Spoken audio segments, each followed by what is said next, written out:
Hey everybody, I am Haley Gray, and this is our first WEN-Fair. Welcome, Monica Lewis. Yay! I am so excited to have you here. Welcome. I am so glad to be here, and thanks for inviting me. Thank you for joining us. This is so much fun. So the purpose of today's show is to give you the opportunity to buy some Christmas presents and get those orders in now so that you are prepared, because we know how the U.S. Postal Service has been going lately. Yes. And FedEx and all of them. So I am so excited. If you guys are on the live, give us a hashtag live. Please chat with us. If you're on the replay, give us a hashtag replay. Monica, tell me about Lewis Tea Company. Oh my goodness. Lewis Tea Company is the best loose leaf tea company in the world. Why? Because I am co-owner of it. That's awesome. But also we are, all our teas are organic. We produce and source from the top 2% tea in the world. So we actually pick from the top 2% is premium loose leaf tea. Just imagine like if you have a chip bag. And the top of a chip bag, you have chips, right? And they're uniformed and pretty and all that great stuff. And then at the bottom, you have the dust, right? Or the powder form. Well, our loose leaf tea are the top, meaning that we take the top 2%. We don't have any powder form of tea that most of the grocery stores may have in their tea bags. And we'll talk about that. So that is why I'm a big stickler on loose leaf tea, and especially organic loose leaf tea. And we did a great job. This is 7 years in the work, and we just launched it in September 21st. And we have sold out like repeatedly because everything we have is great.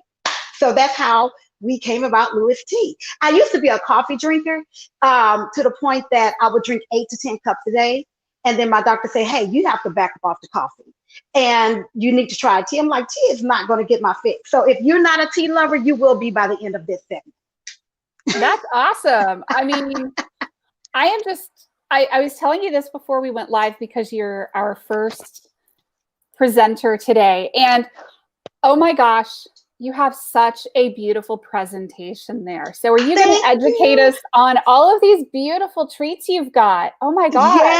Yes, because we have over 21 flavor of teas on our website. And that's not even including our holiday line. Our holiday line is awesome. So I picked like the top, I don't know, I have 2, 4, 6, 8, the top 8 that is either most sold or my favorite. So I want to share with you guys what are those teas and explain how you make it work for you. Not only health benefits, it tastes good. So my ideal is if it tastes good, then I can continue to drink it. If it doesn't taste good, I really don't care about the health benefits. So everything you have on the Lewis Tea line is 3 times the flavor. It tastes good, but then it also have a lot of health components to it. And I keep messing with this earpiece here, so just excuse me if you keep seeing me reaching back here. Oh, I love it. No, you're doing great. And I understand like totally with the earpieces. So tell me, what are your flavors and what are the different goodies you've got there? Oh my goodness. Okay. My favorite, ultimate favorite, like my very first tea blend that I say it has to be on the line because I have tasted this tea at another tea room. I'm in Texas. So if you hear that Southern accent, we do big things in Texas. So this is where my accent is coming from. But then also we do big things in flavor also in Texas. So my favorite tea, and which is our signature tea, it is our hometown spice. And I'm going to actually get the camera closer to you guys here to see it.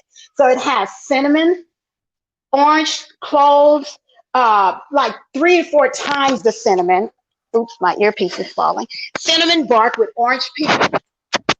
It's a tea that you can drink either hot or cold. You don't need any sweetener. That's the best thing about this hometown spice. You don't need to add any sugar, any honey, because it is naturally sweet. Most of the time when someone tastes the hometown spice, they're like addicted the first taste, and you will be too. Look at those orange peels. Oh my gosh, amazing. Yeah, you can add, if you was here, you would smell like every time I stir this tea, you could just smell it. I mean, the aroma is so loud, but also the taste is really spicy, warm, and sweet all in one. You can't Oh, beat that. wow. Look at If that. you get this as you need this tea as a signature tea in your home, so when your guests come, they're gonna love you. They're gonna thank you, and they're gonna want to know where did you get it from, and then you're gonna tell them, "Hi, I got it from Louis Tea Company." Ah! That is so awesome. No, So I'm these gonna are go on to the beautiful. yes, I'm gonna go on to the next tea. We get a lot of reviews as for the pictures on our website. The pictures on our website are the teas that you see here. They're like, oh my goodness, so pretty. What you see is what you get. Look at that. Look at this carousel scroll here. Amazing.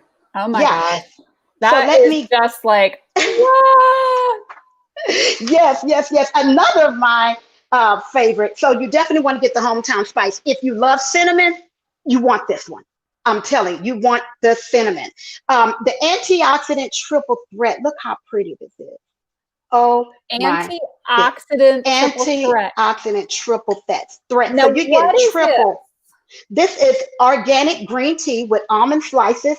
You have hibiscus flowers. Look at those. Oh my gosh. Raspberry pieces, cornflower petals, pomegranate. You have all the berries, the akaberry, the yum berries, all of those great berries. Then you have all the natural flavor. All of our natural flavor is also organic as well. So when you steep this loose leaf tea, it will steep a pink color, but it is a sweet, fruity, round taste. Can you hear me? Amazing. Yep, I can hear you. Yeah. You sound fabulous. And it's so pretty, and it is so tasty. I'm a foodie, so if you hear me say tasty and good, you want to take it from me. I'm like a part of this brunch bunch here in Texas with NBC, and I get a chance to travel to different restaurants and different tea rooms, and tell you the best, no one beats mine. That's You have awesome. to buy it. No, I'm loving it. I'm loving the descriptions here. This is amazing. Yes. And then we have our Sencha. Sencha is a green tea. This is a Japanese tea. And typically in Japan, they would drink this tea 3 to 4 times a day, right after each meal. Because what it does, it kills the bacteria in your food, but also kill oral bacteria. And also it helps you lose weight. So the holiday season, this is the perfect time to start drinking this tea 3 to 4 times a day. But then it also helps burn calories, Right. lower blood pressure. It's an amazing tea. So it's not going to have flavor. It's a natural green, earthy, olive, wheatgrass flavor, but it's just an organic green tea. Then we have one of my favorites. I typically rotate from the Sencha to the matcha latte. Matcha latte, you'll find it in a lot of the coffee shops. This is the matcha latte here. You'll find it in a lot of coffee shops, Starbucks. You would typically pay between $8 to $10 a cup, but actually here, you'll pay like $40 for a 4-ounce bag that would give you at least 30 servings. And in this matcha green tea, it's a Japanese green tea, organic, directly from Japan. It has organic sugar and powdered milk. The only thing you have to do is add your favorite flavor of milk, and you're good. So you have everything in your matcha, So we got which a is good. question. Do you have the teas coming in decaf? Well, okay, I'm gonna talk about that. Any herbal tea. So let me give you the basics of teas. True tea comes from a Camellia sinensis plant. So any tea that is a black tea, white tea, green tea, oolong tea, pearl tea, those all are true teas. Now, if we're talking about decaffeinated tea, you will want a herbal tea. So herbal teas are fruity teas that doesn't involve any leaf, no black leaf, white leaf, green leaf, because all teas have caffeine in it. It's just the processing of that tea. So if you're talking about a decaffeinated tea, you will go into this here. This is the apricot ambrosia. This is a herbal tea with no caffeine. It's all fruit, apricot. You have, let me see here, apples, marigolds. It's straight decaf. So it's an herbal tea. It's an herbal tea. So anything that you see on our site that doesn't involve any tea leaves, that would be decaf. This is another decaf here. It's our sweet Georgia peach. Let me tell you, this sweet Georgia peach, everyone buys it, they come back for more. So if you would like to add honey, you can do that. But if not, you don't have to add anything. It's just amazing. You see the peaches, the marigolds, uh, and then it's a rooibos tea. So rooibos are these brown tea leaves here. Rooibos actually taste, it's a honey taste. So you don't have to add anything to it. But I have some IT lovers, they add sugar or additional honey. So you have dried peaches, blackberry leaves, petals, rooibos, and it's our one of our favorite is sweet Georgia peach. Did I answer your question? I think you did. Yep. I was grabbing your link for the sweet Georgia peach tea. Yes, yes. And The then there's the apricot. This is another one too. That is a decaf. French lemon meringue. Look at this. Oh my goodness. Every time I do a presentation, I get all excited again because I put some amazing work in this. Look at that. You have rooibos also in here, orange peel, rose petals. So pretty. Not only that it's pretty, it's very good. Corn flowers, natural flavors, and you squeeze a hint of lemon. It's like a dessert in your mouth. It's like this creamy citrus taste. So if you are a French lemon or lemon meringue person, you want to get the French lemon meringue tea. It's not only pretty, but it tastes good. And you'll call me and say, I want more. That's also an herbal tea as well. And so let me go back to the matcha. The matcha latte, one of the reasons why I love it so much. Can you hear me? Yep. Okay. The one reason why I love it so much because a fourth of a teaspoon equals 10 cups of green tea. 10 cups of green tea. So 1 cup of matcha will take care of you for the entire day. You have over 137 antioxidants in 1 teaspoon of matcha. So it's not only tastes good and creamy, it's actually great for you. You're going to get like a silk, frothy, creamy taste, but 1 teaspoon equals 10 cups of green tea, 10 times of your metabolism boosting, 10 times the energy level, 10 times the mental focus. And guess what? I had that this morning. So that's why I'm on 10, because I had the matcha latte. Then also, and I know we sometimes get questions about, oh my goodness, I never had loose leaf tea. I always had tea bags. How you do it? I'm going to actually demonstrate how to steep loose leaf tea. Okay. And I'm going to make one of my favorites that I'm drinking through the fall. This is our chai tea. This is our French vanilla chai. Look at that. You have your vanilla beans in there. It's a black tea. So you may want to drink it early in the day. Any black tea has more caffeine in it, but it's not as much caffeine in this one here because you have all the other components of chai in that. But this one looks good. And so while I'm steeping this here, you can ask me any questions. I'm going to show you how to do it.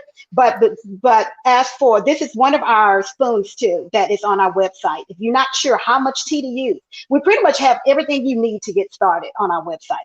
So we have a teaspoon, and then we also have this. This will make great gifts. These are our sampler tea chests. You get 10 of our amazing flavors in a wooden chest with a built-in infuser. So you don't even have to go buy an infuser. If you have one, I would suggest you get a bigger one, but we have that on the site as well. But this comes with an infuser. So if you want to give this as a gift, this is amazing. We have our bedtime bliss. This is also another that we have. If you have trouble sleeping, we have this with chamomile leaves in it, lemongrass, lemon balm, but also the valerian root that makes you sleep, that makes your body relax. So if you hear noise, that's my tea kettle brewing. So you get some amazing tea, and you can stop me if you need to. So what I have here, this is the French vanilla chai. I'm gonna actually put it in our infuser, which you can actually find this on the website.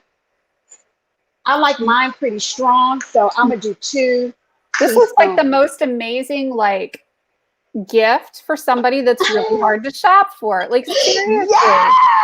And then you can that use the person box. that you're like, I don't know what to buy for them. Yeah, And this is the perfect gift. hard. This is so perfect Yeah. because it's consumable, and they'll probably come back for more, and they're going to love it. And you know, shopping one and done, and the prices are so reasonable that this is like, Yes. that mom or that aunt or that girlfriend, and who doesn't need a nice warm hug of tea? Yes. But then let's talk about our tumbler. Oh my goodness, I tested about 60 tumblers before I finalized this one on our tea tumbler. It has Louis Tea & Co. on there. This tumbler will keep your tea hot up to 12 hours. This, no kidding. So up to 12 hours, your tea will stay hot in this tumbler. But then also, if you have anything cold, it would stay cold up to 20 hours. I actually left my tumbler in my car the other day, and had ice cubes in it. And then I had my son to go to my car to get my tumbler the next morning. Guess what? The ice cubes were still frozen in the tumbler. So this also makes a perfect gift. This gift here, you will keep like forever, unless you just get tired of it and say, hey, I want another one. So I know, I've had also perfect ones that last forever. These are amazing. yes. And so they have like the press feature in the back. So once you finish sipping, you'll just close it, and that's how you keep it hot. And actually it comes out very small, your tea, because you don't want to scorch your tongue, because the temperature you put it in that cup, the temperature is going to stay for hours. So that's why you have a little just coming out at one time. So I'm getting ready to steep my chai. This everything that came out. Okay, I'm getting ready to steep. So I already added the French vanilla chai in the infuser. I'm going to pour some hot water over it. And I'm actually going to do it halfway, because I'm going to add some milk in it. Okay, what is a chai? Or for me, it's like a dessert, has to have milk. So actually I have milk in my foamer, and I already started here. And it's up to you to steep your tea between 3 to 5 minutes. Any black tea you want to steep 3 to 5 minutes. Any of the green tea, you will steep 3 minutes. Okay. Now, most of our teas, you can have up to 2 steeps per tea. So you're not just getting one tea, or one serving out of it. You can actually re-steep that tea at least twice. The hometown spice, you can do it up to 3 times. Now that is affordable. So it's not finish 1 cup of tea, you throw your tea leaves out. No, you don't do that. You can actually re-steep. Okay. It just switched your audio. I'm going to add, once I look how pretty this is. Look how pretty this is. I'm gonna actually let it steep a little bit more, but I can definitely smell the spices in it. And let me, can you see on the leaf? As you can tell, the leaves are expanding, because that's what tea leaves, it looks small in the bowl, but when they're steeping, they actually expand.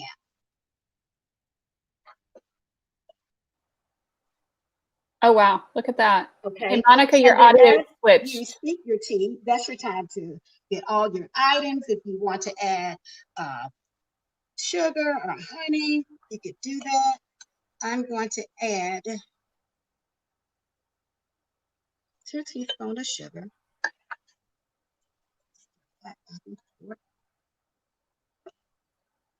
And then I'm going to add my foam. It's just pour milk in your foamer, or you can whisk it, or you can find the little foamers, the handheld one. But I have electric because I use it a lot. How pretty that is. Now you can also add cinnamon sugar on top, and I am just going to get that from there. Amazing. Look how pretty that is. This makes the perfect treat. the perfect treat. Your children will love you. Your baby will love you. And I'm going to sprinkle cinnamon sugar on top. If you guys can smell this. I'm trying to smell it through the computer. He's trying to smell it through. Oh my goodness. Okay. I am trying to smell it through the computer. I'm telling you, this is good. Now I have to taste it. You will be invited to all the gatherings if you get this shot. That looks amazing. They will love you. They will love you. And so this is just a small collection of our listening tea. Again, we have over 21 flavors. Some of our holiday flavors are the dark chocolate mint that tastes just like the chocolate mint candy, or even like the Girl Scout cookie. The mint chocolate, it tastes just like the chocolate mint. You can find it on the website. Then also we have an apple pie. Oh my goodness. Go to the website. Just look at the apple pie, the image of it. You're going to love it. And then we also have our signature hometown spice for the holidays for year round. So that's pretty much concludes what we have. Everything is affordable. We take time to make sure you process it right. So when you receive your shipping, you're going to receive it in a zip pouch so that it remains fresh. And then also on the packaging, you will see that you will have the brewing instructions. You won't have to guess anything. That's what I love about what we do here at the Louis Tea & Co. We put everything on the label so you don't have to guess anything versus how many teaspoons you need to add, how many much water you need to brew, or how long you should brew it. So we are just excited about this line. You don't want to miss out. This is something that you will drink throughout the year. And then also check us out in the spring, because every season we have featured tea. So if we have any questions I can answer for you.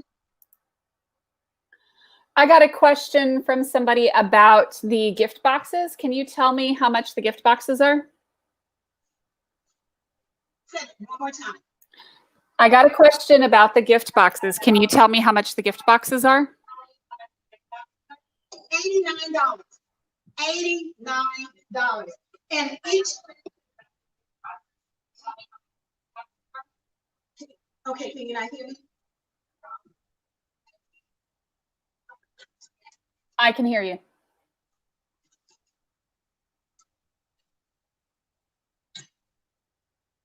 Just keep going. So it's $89, but then also you're getting 2 to 3 servings out of each tube. Okay, so out of each tube you get 2 to 3 servings, and so pretty much you get 10 teas. So just imagine 10, 3, you get over 30 servings out of this check. So it's $89.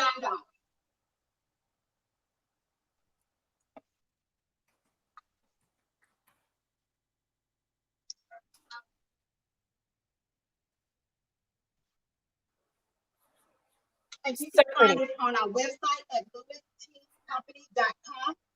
But then also you get the built-in infuser.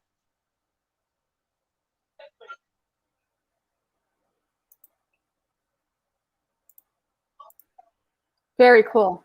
Very, very cool. Yeah, I love this so much. Oh my gosh. So what is your approximate ship time? 3 to 5 business days, but typically the shipping time is between 3 to 5 business days, but typically you'll get it within 3 days. And what are your deadlines for ordering for the holidays? For like Thanksgiving, if you wanted to take it somewhere, or Christmas, if you wanted to take it there? So we're now preparing for our big orders because these are corporate gifts. So if you want to get your order in, especially for the check, you want to make sure you get it in by December the 2nd. And by that time, we would have gotten it to you. Of course, the USPS, everything gets shipped directly through priority mail. So that's why you get it in a good amount of time. Yep. Perfect. And if you just want to order like something else that's smaller, what are your deadlines for Christmas? Yeah. Perfect. And if you just want to order something else smaller, again, because there are large orders that's coming out, I would say now is a good time. If you order at least by, I say December the 12th, you still will be doing good. And just to let you know, your order, if you decide to order one tea, well, most people order like 5. But if you order one pack of tea, that's going to come in a 4-ounce pack. So it's a 4-ounce pouch. Each pouch gives you between 30 to 40 cups of tea.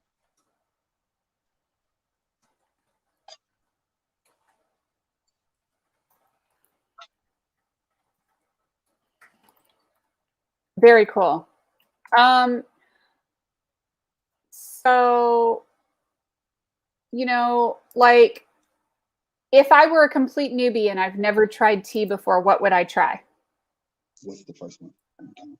If you want to try, your first thing would be the hometown spice, because you don't add anything in it. You will become a fan. But if you don't like cinnamon, don't order it. But most people, if not all, they love cinnamon. So hometown spice is your signature one. It's our signature one. Then our sweet Georgia peach is more of an herbal one. If you're trying to play it safe, sweet Georgia peach never goes wrong. Very, very cool. Sweet Georgia peach. And then also don't forget about your French lemon meringue. Now remember, your herbal ones you can drink anytime throughout the day. So you have your apricot ambrosia. Then you also have your antioxidant silver spread. So if you're looking for more herbal, those are the things you want to go with. Gotcha. So how much caffeine is like in regular tea?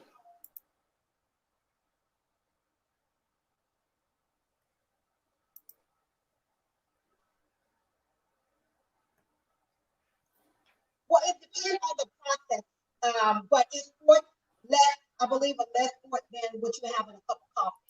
So now for your hometown spice, because the light tea are typically pan fried, so you have more caffeine baked in a black tea.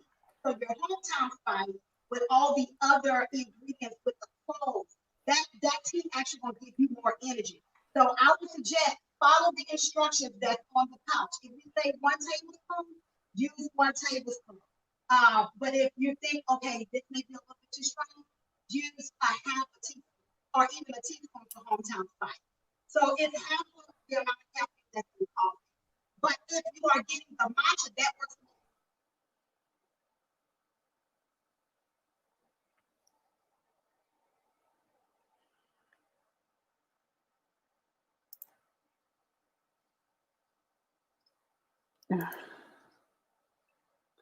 Slow relief, and it will be throughout the day. You won't get like a high and then you crash.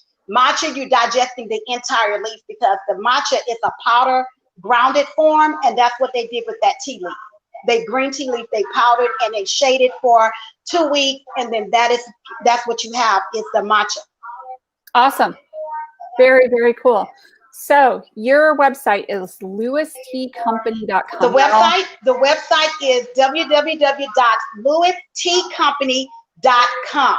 lewistcompany.com. And every time you make an order, we'll always throw in another sample, a free sample, so that you can have a taste of another tea that's on our line. So I always love giving gifts. So you may get a honey stick. You may get, another tea.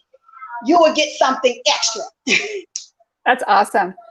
Thank you. This is amazing.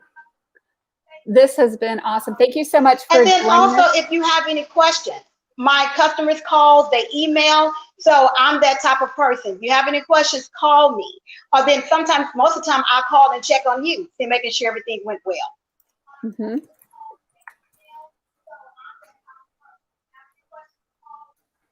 Perfect.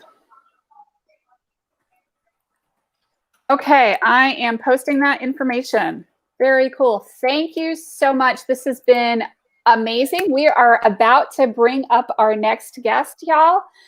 So thank you, Monica. This has been awesome. Y'all order from Monica. And I see your husband posting on YouTube. So very cool. Very excited to have you here. Thank you, guys. And up next is Laura Anderson. And thank you. This is like, I'm like, okay, I've got all my shopping getting done today. So Thank you. Bye. hello, hello, hello. Hello. I turn you up a little bit if I can. Yep. How are you doing? I'm doing great. I got all my kids out of the house. The dog is in the crate. Hopefully we will be quiet for 30 minutes. We'll see. We will attempt this, right? So everybody, I want to welcome our next guest to the show. This is Laura Cervoni Anderson. Welcome. So happy to have you here. Tell me a little bit about what it is that you do.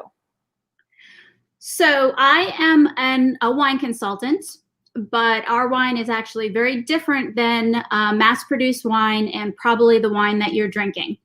So nobody knows this. It's sort of the dirty little secret of mass-produced wines. I'll tell you about our company first. Our company only sources wine from small family-owned vineyards that make wine naturally. So they're from all over the world, but they've got no pesticides, no chemical additives, no added sugar, and they're very low in sulfites. So I understand that most people think that that's what wine is, and that's what I thought wine was. I just kind of pictured, people in Italy and they're hand picking the grapes, and that was like my fantasy of how wine was made. But it is very different than that. Everything that's been sort of mass produced, all of our foods and everything like that, that has also happened to our wines, unfortunately. So they're filled with tons of pesticides, tons of sugar, tons of chemical additives that are legally allowed in the wine, and they pack them full of sulfites. So a lot of people have a lot of trouble drinking wine these days, especially red wine. But since our wines are all natural, you can drink them and feel a whole lot better the next day.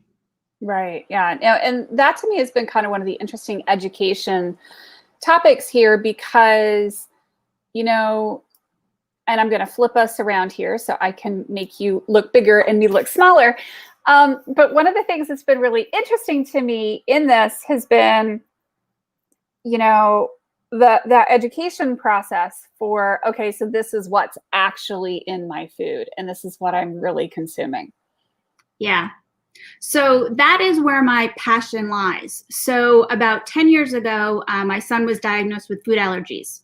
And I was like most people, just living my life, shopping in the supermarket, thinking that, the USDA and FDA and all these places were taking care of us and feeding us healthy foods because we live in America and, we pay a lot for our food. But in reality, what I learned through having to read food labels from his food allergies was that they are really not taking care of us. They're really out to make a buck, which I hope everyone knows by now. You really have to be your own advocate, and like food allergy, or not food allergy, but food labeling is really important, and you really need to read the labels on your food.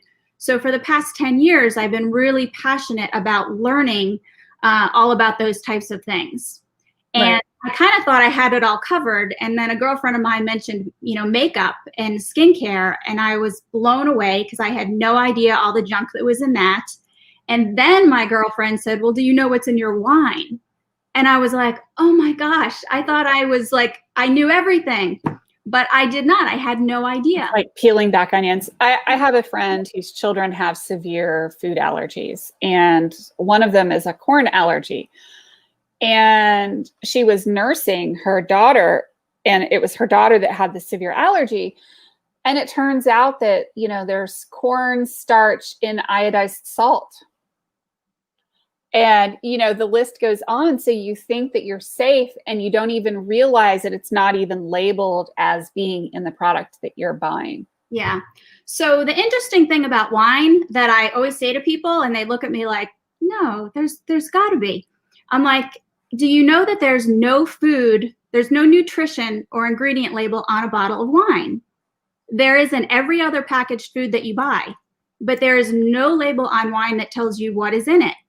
And I actually have gotten into arguments with people because they're like, no, my wine it's got a label on it. I'm a label reader. It's on there.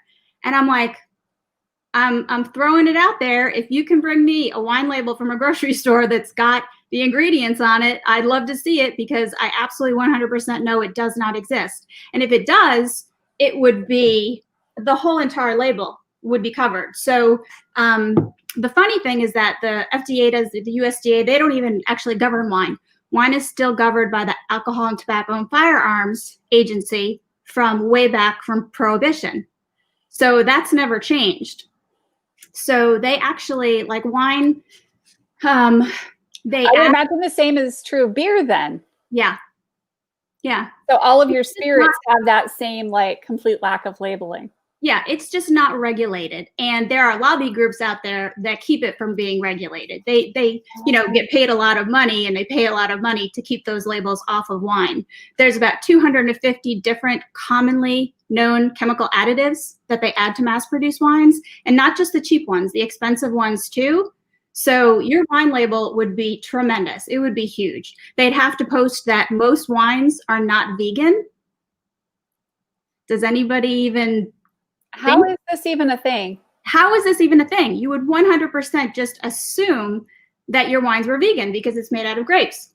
But the fining process, very common cheap fining processes are milk, egg white, shellfish, sturgeon bladder, which is a fish. So what is the fining process? So for example, egg whites is a common one. So the wine gets fermented, and then it gets put in the vessel, and it's kind of cloudy. You know, when you crush grapes, you're going to kind of have cloudy wine, and nobody wants cloudy wine. Well, I would say no, I wouldn't say nobody wants it. Real wine connoisseurs still appreciate those types of wines because they're very minimally used. Processed, right. Processed, right. That's the word I was looking for. So they love that. That's fantastic. But most people don't want to drink cloudy wine. So the fining process is like a filtering process. So for example, if you scramble up egg whites and put them in the vat, all the proteins bind to the egg whites and then it falls to the surface. So it's a cheap and easy way to kind of clean up the wine. And all natural wine companies would use clay, bentonite clay, or just time to let it settle. But, you know, mass-produced wines want it quick and they want it cheap, and so they don't take the time to do that. But all natural wine is a very slow, very conscious effort in winemaking. It takes a lot of time. The grapes are all hand-picked. They're not machine-picked. They're only picked at night or very early in the morning. It's a lot of work to make clean wine without pesticides and without all the junk. But the results are worlds ahead of what you taste. I mean, you can 100% taste the difference. And I love when I do wine tastings, and a lot of times people can't taste the notes. You know how like sommeliers will say, oh, I taste strawberry and forest floor and all these different things. Most of us can't really discern that. But what most people do say is they say it tastes very clean. And I love that because that's exactly what it is. It's very clean. And the other benefit is that you don't really feel terrible the next day. I mean, if you drink a bottle or two, yeah, it's alcohol. Right, of course. Yeah, you're going to be, you're not going to work from all the alcohol, but not necessarily. So let's show off some of the wines, shall we? Sure. So, oh my gosh. I'm like surrounded by a sea of wines because I wasn't sure how to set this up so you can see me as well as all these goodies that I have around me. Mm-hmm. So the neat thing about Scout & Cellar, we've been around for about 3 years and we have expanded. We started with 7 wines that sold out so quick. We couldn't even keep them in stock. So the really neat thing is that we've got a ton of choices now. So we've got, again, like I said, we've got wines from all over the world, which is awesome and fantastic. And then we've got bubbly wine. So that would be like your sparkling, not necessarily your champagne, because that would have to be from the Champagne region of France. So, you know, we've got these Gallivant. I know this is all probably backwards on here, but this it looks right. This is like a white sparkling wine, one of our newer ones. This will be really popular for the holidays. It's 100% Sauvignon Blanc, which is a huge seller for us. And then let's see, we've got like rosé. So we've got bubbly rosés, which are amazing. This one is fantastic. My friend Claudia just drank this last night with a friend, and she said, "Now my friend wants some." It's like the best, the best you can get. So we've got about 8 different bubblies. We've got rosé, of course. We've got. Gosh, So tell us about the individual wines. So which ones are your favorites? Oh, geez. Well, we've got white wine, and then, of course, we've got red wine. So are you a white wine fanatic or a red wine fanatic? Well, this is the funny thing that I love about wine. When I first started, I drank reds. And I drank the exact reds that I knew I liked, and I never strayed. And I didn't know anything about other wines. I didn't even go for white. I never went for white. But then when you become a wine consultant and you're tasting all these different wines, you're tasting all these really fun varietals. So like white, for example, my favorite white is called Viognier, which very few people that at my tastings have tried Viognier, but it's an amazingly beautiful, crisp, clean wine. So that tends to be more of a summer wine, but that's my favorite. I love Prosecco. I never knew I loved Prosecco before, but I love the little teeny fine bubbles, Prosecco bubbles. Oh. And I'll give you a little hint. So Prosecco can be, if you buy a good Prosecco it's called Prosecco because it's from the Italian region of Prosecco, but we've actually got this one. It's Che Fico, and it's called a frizzante. So it's a bubbly, which Proseccos tend to be very teeny tiny little bubbles, but it's 100% Glera grape, which the Prosecco is made from, but you can't call it Prosecco, just like you couldn't call champagne because that's a region, but it's the same thing, but you can get it for a lot cheaper. So this is like my favorite Prosecco. I love this one. Where is it from? It's from Italy. Okay. It's not from the Prosecco region. So my favorite right now, I'm really liking blends right now, and I never used to drink blends before. I stuck with Cabs and Merlots. We have a resident red wine blend, and it's a blend of Petite Syrah and Syrah, and that's probably my favorite right now. And the neat thing about it is that, so in January, I went on a pretty strict no processed food, no sugar diet.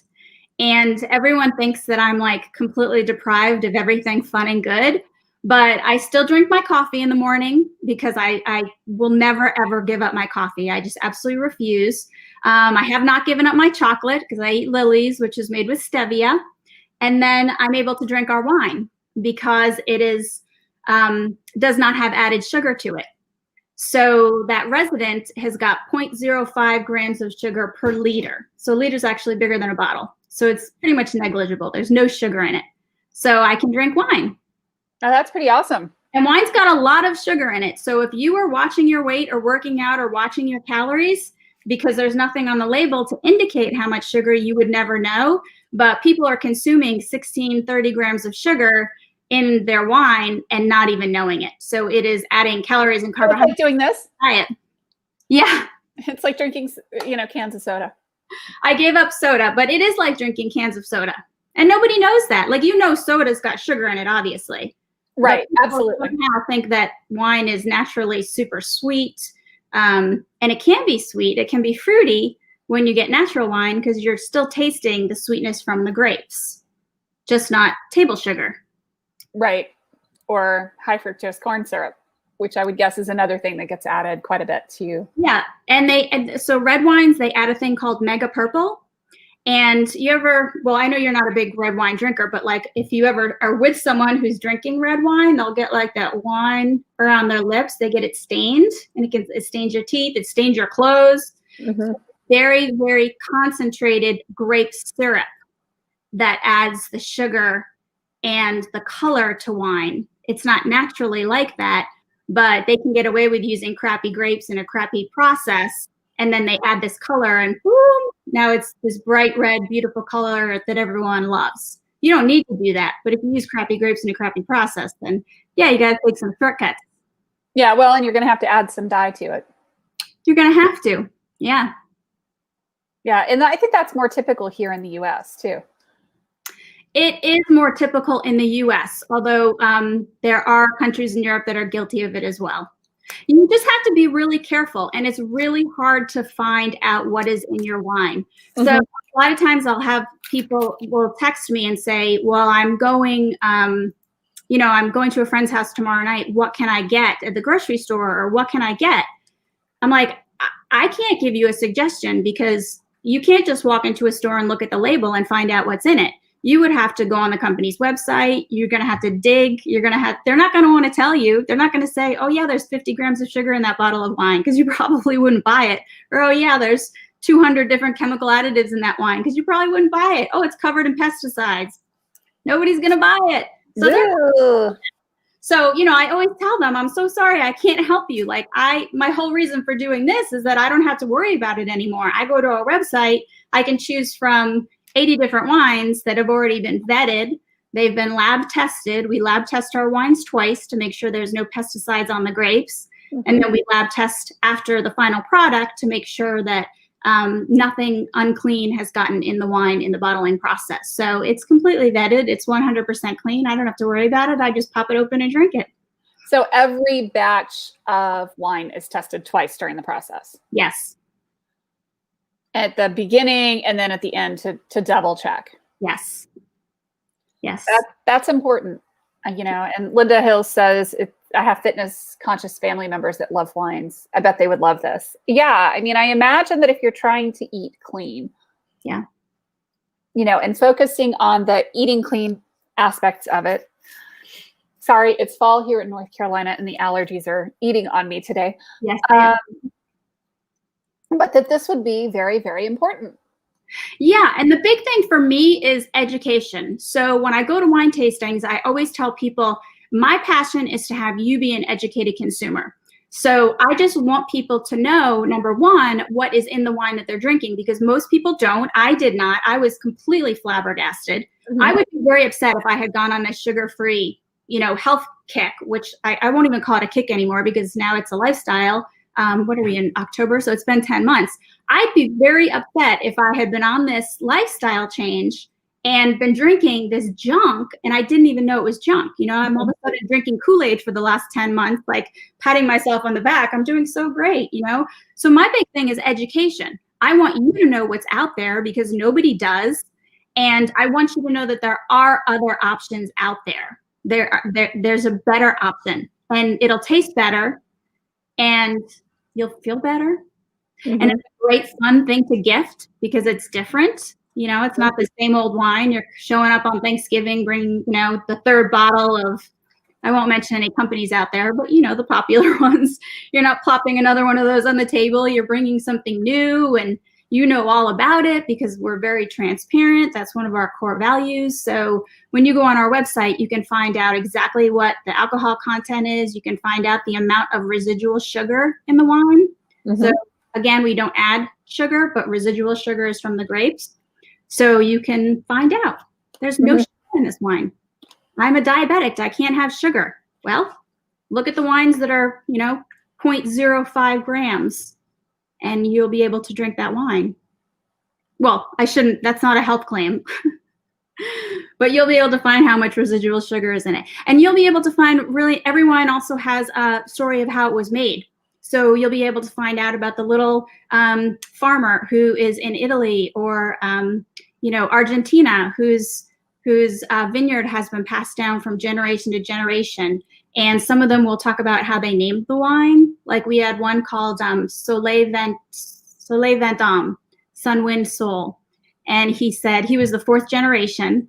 And he said he wanted to name it that because when you drank it, he wanted you to feel the sun and hear the wind and feel it in your soul. So they're neat stories. Gives me goosebumps. That is really cool. Yeah, I'm on one right now. Let me see if I can share this one. The Etnico Chardonnay. Yeah, so let's see. So this is the Etnico label. This is actually the rosé, but like the label is just gorgeous. It is so cool. I love it. And the funny thing about Chardonnay, I have one here. Chardonnay is really popular around Thanksgiving time. So you'll notice a lot of our our Thanksgiving set, for example, we've got a Thanksgiving set that has been chosen by our CEO, who is certified in wine.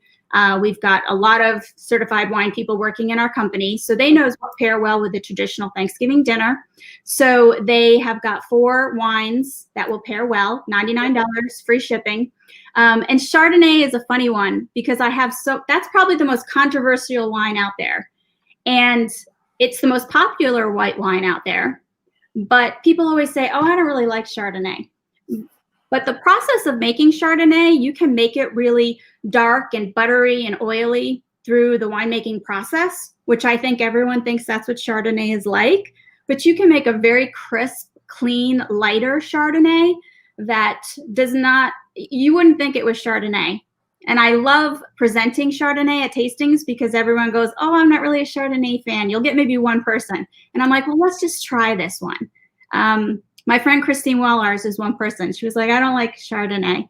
I'm like, let's just try this one because I know the response that I'm going to get. And, you know, you taste it and they're like, I didn't even know that this is what Chardonnay should really taste like. And they're beautiful and they're lovely and they're clean and they're crisp and they're not heavy. And I like Chardonnay now. If you age it in stainless steel as opposed to oak, you're not going to get that oaky, buttery, you know, it's different. So those are the kind of fun things when you go to a wine tasting with me. Get to try all sorts of different things. And I guarantee that you'll walk out of there with one wine that you did not think you were going to like. And you're like, I think I'll take a couple bottles of that. So what are the ones that you find that people normally say, yeah, I don't like that, and then they're like totally blown away by? Chardonnay, Malbecs, and probably Merlot. Okay, so explain each of those. So you just explained the Chardonnay, so explain the Malbec. Well, Malbec's not a very popular wine to begin with. It's common in Argentina and Chile. Mm-hmm. And I think people, the problem is that people are used to the Malbecs that the big companies, there's 3 big companies that kind of own all the other little companies. Mm-hmm. Because they can manipulate wine so much, they make a wine taste the way they want it to taste.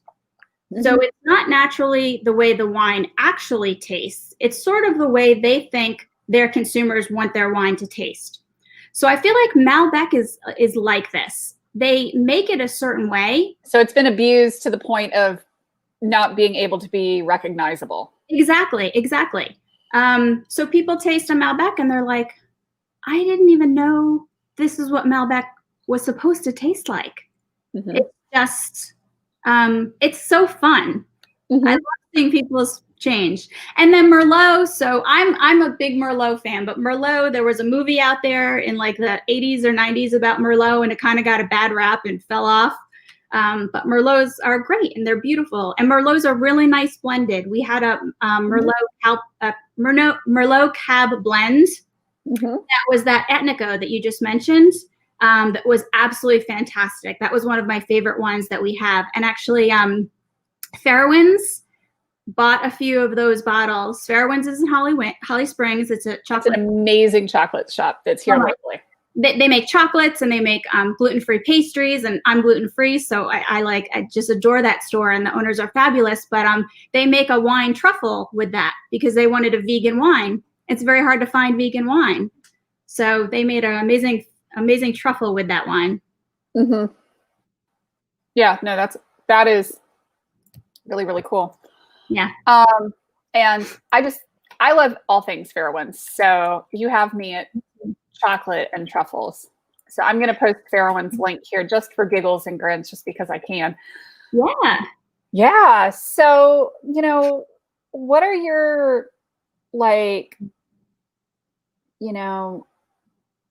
best recommendations for people as far as like ordering for Thanksgiving or for Christmas? Like what timelines should they be looking at this year? You know, like what are you seeing shipping times kind of doing and all that fun stuff? Yeah. Well, our shipping deadline for Thanksgiving is November 10th. So you can't order before November 10th and get it guaranteed by Thanksgiving. Our warehouse is in Texas. Like I said, our wines get shipped from all over the world, but they get sent to our warehouse in Texas and then they get shipped. And since we're on the East Coast, it takes about 7 to 12 days. With COVID, I would lean towards the 12 days to guarantee that 12 business days. So we've made it very easy for people by giving them a Thanksgiving set, which is a 4-bottle set. But what I love about Scout and Cellar, so you can order, we've got sets. We've got, like if you are going to someone's house, someone else is hosting Thanksgiving, we've got gift boxes for the holidays.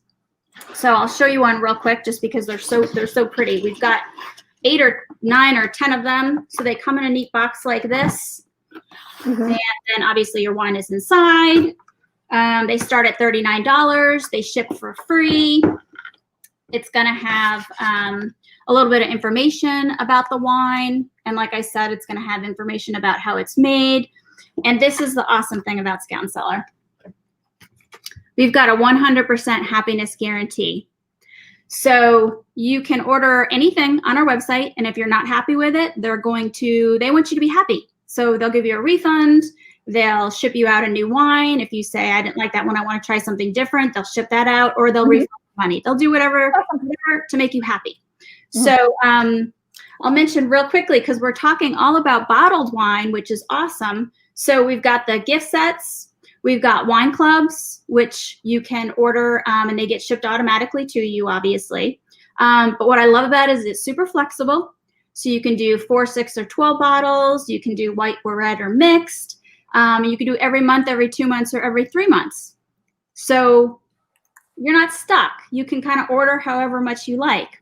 But then we've also got, which I love for the holidays, we've got like little sample packs with like 4 different kinds of wine in them.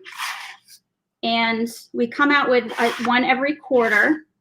The one we have this quarter looks a little bit different than these, but this is my absolute favorite thing because my husband doesn't drink. So I like to just open one little bottle and it's just a glass. Mm-hmm. But these are really fun to bring to a holiday if you don't really know what the host likes. Do they like white? Do they like red? We've got a bubbly one in our set right now. So those are really fun. And then we've also got canned wine. And these are great also. I drink these because it's just one serving. But because they're cans, you can take them anywhere. So you can take them out to the fire pit or tailgating or, soccer games or wherever you're allowed to kind of have a little alcohol beverage. So these are really fun. And then we've also got wine spritzers. So these came out in the summer. We started out with a rosé. No, we started out with this one. This one's a white wine spritzer. We've got a rosé spritzer, and we just came out with a cider spritzer. Oh, cool. So that's like a neat fall one that we have. That is really cool. Yeah, and it's nice that you've got the different form factors. Yeah, I mean, there's so many varieties on our site. It's like so fun to just browse. So like these little cans, I did this last year for like some little secret Santas. I stuck a couple of candies in the bottom of it, and then I had the 14K wines in there. And I've also done these. So I get these at the dollar store. So they're glass, and they're $1. And then you just put a little stuff in the bottom and put a can in there, or you could put a bottle in there. And they're just inexpensive, really neat, fun little gifts. And we have, so these cans, we just came out with it Tuesday, so I don't have them yet. But we've got, so you can get it in white wine. You can get a bubbly version, which is my favorite. You can get a bubbly rosé version. And now we have a red version, but we've got a holiday 4-pack. They come in a 4-pack. So we've got a mixed set, and it's like all sparkly, and it'll be amazing to bring somewhere for the holidays. It's really festive, like New Year's would be absolutely fantastic for, but they make really fun little gifts. That is amazing.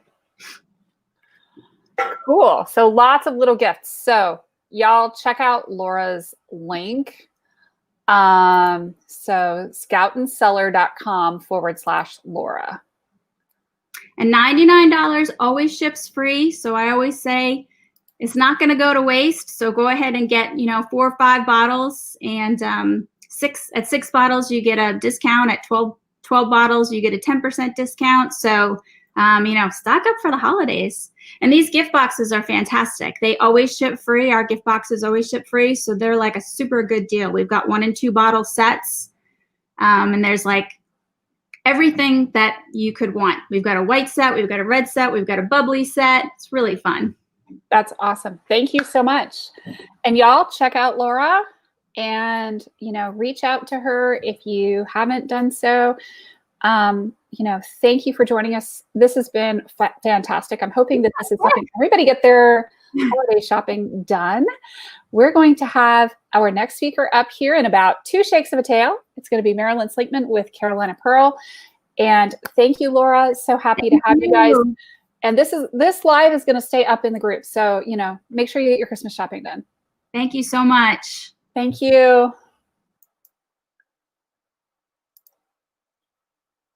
And we're going to take a really short break, y'all, for just a half a second. And we are going to be back in just about 2 minutes. So we will be welcoming Marilyn Slinkman to the show. I will see you guys in just a sec. Hello, Marilyn. Hello. Go take your break.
Hello.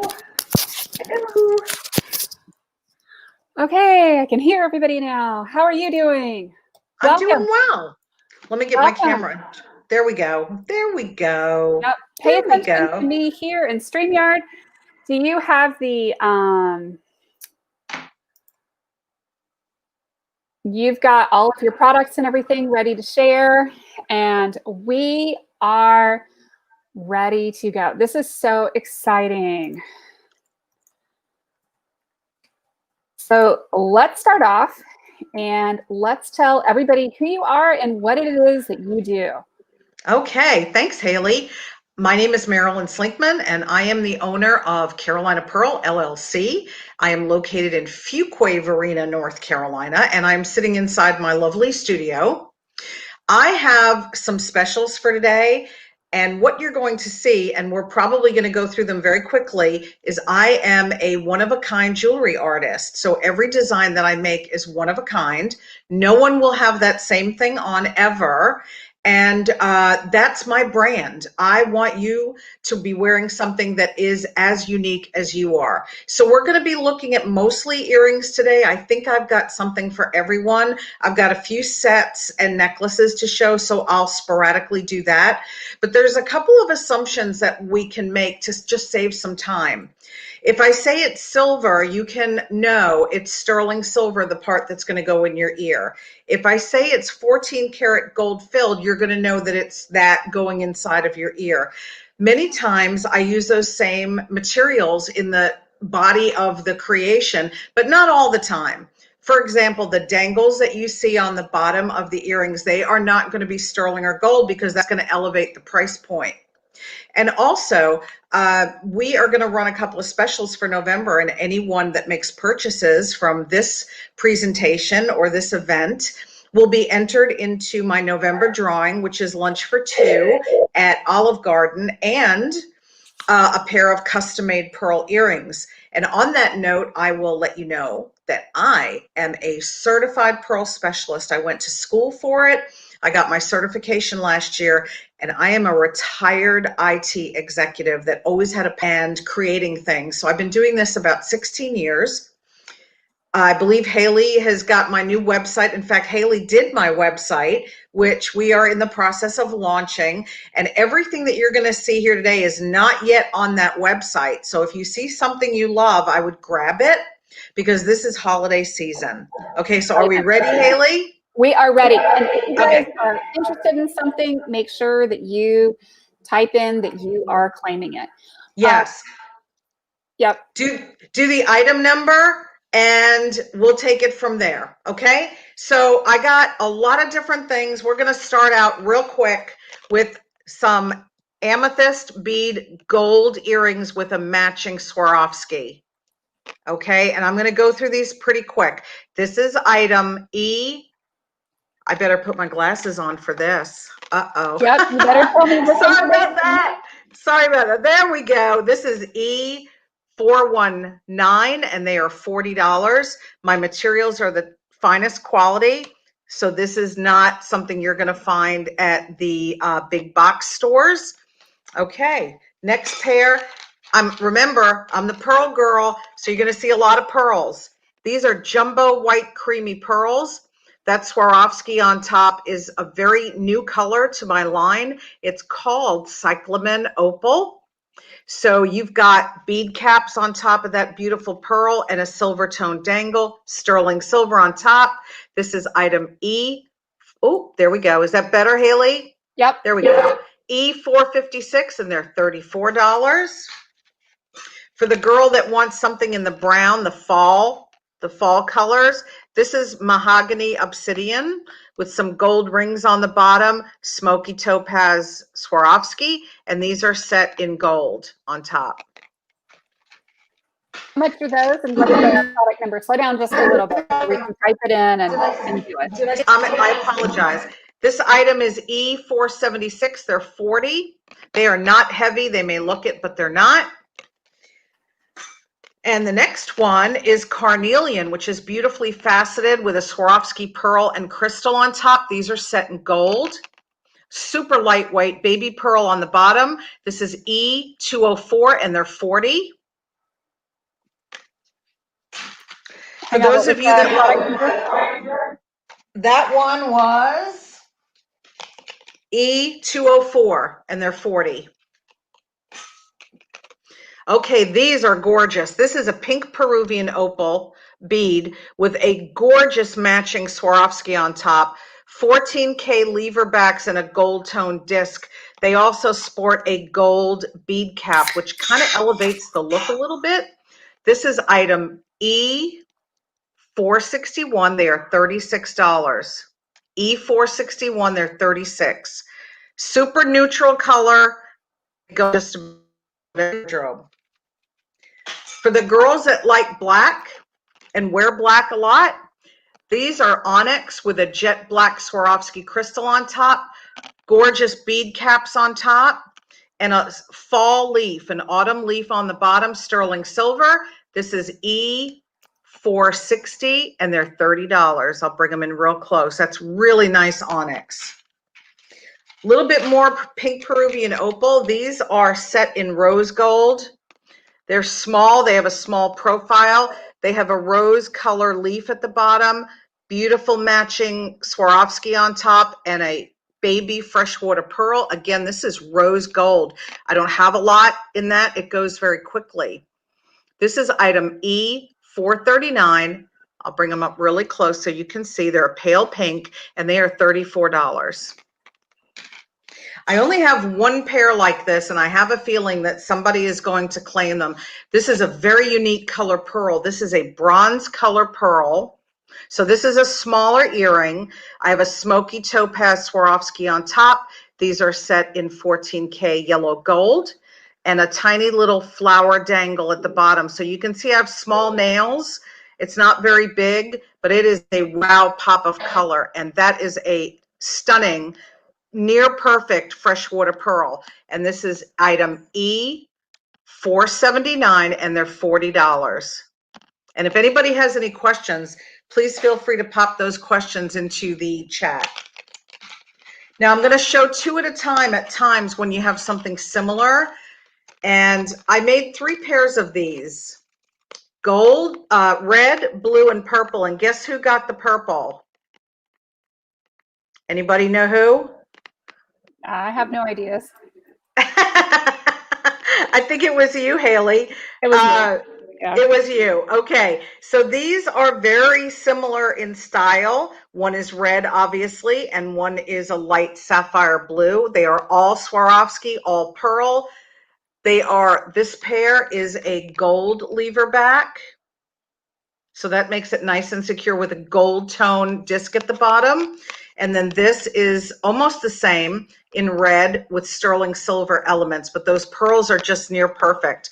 So this pair, the blue, is item E407 and $40. And the red pair is item E416, and they're also $40. How do you like that? Very, very pretty. That would look good with these big sweaters that are coming out now. Now you'll see that I use a lot of Swarovski in this design. Of all my designs are mostly comprised of stones, Swarovski crystals. Sometimes I use Swarovski pearls. This is a good example of a Swarovski pearl. So that is a glass pearl. So therefore, it's perfect in symmetry and quality. There's no pitting or any markings on that. I paired it with a gray Swarovski crystal. These are gray Swarovski pearls, brushed silver dangle, sterling silver lever backs. These are totally neutral, and they would go with everything you have in your wardrobe. Gray is a serious neutral color. This is item E409, and they're $36. Then I'm going to show 2 at the same time again, just to save some time, because they both have the same color Swarovski in them. Here, it's hard when everything's backwards on the screen. Hang on. Can you see both pairs? There we go. There we go.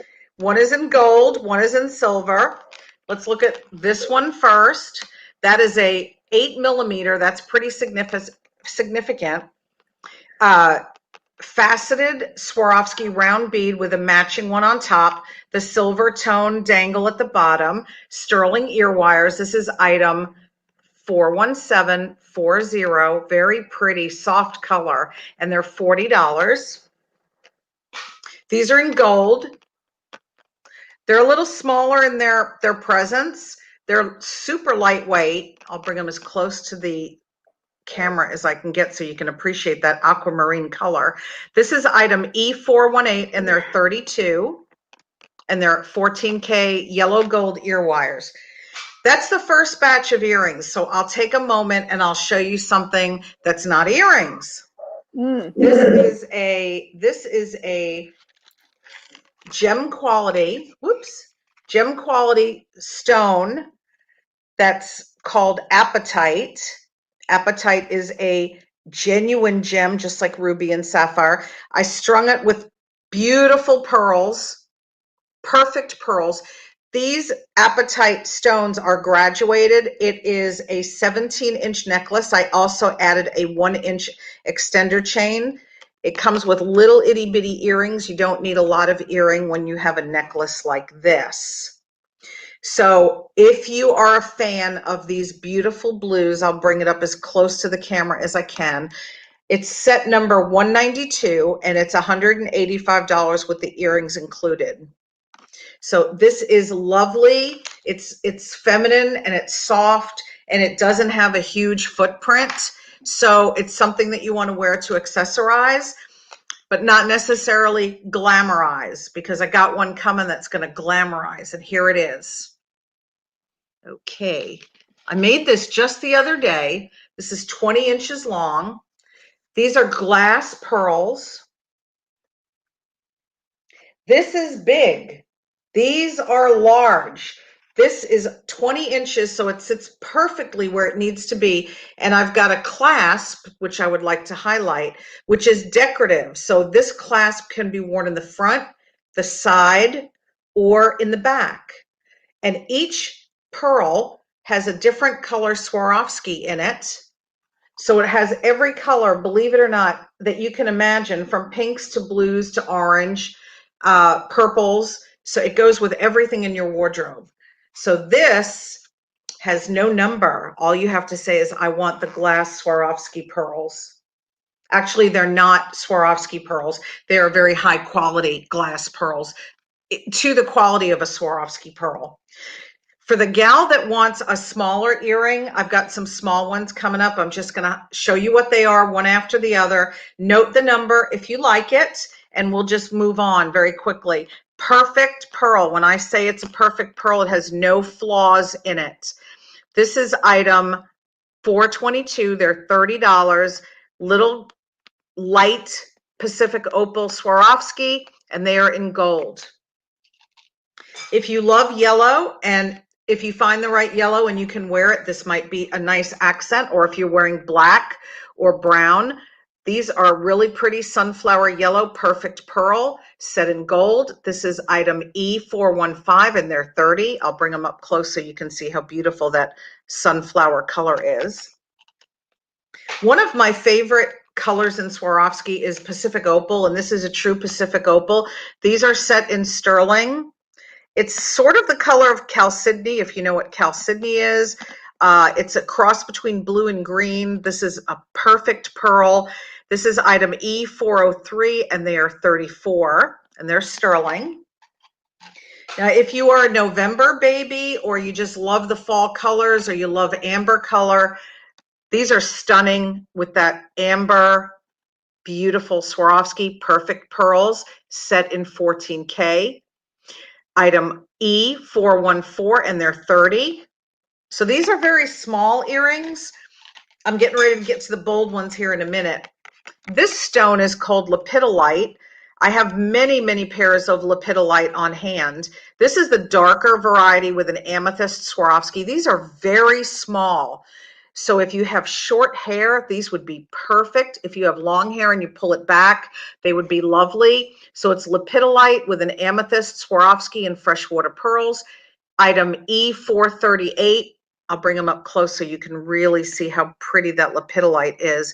And they are $34. If you like turquoise, these are small, very small, 2 different colors, and I did that on purpose. The smaller bead is a more blue, and the upper bead, which is larger, is more of a green blue, and I put that little dangle. They're set in sterling. They're also very small, and they are item 384, and they are 26. And Haley, tell me if I'm going too fast, but I've got a few more I'd like to show. All right, those girls that love purple like I do, this is an amethyst bead. Bali silver on top, silver tone dangle set in sterling. This is gorgeous. Look up close. When they're faceted, they really pick up the light.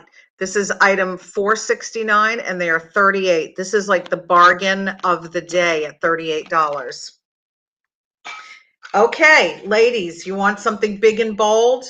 I got a few pairs of big and bold. This is the same amethyst bead as what I just showed you, but these are 2 inches long.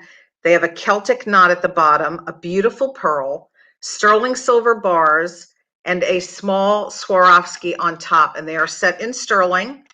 This is a Va Va Voom earring. I'm going to kind of give you an idea how beautiful and bold they are. This is item 475, and they are $44. This is a boom. I have to say, they are a boom. Seashell lovers, I have quite a bit with seashells. That is a peacock color coin pearl.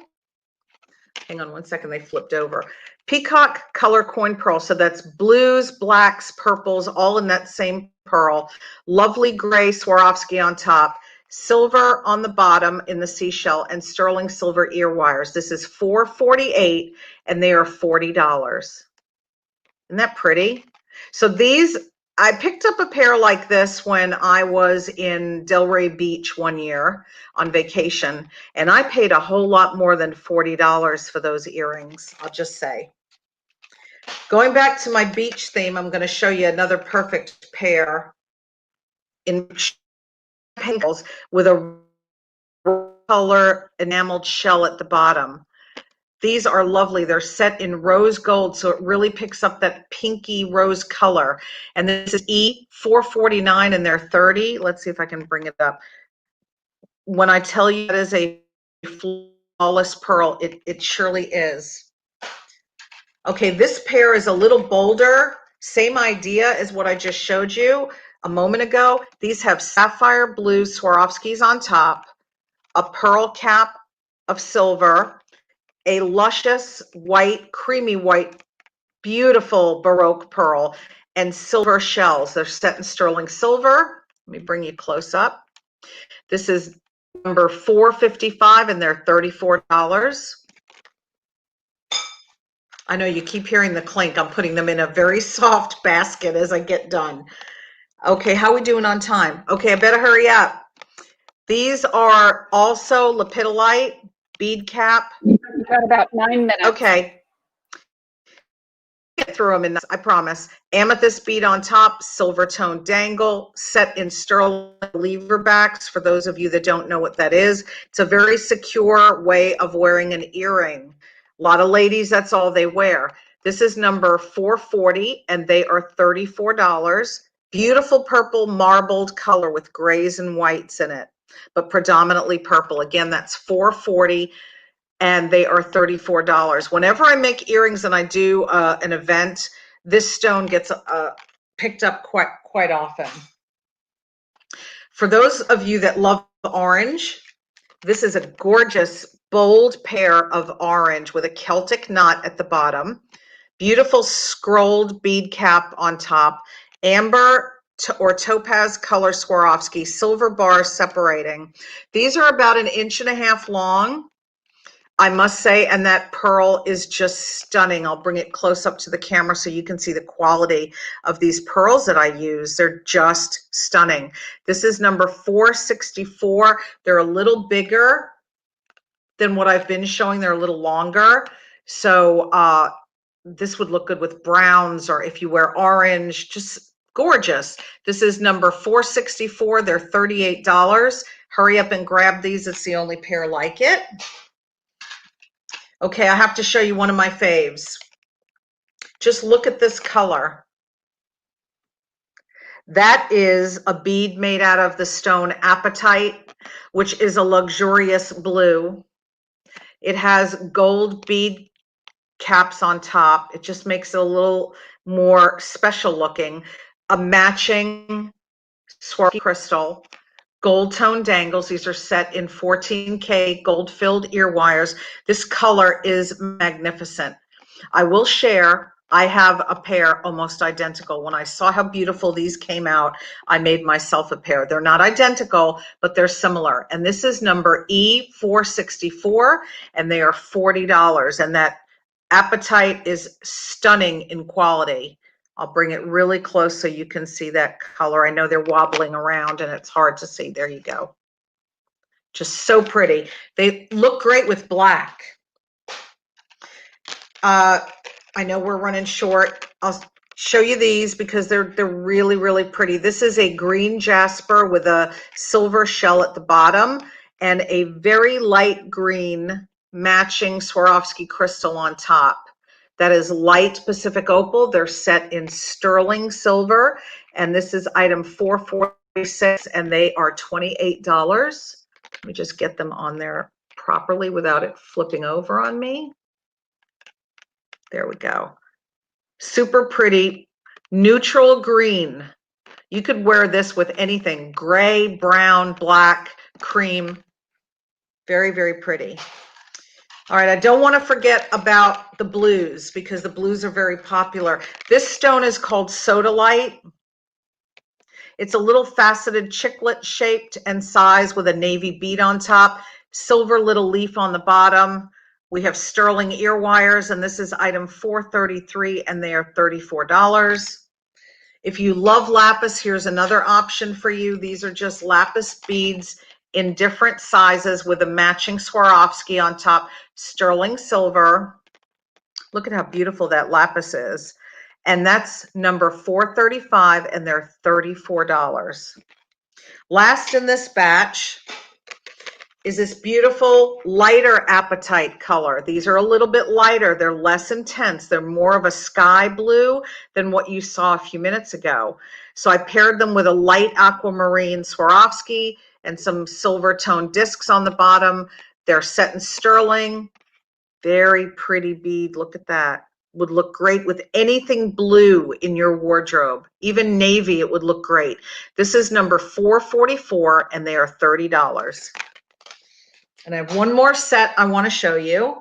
This is a whopper. This is 36 inches long, so you can wear it double or single. These are almost all Swarovski pearls. We have some freshwater pearls and coin pearls mixed in. I had to triple it around the neck bust so that you could see it. It has this phenomenally very, very special geode slice, which is gray and cream in the center. So I paired this up with plum, silver, gray, and like a cream color pearl. And you could really wear this with anything. It happens to look stunning on anything in the gray or the black or cream, white, brown, grays in particular, and purples in particular. So this set comes with the earrings. I'll show you the little pair of earrings. You don't need much when you have something like this. And this set is set number 185, and it is $120. I'm not sure if I mentioned this at the beginning of the show, but if you purchase 2 pairs of earrings, the shipping's on me. If you purchase any 2 other items or more, the shipping is on me. So that's saving you some money right there. Haley, do we have time for 1 or 2 more pairs of earrings? I'll try to pick out my faves. Totally. You've got 3 minutes. Okay, 3 minutes. This is, wow. This is faceted apatite. I know someone who may be watching who I know these would look great on, but I'm not going to say who it is. I might reach out to her privately. I just think these would be so gorgeous. That is a faceted apatite bead, gold disc at the bottom, bead cap on top, aquamarine Swarovski, set in 14K. I mean, those beads are really hard for me to come by, that faceted apatite. This is item 470, and they're $40. This is the last pair like this I have. Not sure why I still have them. I didn't make a lot. This is gray suede, and I have a few people in mind for these too. Gray suede with a pearl and a gray Swarovski. They're in sterling silver. You know, those are very fashionable right now. This is the bargain of the evening. This is item 325, and they are $25. So they're a light gray suede. I'd grab them up if you like that shape and that material. And lastly, we have time for this. I have many, many colors of these. I've got greens, blues, pinks, browns, blushes. This is a very popular style. Remember, no 2 pairs are alike. That's an enamel sky blue starfish, a perfect pearl, and a gorgeous Swarovski on top. This pair is set in 14K. They are just so pretty. If you wear black, don't be afraid to add some color that doesn't have black in it on your jewelry. It works. This is item 458, and they're $30. And we got through most of everything, Haley. I'll open it up for questions, comments, anything you got. I've gotten a couple of comments that, you know, purple is their favorite color. Hey, Cheryl, good to see you. So much pretty stuff. Thank you. Amazing. Thank so you. If somebody wants to get in touch with you, what is the best way for them to get in touch with you? So my email is mslinkman9@gmail.com.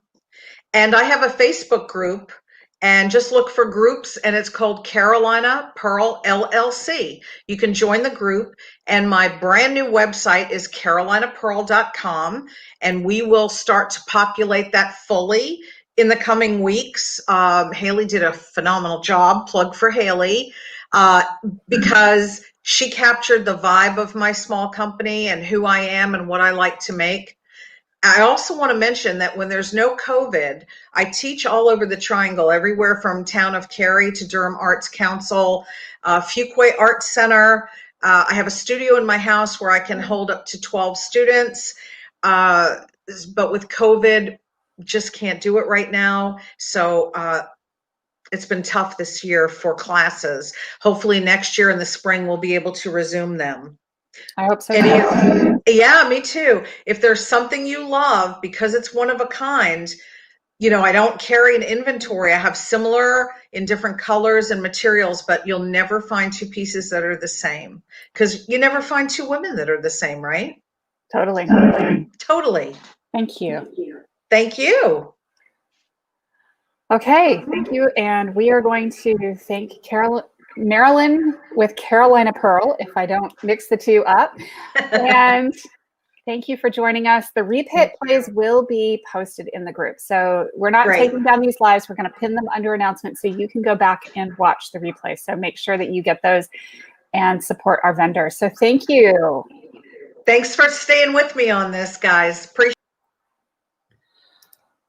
Hey, Vandee. Hello, welcome. Thank you for having me. I'm super excited to be here today. Thank you. This is exciting. So our next guest is Vandee Flake. She is one of our WEN Live presenters here in the group. I love your background there with the warm fire and everything going on.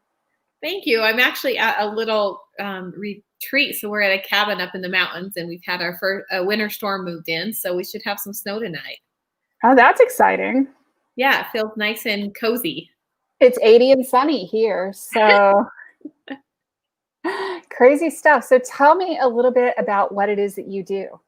Okay. So about 10 years ago, my husband and I were introduced to network marketing. And when I saw the product, I realized that I had my hands on something special. I had my hands on a different kind of product. It wasn't a Me Too, just a supplement. It was more of an activator, and activating our bodies to do what they were supposed to do. Because as we age, our bodies slow down, and they stop doing the things that they are supposed to be doing.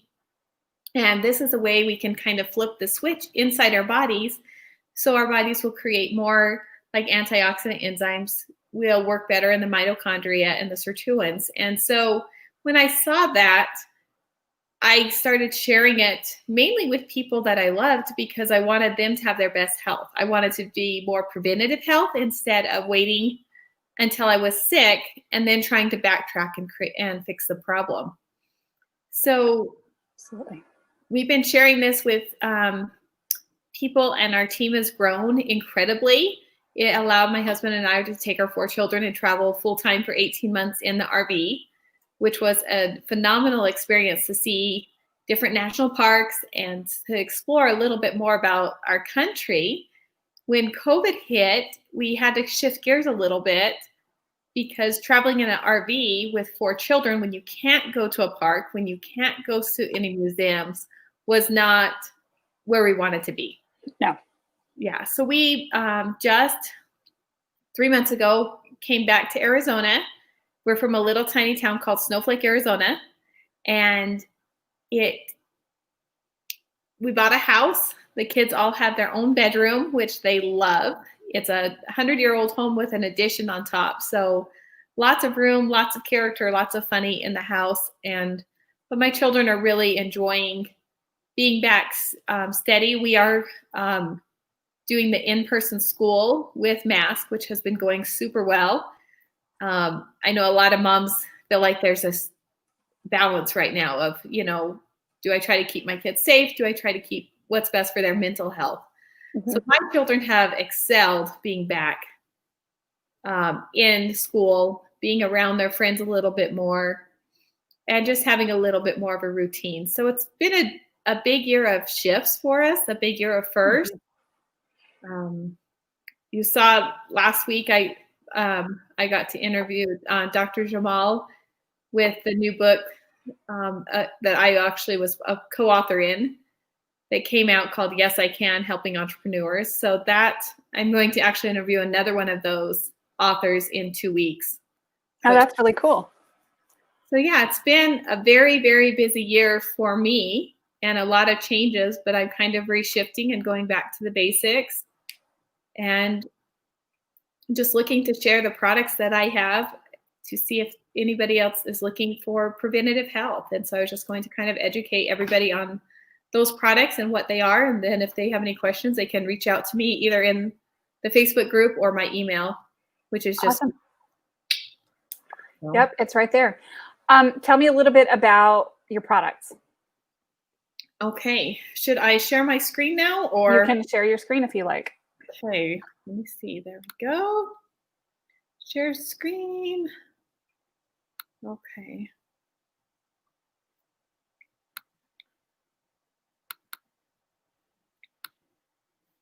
Share.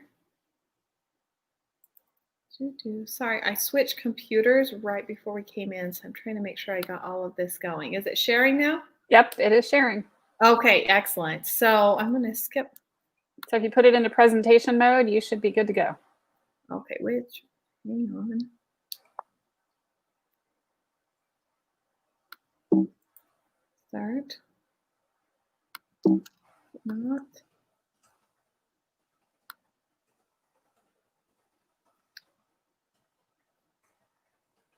There we go. Sorry, I switched the buttons around. Yep. Did it go? I see the PowerPoint, but I don't see it up fully in screen share mode, but you can go from here. Okay, well, we will just go from here because I'm not sure. Yep. Good. Okay, we'll just go from here then.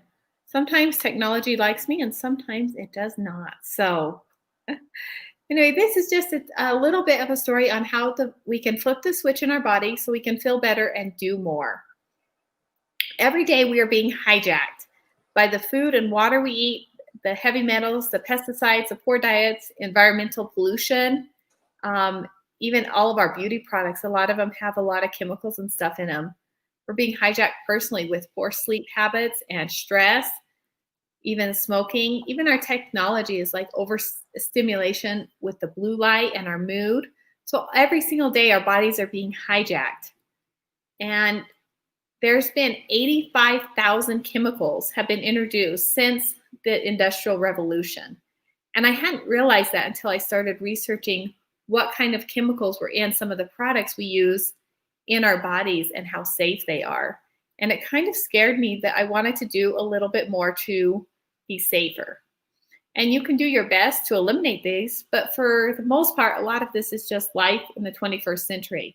And all of this is starting to kind of dim the lights in our bodies. And what does this feel like? It's a decreased immune system, brain fog, sluggishness, bad mood, lack of motivation, increased stress, fatigue. And I'm sure all of us, whoops, okay. There we go. I skipped ahead a little bit too much. All of us have kind of felt these things. And a lot of times we just don't know what to do with it. Or we try to combat it with, high energy drinks, a lot of sugar, or things just to kind of, get going every single day. But what's really happening in our bodies is something called oxidative stress. And it is just the slowing down.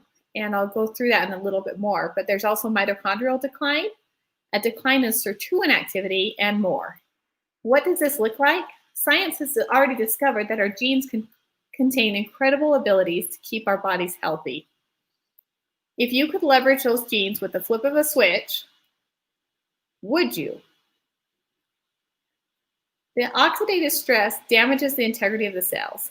Our body's natural defense is producing antioxidant that maintains the health of the cells. Unfortunately, as our bodies produce these antioxidants, over time they slow down.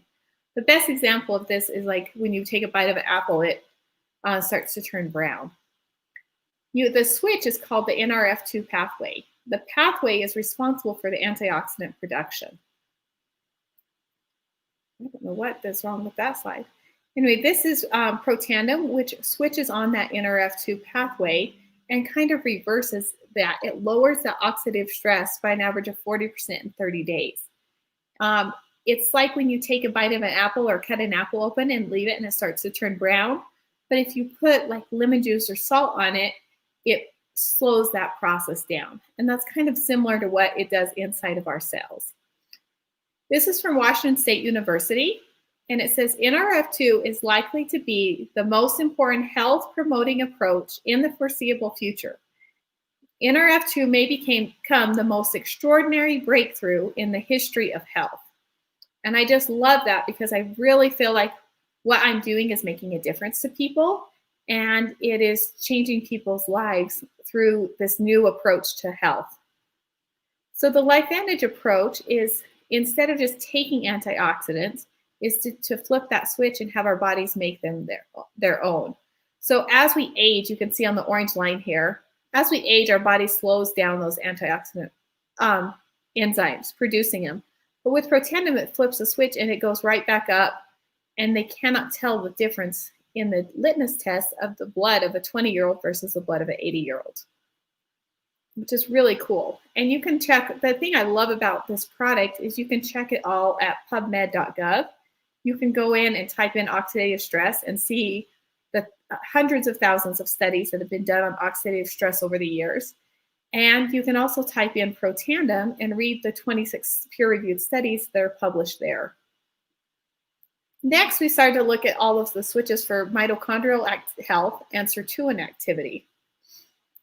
Mitochondrial decline reduces the power of the cell. This is the body's natural defense. The body is constantly fixing or removing damaged mitochondria and producing new mitochondria. Unfortunately, the body's production of mitochondria slows down over time. The switch is the NRF1 pathway, and that's the pathway responsible for mitochondrial biogenesis, flipping that switch back on. And this is the NRF1 Protandim, which flips that switch.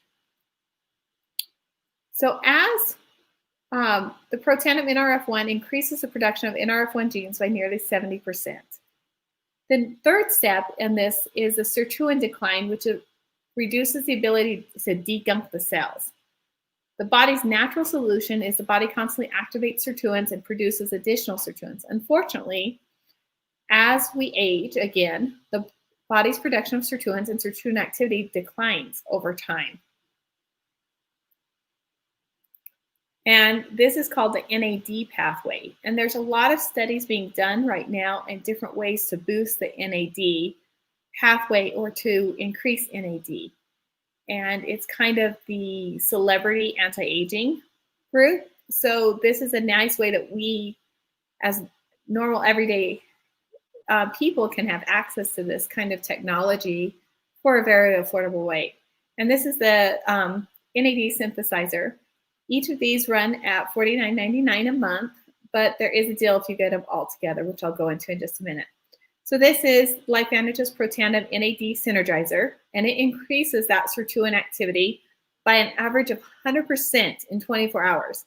The results of this are just crazy. So I've been on this for a year, and I just feel so much more energy, and I have to make sure I take this early in the morning, or else I can't turn it off and sleep at night.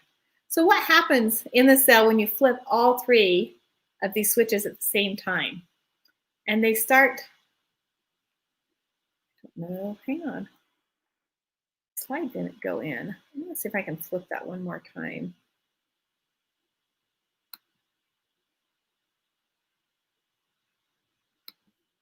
Gotta love slides when they decide to not behave, right? I know, and it's like you test it and check it, and then you go to do it live, and you're like, oh, what? Oh, that was nice. I just tested it 3 times. A minute ago. And now I get it. So. A minute ago, Yeah, it was I working just barely just fine. flipped through all of it.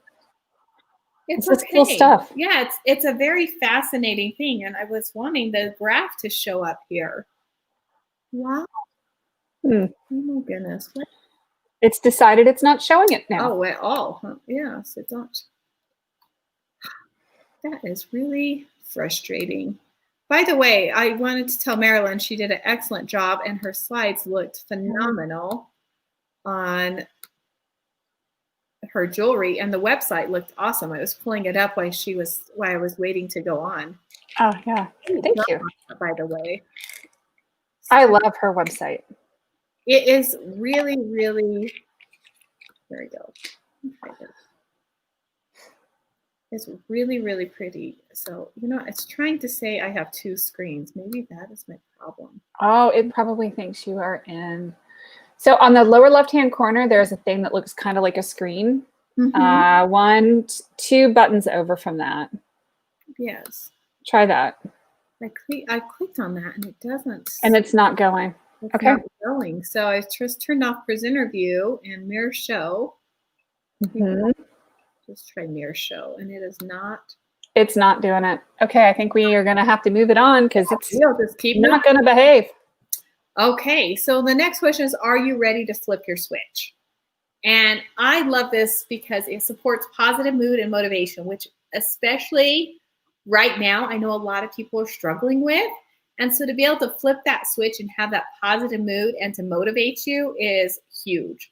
Also supports healthy longevity. So there's been a huge movement. COVID's been hard for a lot of people. I understand. I'm not trying to downplay it at all. But the one thing I think has been a benefit is more and more people are becoming aware of their bodies and what we can do to be healthier. And that's one of the things I love. You can also improve your mental focus and concentration. In the afternoons after you've done a full day of work, you kind of get that last 3 o'clock dip where you need that boost. And I feel like this just kind of answers that question. It boosts your mental and physical energy, and it supports healthy and inflammatory response. And it supports a healthy vascular system. So this is what this does. I'm going to just click one more. So this is the Pro Tandem Tri-Synergizer, and this is our flagship product. And you can get a special, so there's free shipping on this right now, a 30-day money-back guarantee. And so for less than $5 a day, you can really, really just boost your immune system. You can boost your body to flip that switch so you can kind of do what your body was meant to do anyway. One more slide, I think. And that is us. So I'm going to stop sharing. There we go. So anyway, are we back? Okay. So yep, you've been on the screen the whole time, okay. but just littler. Okay.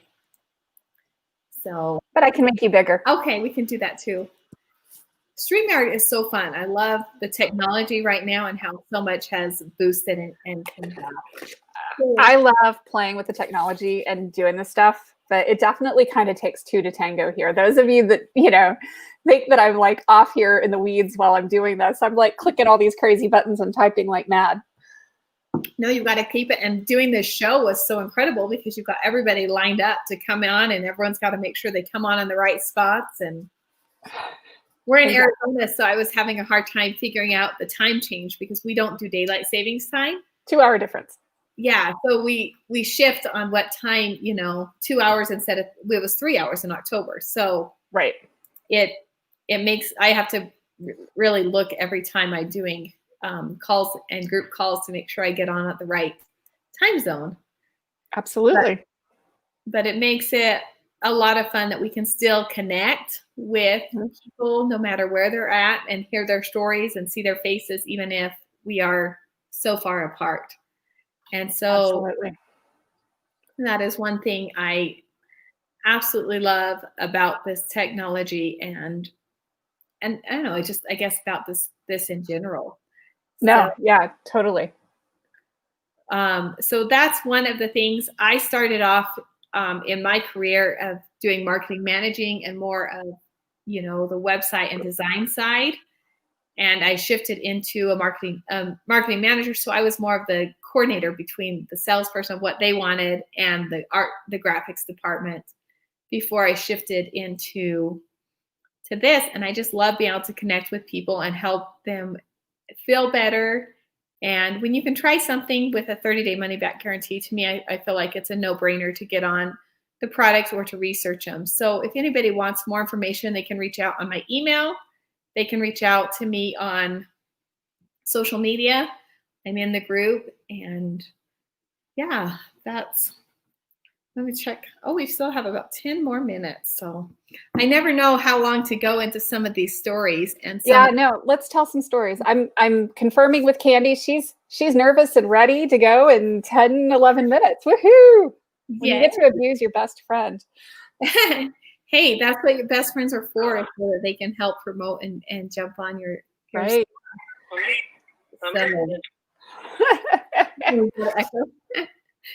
So yeah, I'm going to just back up and tell 2 stories real quick. Why don't we do those stories? Okay.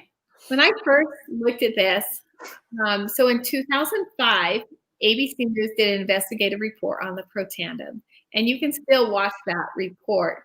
But when I saw it, a couple things just intrigued me. I wondered if it would help my dad. My dad is an old cowboy who has, he's 65 and still riding horses and still, getting bucked off and that kind of thing.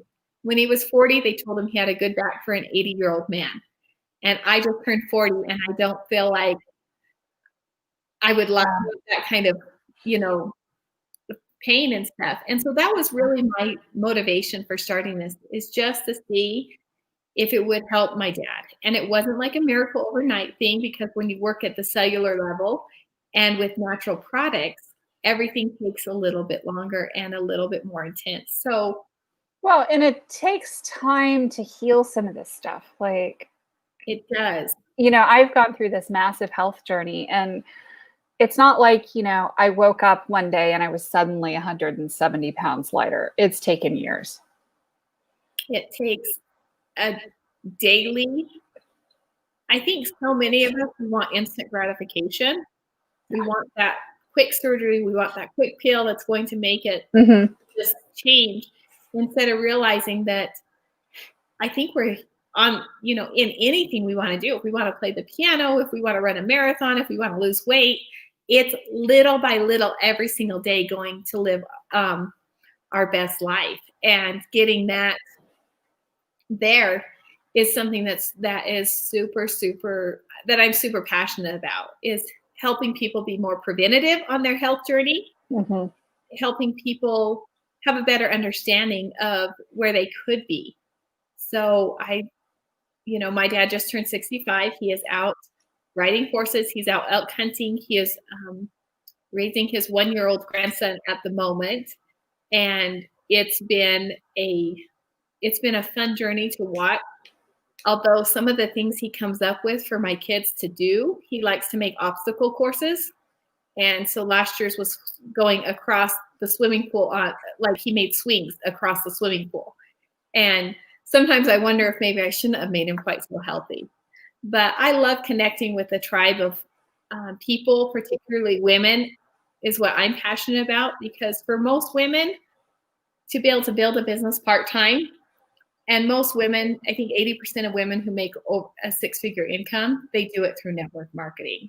And so that's what I'm just passionate about, is helping women have that little bit of a side business, helping them feel their best self so that we can be present for our children, so we can be present and live our best lives. Because I feel like when we do take care of our health, and we do take care of us all the way around, and we can contribute back to some of those other goals that we might have put off for kids or school or just life in general, it just feels like it gives us a way up. And so that's what I am passionate about. And that's why I've been trying to give back a little bit more in this group and share some of the things I've learned on my entrepreneurial journey, because it definitely has been a big journey for me of learning stuff. So, so one of the things that I find very interesting, and I've done some network marketing as well. I'm a new skin distributor. And it's not something I talk about a lot, but I certainly do have a customer base, and it's a monthly check and all that kind of fun thing. So how do you address, and I'm just going to throw the elephant in the room right in the middle of the conversation, because we've got 6 minutes. The whole, it's bullshit, nobody ever makes any money, it's taking advantage of women, that whole like set of conversations that typically happen around MLMs. Well, for me, I usually tell my story. It is network marketing. It is not net wish marketing. Nobody is getting rich overnight. If anyone promises you that it's easy, I would walk away. It's a simple business of connecting people. Right. You're just selling a product is really what you're doing. You are, and you're you're finding a group of people that's looking for something different. Mm-hmm. And you get paid on the product, and you want to make sure that you are with a company in general. Things I look for is I look at the company. Is the company healthy? Is it, I like mine because it was publicly traded, so I could check all of the numbers, because there has been companies that have came in overnight, they promised the moon, and then they've disappeared. And yes, that's part of the industry. But I worked at a regular job that I got a phone call one morning and said, don't come to work. The boss hasn't paid rent in 6 months, and they locked the doors on us. And it went out of business, and he had sat in a meeting the week before and told us how wonderful it was. So there's that kind of thing happens in any industry. So I would check the company, number one. Mm-hmm. I would look at the product. Is it a product that is going to change people's lives? Is it a product that they can get at Walmart for cheaper? Or is there something special that makes you passionate about it? Mm-hmm. There's a lot of fabulous, I buy products from a couple different companies because I am passionate about the industry, and there are some excellent products out there. You want to make sure that you are joining a team where you have leadership. You don't want to sign up with somebody that's going to say, thanks for your money, goodbye. You want to make sure that you are signing up with a team that is going to support you. Maybe the compensation plan actually has things built in to encourage you. Ours does. So the more money I help my team members make, the more money I get paid. And that's kind of a nice way to reward you for doing those behaviors you should do anyway. Make sure there's training. You get what you measure. You do, and make sure there's training available. This is a completely different ball game than anything you've done before. Mm-hmm. And too often, I think they say, "Here's a script. Say this, and goodbye, and good luck," and you don't even know how to get in your website. So, for me, it's been a 10-year journey. I have done a lot wrong. I've made a lot of mistakes, but I have continued to learn and to try to support. So I became a better leader and offer trainings for those people. And I offer, we do, there's multiple ones happening every single week of different trainings that you can jump into. But I've just never found another industry where somebody that is making $100,000 a month would sit down and answer the phone call with me and tell me what I was going to do. At my job, they're like, hey, you got a 30-cent raise this year. Good job. And it just never felt like that connection. I wanted to be an entrepreneur because I wanted to have control of my own paycheck, control of my own schedule. But I also wanted that support. I didn't want to be doing everything myself. So to have the arm that is taking care of legal, taking care of shipping, taking care of the products, the customer service was excellent for me. And so I felt like as an entrepreneur, that was the best path for me. I had the best of both worlds. Yep. That is really, really cool. Yeah. And I feel like that's the 800-pound gorilla in the room, because a lot of people have a huge bias against anything direct sales. And I'm like, well, it's just a different sales model, and it's just a different business model. It doesn't make it better or worse. No. And it's not. I have researched a lot of the industry. I follow a lot of the big leaders like Eric Worre, and he says it's not perfect. He goes, but it is better, and it does give the average person a chance to invest, because most of us couldn't own a franchise, without millions of dollars. And so to have a chance for a low startup to have your own business and have that model to launch into different ways, because everyone does it for different reasons, and you can support your different dreams in each individual way. So that to me was one of the things that I loved about it. And I have found that you get what you invest in it, but it's the same. There's a lot of people that build websites and not all make money. Yep. Oh, absolutely. So yeah, it's the same as anything else. And I appreciate you asking that question. Absolutely. So we're going to take a quick break here in between Vandee and Candi. That I don't know how we managed to do that. So I am going to put up a quick screen. If you would like to keep talking for a couple of minutes, you can do that. I'm going to disappear off screen for just a second so I can take a quick break. And then we will be back with Candi. So thank you so much, Vandee, for joining us. I have been just really delighted to have you here. So do you want me to pop you off or leave you here for a couple minutes? I'll talk for a few more minutes. I'll let you be. Sounds good. So no, if anybody has any questions about network marketing, if you're looking for a way that you want to be an entrepreneur yourself and you really don't know what to do, those are some things I would look for. Again, the company, look for the team you're joining, what kind of training is available. I feel like this kind of business, any kind of business, as an entrepreneur, I think you need to make sure you have both feet going. One foot is that learning and growing, and the other foot is the activity and the action and making sure it's trackable and stuff like that.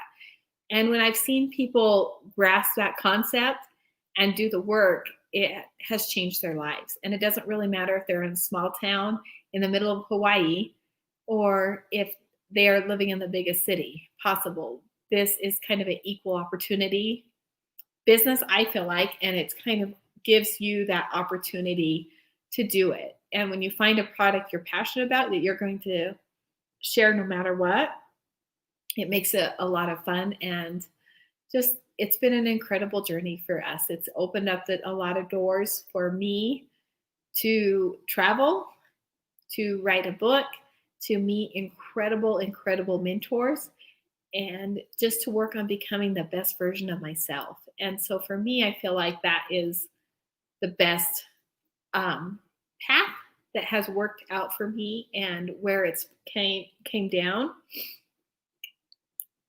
So yeah, if anybody has any questions about it, my email is vflake@gmail.com, and you can reach out to me on social media.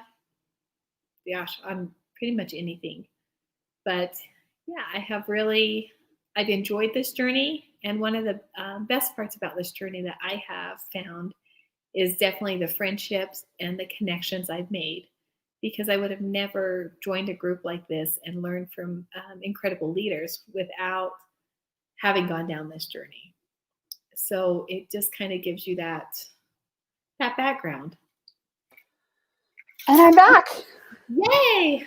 Well, yay! Thank you so much for joining. Thank you for having me, and thank you for letting me share my story and a little bit about my journey. And and I think it's important to have that discussion about that journey of, where we've been and where we're going and why we're doing it. I think when people realize what you're doing and why you're doing it, it makes a difference. I did it for my children. I wanted to be able to be more home with my children. I was gone. And I wanted to have more children. We had 2 kids when we started this journey. And because of this, I was able to have my 2 little boys. And they have been such a blessing. I couldn't imagine my life without them. So yeah, do it for your family or for your children. Absolutely. Thank you so much. Thank you. Okay, we are going to flip, and thank you for sharing your journey. Tell people how to get in touch with you. They can reach out to me on social media, Facebook. I'm Vandee Flake. If you reach out on Instagram, I am the Traveling Flakes because we were in our RV. Or my email is just vflake@gmail.com. Got it. Thank you so much. Thank you. Bye. Take care. Bye-bye. Hello. Hi, Haley. Can you hear me? How are you? I can hear you loud and clear. Welcome. Oh, am I done? Are Is you it done over? yet? I know, right?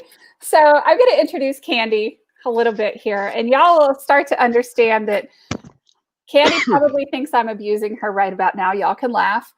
So Candi has been a friend of mine for what, 22 years? 20, longer than Laura's been alive. Yeah, longer than my oldest has been alive. And we've known of each other for probably 28, 29 years, long time. And our husbands have known each other for longer than that. So it's just been kind of one of those, 6 degrees of separation. So if you guys want all the dirt on Haley, you know who to ask. I got it. Yeah, she's got all of it. Ringside seating for all of the crazies. So if you ever want to know if the story I'm telling you is true, you can ask Candi. And it probably is. I have a tendency to do that.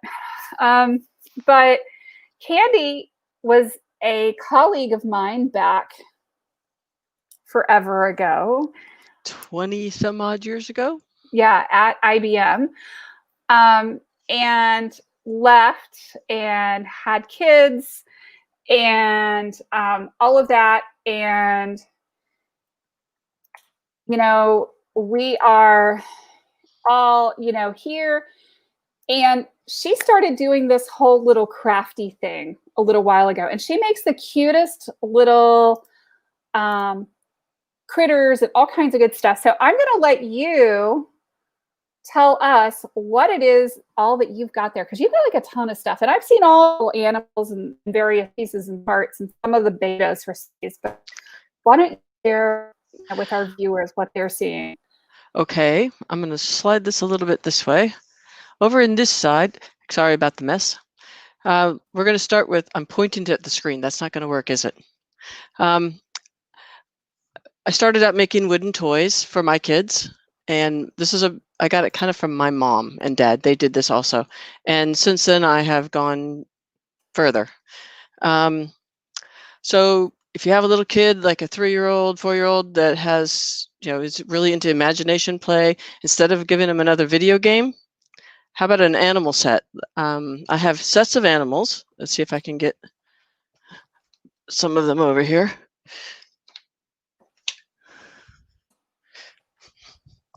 I wasn't real sure how this would work, so I just spread it all out. That's all good. So what is your website? You are on Etsy, right? I am. It should be right there. Wouldn't ya? Wouldn't you say? Wouldn't you say? Okay.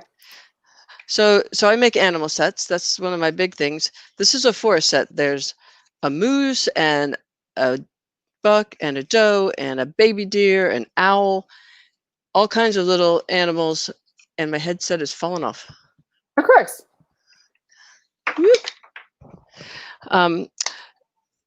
So kids will play with the animals and make little scenes and make whole stories out of them.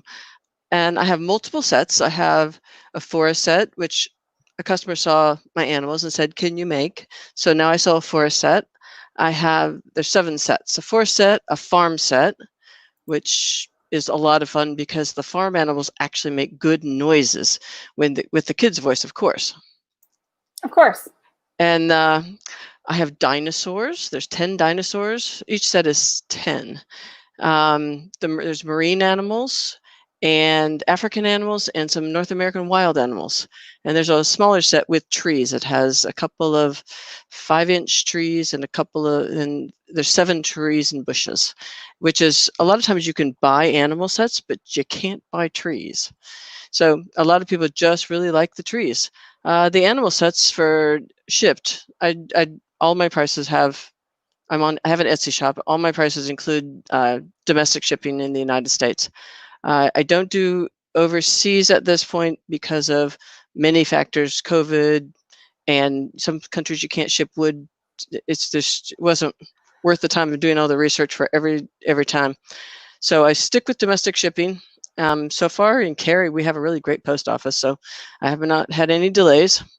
The animal sets are $39.95 shipped, including shipping. And the trees are a little bit less than that. I forget exactly, 30 bucks or something. Also, if you look over here, there is a set of, I'll just bring it over here. Can you see I'm not liking this microphone thing. I can There's see the set of blocks. There's 50 blocks in this set.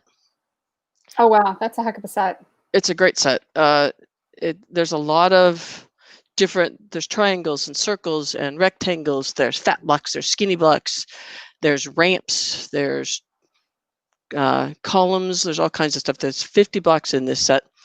And it is 65 shipped, and there's a smaller set, like you want to throw in the diaper bag for the toddlers to play with while you're trying to eat lunch with your best friend, Haley. And it's only 30. And we've done this. Yes, we have done this. Wow. I'm looking at the computer over there. There you go.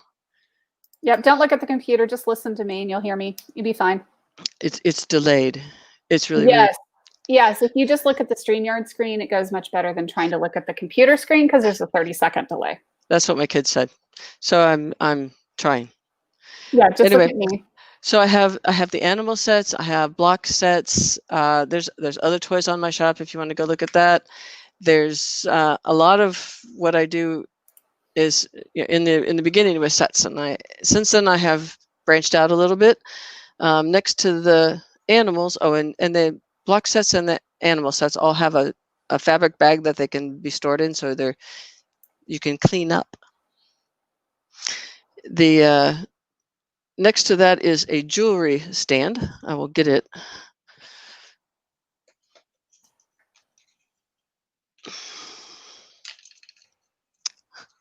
So if you have a lot of necklaces that you like to display, and they get tangled and everything, it's wooden. It's got dowels or little pegs sticking out. It's at an angle, so everything lays nicely. And this is all handcrafted, y'all. This is not stuff that we just... There's no CNC involved here. So it comes in 2 pieces. Just slide it in. I've actually had people buy them for like stores, like a store display. Yeah, store display, or like at a spa or something where they have little stuff. Anyway, there's a necklace display.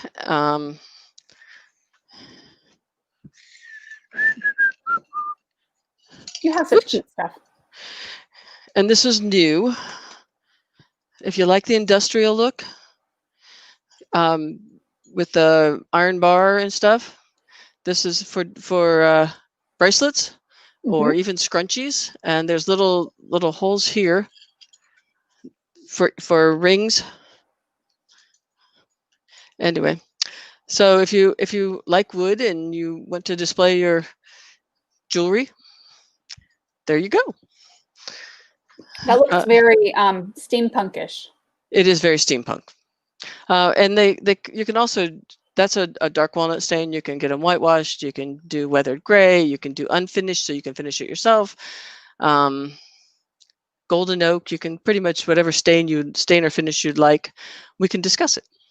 The jewelry necklace display is $40 shipped, and the bracelet display is $50 shipped. Next we have some Christmas. It's almost Christmas. It's what, 5, 6, 7 weeks till Christmas? We might even know who's president then. I think they just declared a victory. I think they did too. One of my family told me before they all disappeared. For Christmas, if you want to display, AKA one of the teenagers who gave her the news and then split. I have 2 block snowmen. Yep. Comes in blocks. He has a little carrot nose. Can you see it? Little carrot nose. He's all in little pieces. And he has a brother over there.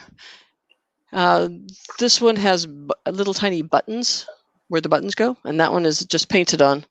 And I also have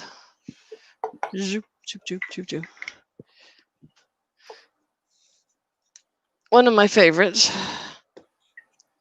I realize it's all backwards for you. Is it? Nope, it's not. Nope, it's not. I was wondering how to do that. No wonder you can't read this. Nope, if it's right side up, we're good. There. There you go. We flipped everything because we couldn't see it. Yep, no, StreamYard tends to show it the right way. Okay, so this is what I call a stacked Christmas tree. As you notice, it looks like a Christmas tree. Has a yellow star on top. Hold it up really close to the camera. Put the star, yeah, bring it up close to the camera so we can see it good. Yep, hold it up a little higher. Oh, perfect. There you go. And it comes apart, of course.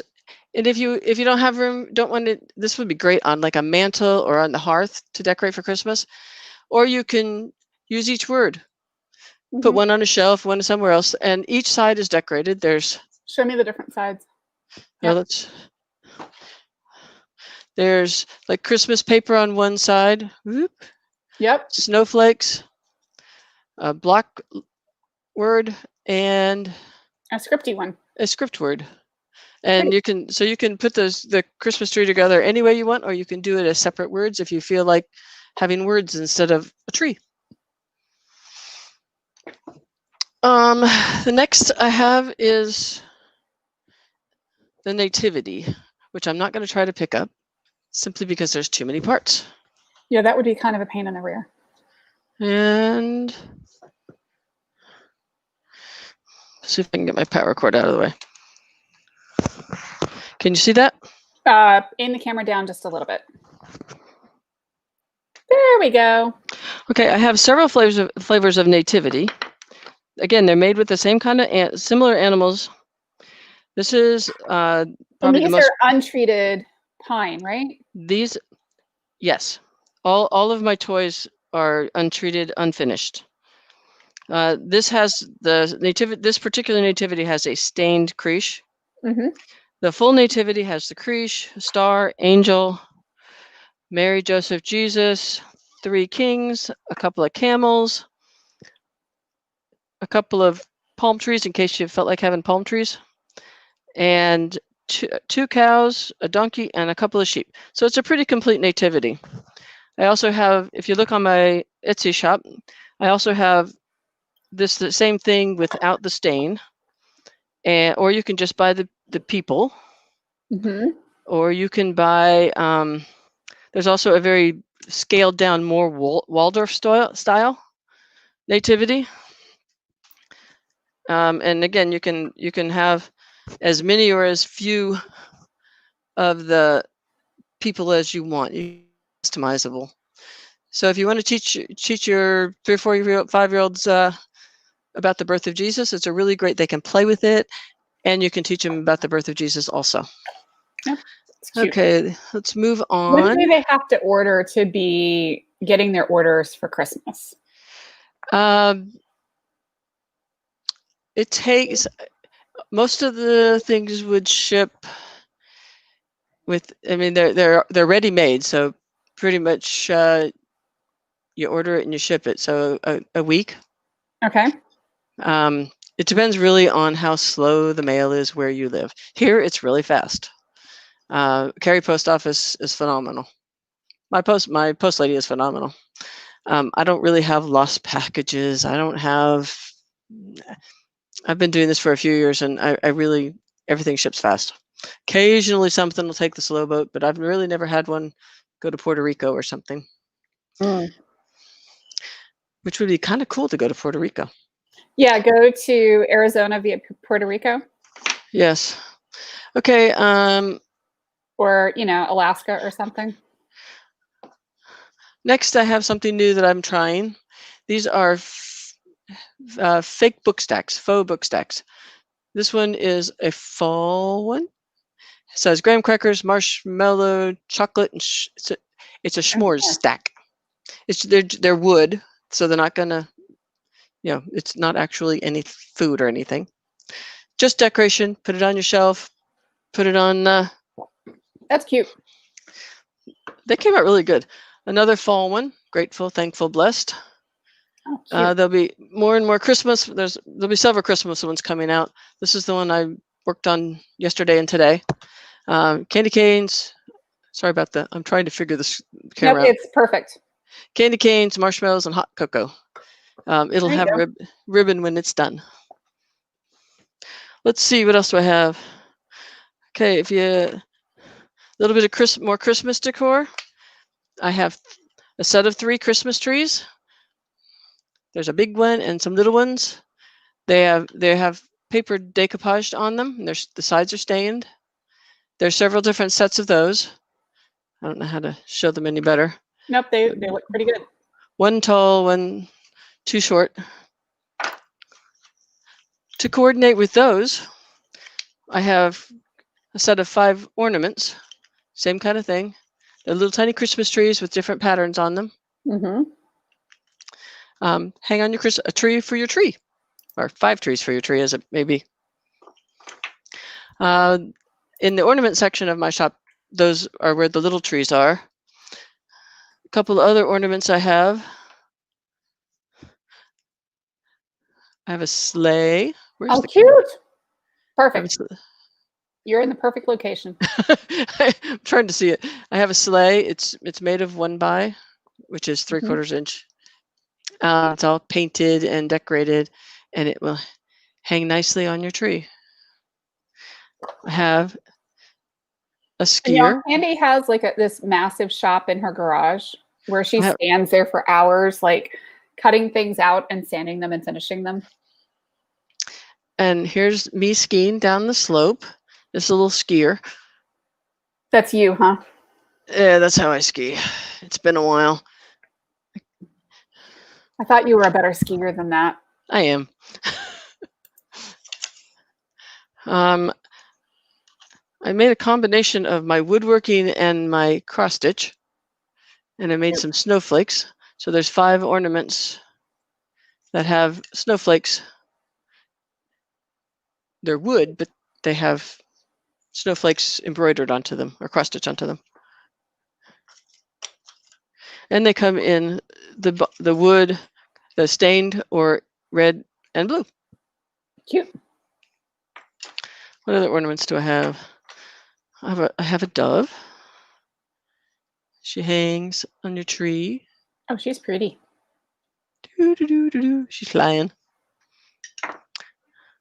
And new this year, I'm in the middle of making these, so they're not quite finished. I have a couple of ornament shapes. Oh, cute. And the blue ones have stars on them. I also have red ones and white ones. So far, they have nothing on them. I think I'll do a wreath, maybe, on the red ones, and maybe a reindeer on the white ones. I haven't really decided yet. It's work in progress. That's all the woodworking I have out. There's more. Up behind me, it looked, so what you're not seeing behind the sheets taped up there are kitty litter buckets full of craft supplies. Mm-hmm. Because my best friend used to have 1,500 cats. All right, it wasn't quite that It's many. called the Crazy Cat Lady Starter Kit. Yes, she had lots of cats. I have dog. She has cats, and it used to come in. You can see the kitty litter buckets over my head. I have like 100 of them, and all my stuff is stored in there. It didn't look real good. So up on the wall behind there are some of the home decor items that I've been trying. They're made with little wood slats and stained and painted, and one is a star and one is a mountain scene. And they're out on my Etsy shop. And I don't know how much time I have. We have about 7 minutes. 7 minutes. There's more stuff out on my Etsy shop. Show me your necklace holder again and the bracelet holder. Those were really pretty. Those are really cool. Those are like a really awesome like Christmas present, for somebody. Because this is something I've actually like struggled with is how do I store bracelets? Or scrunchies. Or hair scrunchies, yeah. So it's about, I think, 10 inches long. Did you steal Hannah's jewelry? Hannah helped me. My kids really helped set all of this up. I'm on Rick's computer. I'm teasing. I'm on Rick's computer. I'm on Adam's headset, Yeah, Dad's headset. Borrowed all the kids' jewelry. I Well, think his head is bigger than yours. maybe that's what it is. So it's about 10 inches long, and it's painted Mm-hmm. so that it's nice and pretty and smooth. There's little divots here. They're Yeah, rosette, it's really pretty. a little rosette thing to put rings or a watch or something like that. If you like the industrial and vibe. And I just love that necklace holder. It's really, really pretty. Ah, I dropped something. Well, and Candi has some other things too that she probably doesn't have like on her shop. Like one of the things she did for me like forever ago, and you know what I'm going to say is the barn. Oh, the barn. Yes, the barn. I actually have a better barn now. It's not quite so complex. My mom helped me build those barns for you. Whoa, they were hard. I can build those barns, but I don't really build those barns. I know. No, but like I sent a barn to my cousin, one to my, Texas. yes, we shipped a barn to Texas and it was more expensive to ship the barn than it was to buy the barn. But, Yeah.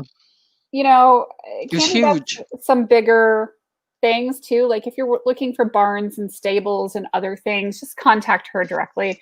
And here's like Yes. the necklace holder. So I have a stable custom applications sometimes, you know, if you're like, I need a who's what's it. Oh yeah, a lot of the animal sets came out because my kid loves sea animals. He really loves sharks. Can you make up a set of sea animals? So now I sell sea animals. I mean, it's got shark and a whale and stingray, and it's got a lot. It's got 10 animals. A lot of it comes like that. The animal sets are. I mean, a lot of my toys are really geared for imagination play when you don't want to listen to the TV or bells and whistles and all the noise. The kid make noise, but anyway. Well, we So hope they do. this is at 2 pieces, so you can actually break it apart. It sets in here at a slight angle, and it has 11 pegs, and you can put multiple necklaces on each one. And they're all separated so that your necklaces will not get tangled, and you can see them and easy to pick out which ones you want to wear. Multiple colors of stains and finishes. Yeah. And that to me is the cool thing is, you know, being able to untangle the necklaces and customize it and have it look really good. Customize it for you. There's more ornaments out there, and there's more coming. I have a couple other things that I'm working on. The block sets are really popular because kids just like to build. They like to stack things. Well, and it's actually gotten really hard to find a good block set. That's not painted. Yeah. I don't paint because it's better for the kids not to have the paint. Right, because who knows what's in the chemicals in the paint. Well, there is safe paint, to be fair. But I don't know. I don't do painting because the target that I'm going for is the parents who want dye-free, paint-free. It's their imagination. They don't really need the colors, or they can paint them themselves. If you look in the comments, the reviews on my website, I recently did a special order of animals for a woman who, remember the Brown Bear book? Brown Bear or something. All of the animals in the Brown Bear book, she wanted them all. And so I made her one, and she painted them, the colors in the book, and she posted it, and then somebody saw it and then ordered the same thing. But it was really cool to see the way some people, they paint way better than I do.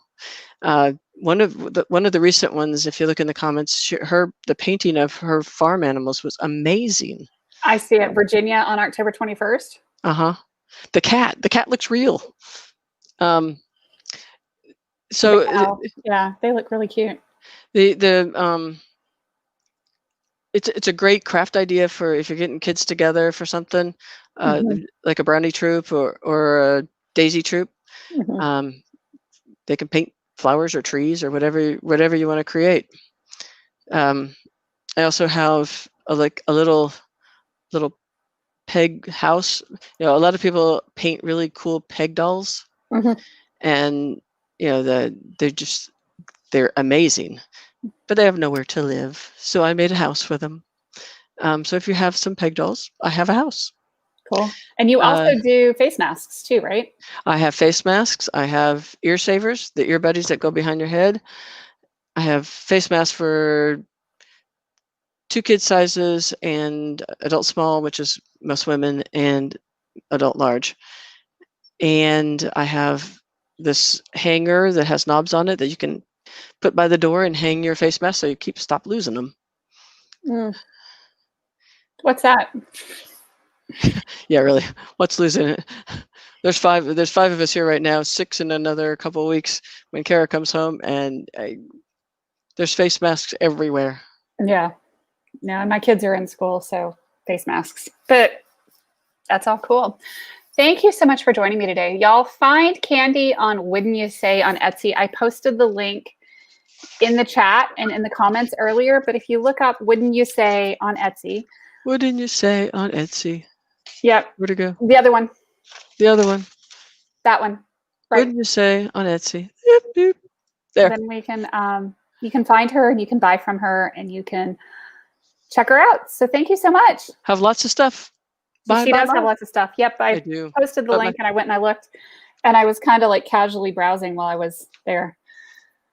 Thank you. All right, Haley. Have fun We'll this see you afternoon. soon. Thanks. I am having lots of fun. Take care. Bye. Bye. Okay, Denise, you ready? Hold on, let me share it one more place. I forgot to share it on my page. Oh, Well, I didn't forget. I just hadn't shared it today. Let me see. y'all, welcome Denise Swafford. Hey. Hey, so she is our next guest here.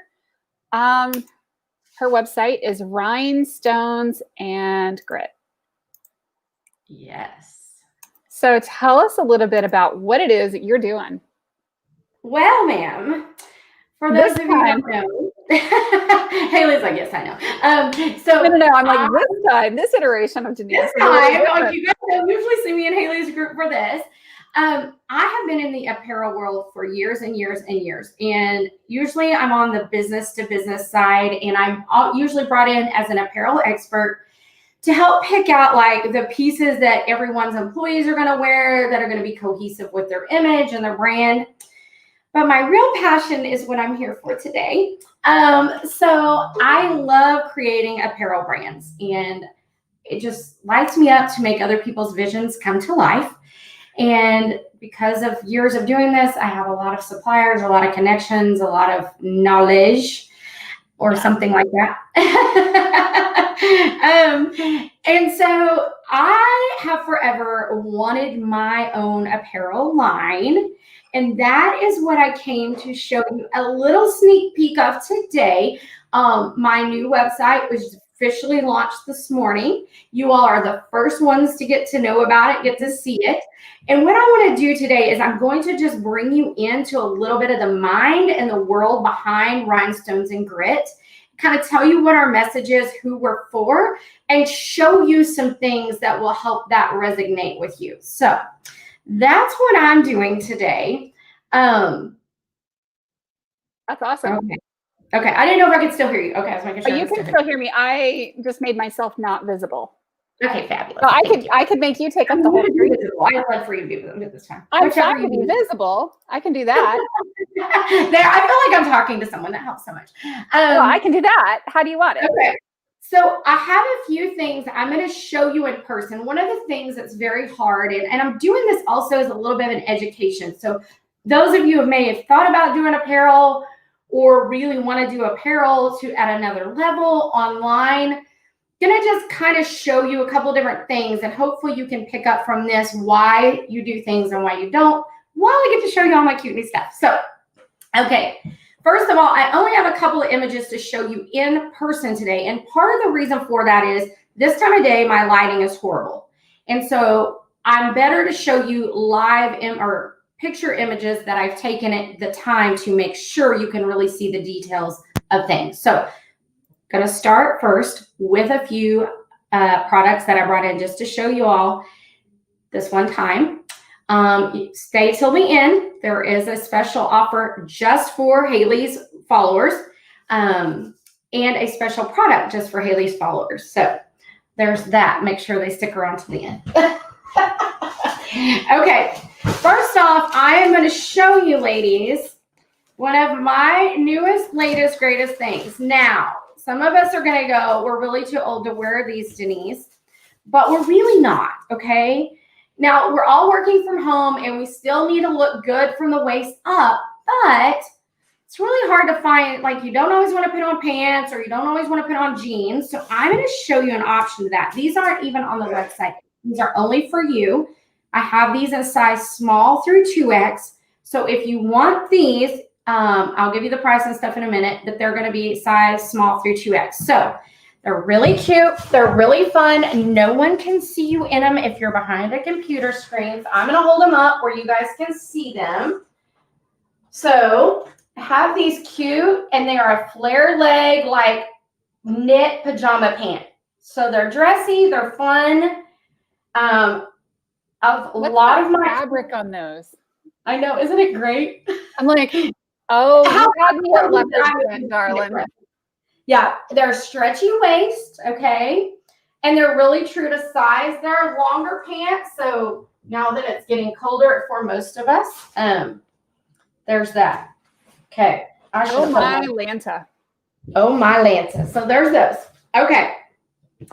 Then the next thing I have to show you in person, this is my new favorite go-to everyday shirt. This looks amazing on camera, okay? Because these colors, if you have the right color behind you, so for me, you can see my wall back there. This is it. It's my new Aztec shirt. It has all the detail down the sleeve. It's a lightweight tee, or it's not quite a knit sweater material. It's more of a little bit heavier t-shirt material. Mm-hmm. So it is awesome. It has got lots of color. It's got lots of pop. If you've got a white wall behind you, this is a great piece to wear. Or even I mean, it even looks good pretty much behind my wooden look there. So the reason, like I said, some of these things, when you show apparel online, it matters what you show it in front of. It matters your lighting. And just because I do this a lot, I know that my lighting is not the greatest this time of day. I can't ever get rid of this glare. It's just there. Right, because the light's coming in through the window where you are. Through, and there's just some things you have to do the best with what you can do. So, can I see the comments in here? Okay, yes, I can. You can. Okay, well, you'll have to tell me because I won't pay attention. Well, I'm paying attention for it. You'll tell me, right? That's why we're doing this. So that's why we're doing this together. Thank you. That's why I need you. Okay, so this is the shirt I'm wearing. This is actually one of your specials, but you have to wait till the end of the video, at the end of the live to find out what the special is. But it says, y'all that know me know that I love bright colors, and I love things that make people feel good and things that make them have this wearing a reminder all day. That's what apparel should be. Apparel should be a constant reminder of something. And usually for me, it needs to be something happy because, we're business owners and crap just happens throughout the day. And just wearing that piece that makes you feel good or makes you feel confident or whatever. Now, y'all don't look because I wore the wrong jeans with this shirt because y'all weren't going to see me from the waist down. But I'm going to show you the fit of the shirt. This is what we call in Rhinestones and Grit. We are actually naming the shirt, branding the shirt ourselves, the Get Lucky shirt. And yes, I mean, get lucky, girls. Okay. Oh. So now don't look at, I said I wore the wrong jeans, so I'm bulging a little bit, but it's a really nice fit. It's a really short sleeve. It's not so fitted that if you are, I could be doing a little bit bigger size than that, but I grabbed the wrong one. I'm not down as far as I thought I was, but it's a really great fit. It's very flattering. And let me tell you why we call this the Get Lucky shirt. Don't wear these shirts around your husband. I don't know what it is about this shirt, and I have women that wear this, like I have all my night t-shirts are done in this cut. And I have women wear it to the gym and get hit on. I have women, even though it says Ignite Christian Businesswomen across the front, I have women that wear these shirts and their husbands are like instantly turned on. And I keep hearing these stories about my t-shirt. That is why it has become our signature t-shirt, and it is called the Get Lucky. So I'm just telling you, there's power in your apparel, girls, not just with men though. I have a lot of women that I wear these t-shirts all the time with some sort of cute jacket, and I get compliments all the time in a t-shirt. Mm-hmm. You know, I mean, they might like what it says, but women will notice how it fits and they'll go, that t-shirt's very flattering. So, you know, you can dress up and not be dressed up. You can make a statement without really having to go all out. I mean, my earrings are always big. That's just the signature of Denise. You need to do you. One of the things that I end up helping coaching clients with, probably more than anything besides action planning, is their power outfits. What makes you feel good? We talk about the shoes they wear. We talk about the sounds their shoes make. We talk about the way things fit. And I have this whole system I take women through to help them find those 2 or 3 things that when they've got to go close a big deal, even if it's online now, they put that outfit on because it gives them power, makes them feel confident. Haley is body changing a lot. She's getting to shop a lot, which I love. Yeah, but it makes it very hard to buy things online right now because, you know, I can pull out the measuring tapes and stuff, but I have to really pay attention and try it on and see what it really fits like, because my bottom and my tops are not the same sizes or anywhere near them now. Yep. That happens to a lot of us. Now, I've got one more piece to show you in person because this is the most Denise thing you will probably ever see in your life. Now, this isn't going to be for all of you, but stick around. I have the same gorgeous big bag and another print that I'm going to show you in just a minute. So I'm just going to have to show up. So this is called our Serape Weekender. That's very cute. Fun fringe. It is huge bag with all the pockets inside, which you all can't see, but it does have 2 cell phone pockets. It has an inside zipper, and then it has a double zipper across the top, which I really like double zippers. So it has a double zipper across the top. What is a double zipper? So, you know, you can get into it from either way. And the reason I like this is when I travel on an airplane, my bag is always where it can't get to the zipper. So you can go this way or this way. You have 2. So got it. That's amazing. Yeah, that's a great feature of a bag. And Rhinestones and Grit, we are creating all of our own line of bags because there are just features in bags that most people don't think to put there that are just be there. So it's a nice weight. It's a nice size. It does have a reinforced bottom. But I mean, I'm a short girl, y'all. I'm like 5'3". So it's a big bag. Now, I'm curious in the comments if anyone knows why you carry a big bag. So I'm going to ask some questions. Why do you carry a big bag, like when you're traveling, or why do you carry a big when bag? You're traveling, why do you carry a bigger purse? Oh, because I always carry in my carry-on at least a change of clothes and all of that. And honestly, if you do it right with a purse and a carry-on bag, you don't have to check anything. I've gone like to Europe for 2 weeks with a purse and a carry-on, or a backpack and a carry-on. Yes, big bags are a thing. And for me, less is more. I want 2 things to carry and I want more. But I want to show you something else. Well, and you can also carry that through the airport, and then you have your little carry-on bag on wheels behind you. You're not checking your bags and you're not worried about losing your bags. Right. Yes. Yes, you're only allowed 1 carry-on, but you're allowed a purse and a carry-on. Yeah. And this will count as the carry-on.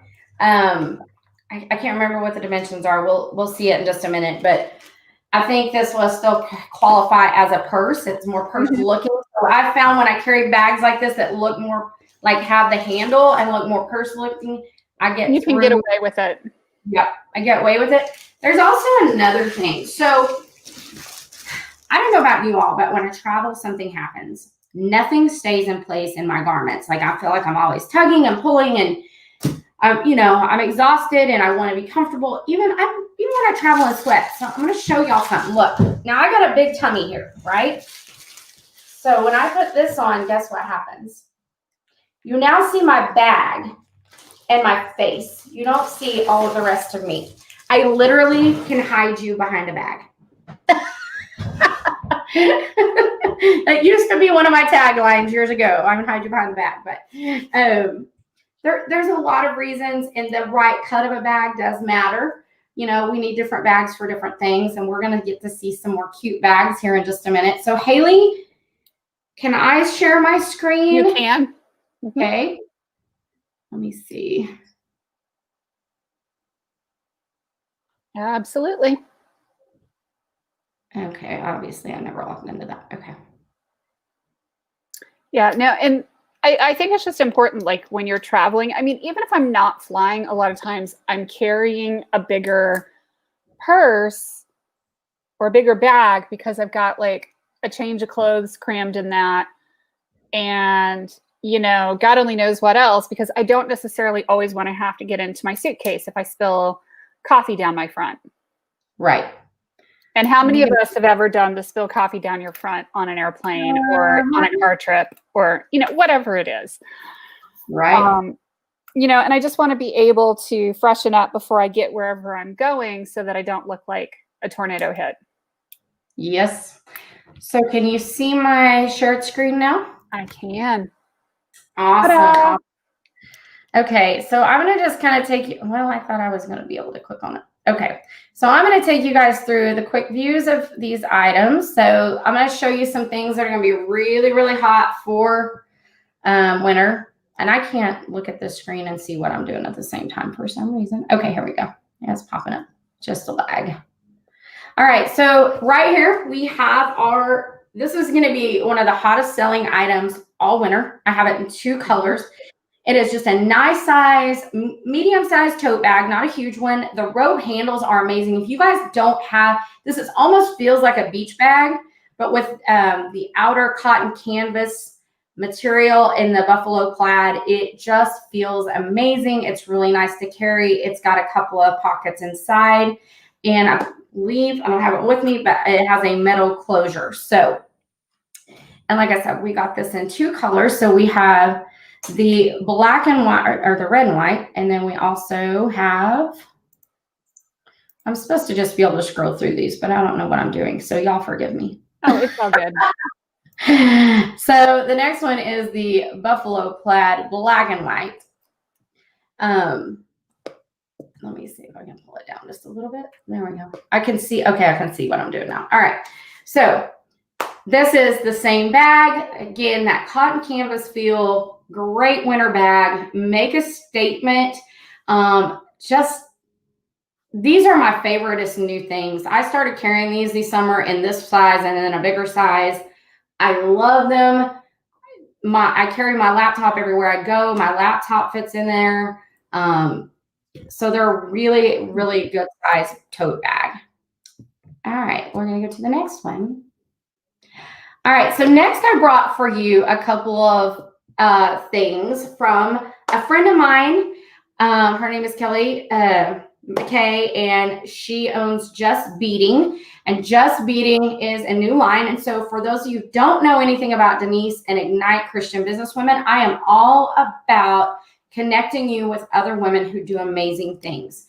And that's one of the things I'm going to show you today is some of Kelly's stuff. So let me show you. That's really pretty. This is very pretty. I know this is very elegant. It's a bigger, chunkier piece. It's a great price point. And there's so much detail in Kelly's work. It's amazing. And I could show you this, but it wouldn't do it justice. So I want to show you the pictures on these. All right, here's another one from Kelly. This one is, I call my turquoise heart because I love turquoise. Y'all know that.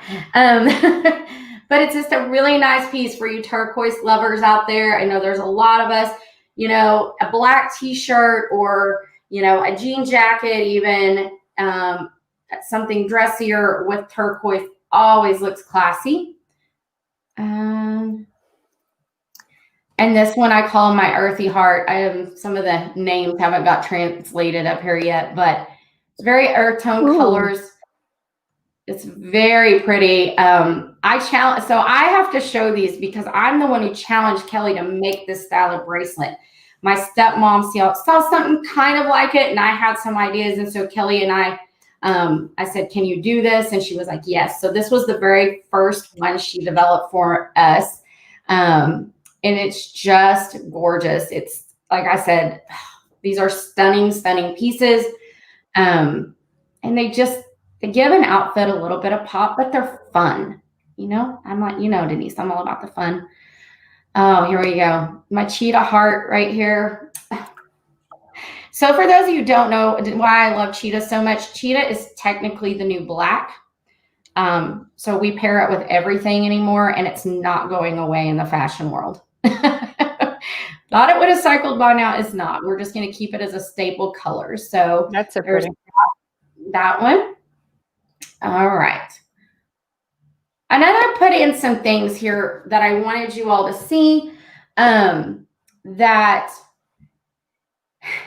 these are good everyday pieces. So you've got to sit behind a computer. You've got to do the video. You've got on a t-shirt. Look what happens when you throw this on over a t-shirt. You now suddenly look a little bit more dressed up, a little bit more presentable. You probably feel, well, I always feel a little more presentable when I have on a jacket. And so this is just a nice lightweight thing. You can wear in and out of the house to the car. You can wear it around the house. You're probably not wearing it into any major business meetings, but it's nice. It's a nice fit. I'm going to go back. I forgot. Most of these things are going to come up to a 2 and 3X. That's when it comes to a 4. So, and it's available in the I call ivory and the black as well. All right. And then I have a few things here I want to show you. Okay. All right. So again, buffalo plaid, we're all about it this season. This is a Sherpa pullover. For those of you who don't know what Sherpa is, it's a very soft, buttery feeling, a little bit of a puff to the material. Super, super popular. And this is actually a unisex size. It goes up to a 3X. Wow. Yeah. So there is one thing about me is that I try to do everything at least to a 3X as possible, because every woman deserves to feel cute and have fun in her clothes. So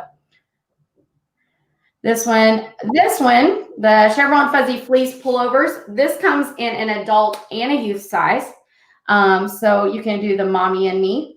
And I know a lot of women like that. So through the kids version in here as well. But this is nice size. It's really true to size. This is from one of my favorite brands of all times. And I'm very fortunate to get to work with them. And so, but their stuff it's very, very good quality. And this stuff just feels amazing. Like, I just want to touch it. It reminds me of like when we were little and we had like the plush and the velour, tracksuit. That's very cute. Yes. In adult, it goes up to a 3X, and in a youth, it's small, medium, and large. And then next. Any questions so far, Haley? Because I cannot see the questions while I'm sharing my screen. Nope. Okay. All right. So here's another one. People watching, and I'm like, okay, guys, you can comment. So how many of y'all had something that looked like this when you were a kid? Tell us in the comments. Because really, this is a retro thing. It's come back. This is the Fuzzy Fleece pullover. The other one was a full zip. I forgot to mention that. This one comes up to a 3X, and only in the adult. There is no youth version of it. Mm-hmm. I know Haley's going to throw me. No, you're good. You've got 7 minutes. Okay, good. All right. So this is the Varsity Sherpa pullover. This will be the piece that you need to get now to have it before everyone has it. It was just released. This brand is the only brand that's coming in right now. It's adorable. It's fun, and it still gives you like that varsity, a little bit of, you know, cool dressed up look. So this one's also going to come to a 3X. Okay, this is the item of the day, girls. I'm just going to stop. Do we have any wine drinkers in the house? Tell us in the comments if you drink wine, please. Oh my gosh. Does everybody see what it is now that I said that? This is a gnome wine bottle topper. You can decorate your wine bottles that sit around your house for Christmas. They're going to come in a set of 3. So you get a red, a green, and a gray one. And y'all, I saw these. I'm not a wine drinker, but I thought this is perfect for Haley's audience. Y'all, they're just so cute. And they're only $14.99. So you can get these for your friends that are wine drinkers. What a great little gift for Christmas. I love it. I love it. I love it. I love it. So now I kind of wish I did drink wine. That's awesome. They're fun. Hey, Denise, I'm going to let you keep going for just a couple minutes while I pop off screen. Okay, go right ahead. All right, so ladies, again, Sherpa, extremely in style, extremely popular right now. This one's going to come up to a 3X. And this is I can't remember what color it says, the mint, I believe. But it does come up to a 3X. I'm going to try to hurry these last few because I know that I'm getting low on time, and there's a couple of things I need to tell you. This is the same Sherpa up to a 3X in the heather or frosty gray. So remember at the beginning, this bag, oh, you can't see it. This is an oversized weekender as well. About the same size as the Sherpa I showed at the beginning, but in a cheetah print for those of you who don't like all the light, big, loud colors. The bag sizes on both of those are a 26 by 14 by 9. Has the double zipper, the double pockets, and it's just a really good weekender bag. There is the Sherpa that I showed you just a minute ago, so I'm not going to cover that again. For those of you who are ball cap girls, I do have just a few of these in stock. These are the crisscross ponytail hats. So here's what it looks like in the back for those of you who like to wear a ball cap out and about and be able to pull a ponytail through it. These are amazing. They haven't been on the market very long. And we have them in the Sherpa, the cactus, and the cow print, of course. So have a little fun with those at a great price point. They could also be a Christmas gift. Here is my favorite Christmas t-shirt of all times. So his hat is actually glitter. Of course, the band is cheetah print. This is on a great fit 3/4 sleeve. Sorry, I clicked that. Didn't mean to. 3/4 sleeve t-shirt. These are available up to a 4X. And this is actually a unisex cut tee. So you don't really have to worry about the sizing too much on those. They're pretty true to size. For my country girls, here you go. Have a mooey Christmas. This is a t-shirt I designed at the end of last year, so I didn't really get to sell it. So I'm excited about it this year. Again, unisex tee up to a 4X. Okay, make today ridiculously amazing. The t-shirt I showed you at the beginning, also the same t-shirt I'm wearing. This is the Haley Group Special, and I have one more thing to tell you all at the end of this. So that's a special for you today. This is going to come up. It's from an extra small to a 4X. It's normally $24.99. It's now for you all in the group today. It is $14.99. So those girls you know who love the motivation or could just use a little reminder to wear, make today ridiculously amazing is one of my favorite quotes. So there is that. I managed to make it through all the products. Yay. Whoa. Whoa. I wasn't sure I'd make it. I need one of each. Do what? I need one of each. You need one of each? Well, let's just get you one of each, darling. So how you order from me is you just go to rhinestonesandgrit.com. Everything you've seen will be there. And if you enter, I'm trying to get this off of my screen, leaves.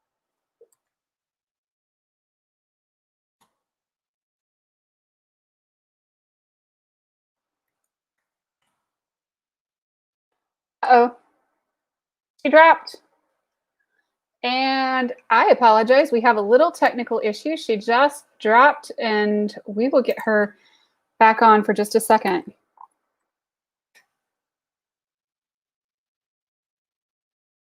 I will get that link posted to Rhinestones and Grit. And we'll give Denise just a second for recovery. Thank you, thank you, thank you. Hit the wrong button. Sorry, guys. The only other thing I have to say is if you need help with an outfit, you need help with branding, hit me up. I'm glad to give you advice. A lot of those things I showed you today can be customized with your business logos on them. So you want to be trendy and out and about, hit me up. I didn't put that in there today because I didn't have that much time to cover that. But one more thing before I go is I have a discount code for Haley's group. This discount code is good through Monday night, so for the next 48 hours. And you just type in the code WEN for a 10% discount. That's amazing. Woo! Right? That was quite the flyby. Whoop! Cool. We did it. I got it all. Y'all go check out Denise's website, rhinestonesandgrit.com. What were you going to say? I feel like I just cut you off. What were you going to say? No, I was just going to say thank you for allowing me to be on here. So. Thank you for joining me. This has been a ton of fun. Thank you. I'm going to pop off. Yep. And thank you, everybody in WEN. And we're going to get Kelly on here. And this has just been amazing, y'all. Thank you so much for joining. Please, do share with your friends and let them know about this cool stuff. Take care. Hello. Hello. How are you? I'm good. Cool. Welcome, Kelly. Happy to have you here. So tell us a little bit about you. Well, I am a full-time vocational rehabilitation counselor for the state of Virginia and an author and writer on the side. And this past year, I decided to really take a step out and do something about it instead of just writing reports and coming up with ideas. So I was inspired by my cats. I was watching them play one day and was inspired to write a story which someone told me would make a really cute children's book. So I decided to take the step further and look for an illustrator. Long story short, my book was published in February. That is so cute. So Cats with a box. Cats with a box. And those of you that know cats, you have a pretty good idea of how this is going to go. I have two cats. Max, who is the one on the cover here, who's also sleeping next to me. I don't know if you can see him or not. There he is. But when cats usually have a box around, somebody's going to get in it and somebody's going to get attacked. So the story starts with how Max jumps in the box and what he does to get himself comfortable. And then my other cat walks by, and then the fighting and the chasing elude. And one gets pinned behind the couch. Max gets pinned behind the couch. And the other cat thinks she's got him, and then he ends up back in the box. So I had that children's series of If You Give a Mouse a Cookie in mind when I was writing the book, how it kind of does the cycle. Why don't we give people a bit of a preview of the inside of the book and share it? Sorry? Why don't we give people a preview of the inside of the book and share it? Sure, not a problem. And maybe even we can read of it to them. And okay, sure, I'll do that. Okay. So, when you leave out an open box, This is so cute. a cat will jump inside. Absolutely. Walking in a circle, he rubs down the paper and makes it crinkle. Walks around in a circle and crinkles the paper, I should say. He likes the way the paper feels, and he kneads it with his paws. Trying to get the, okay. And then he lays it out flat and takes a nap, or he starts to take a nap. And then he hears something coming by. He slowly opens one eye and sits up. And here comes the other cat. And time for some fun. Time for some fun, yeah. So he waits for the right moment, and then in a flash, he jumps on the cat. And then they tumble and rumble around a little bit. And they face off and have a spitting and hissing contest. And then they run around the room. Mm-hmm. And then turn around and run back around the other way. And this is my favorite picture because those of you that have cats know that sometimes they make galloping noises, and it sounds like they're galloping across the floor. And so just the detail on this picture is there's the cats look like they have little manes and little the clouds of smoke behind where they're running, so it kind of looks like a horse. We kind of had some fun with that. And then of course Max is stuck behind the couch, and the other cat thinks she's got him, and it turns out no, she doesn't have him. Where'd the other cat go? He went back inside the box and walked around in a circle again and stretched out the paper and took a nap. So that's the book. So this is available on Amazon. It sells for $12.50, and if you count tax and shipping and all that, it ends up being not quite $20, but somewhere around there. So that's my first book. That is really cute. Yeah, I was very grabbing that link. Very fortunate to find the illustrator. She's actually the niece of someone in my writers group who also has a side business doing pet portraits. So I couldn't think of a better fit. She does most. So I thought that was kind of cool. She did a beautiful job. Yes, she did. She did a really great job. And I actually got the originals, and on my author page, I did some reveals when I was first getting the drafts and the sketches. And so hopefully this coming year I will have a YouTube channel, and so you can kind of see the development of how these sketches went to the full drawings. And that's cool. Yeah, it was kind of neat. So tell me a little bit about the process of, sketches to full drawings to book and all of that fun stuff. Oh, wow. Well,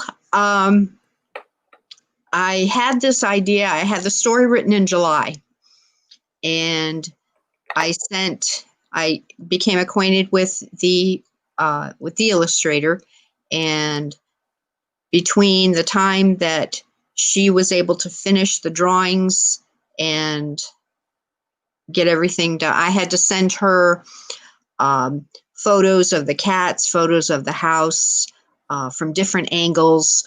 I took a few videos. That one picture with the where the cat is jumping out of the box, that was particularly tough. This one was hard for her to draw or to visualize. So I took, I think, 3 or 4 videos of my cat. I would put him in a box and just kind of put the video on and hope that he would jump at the right time. I hope the cat would cooperate. Yeah, well, good luck with that, right?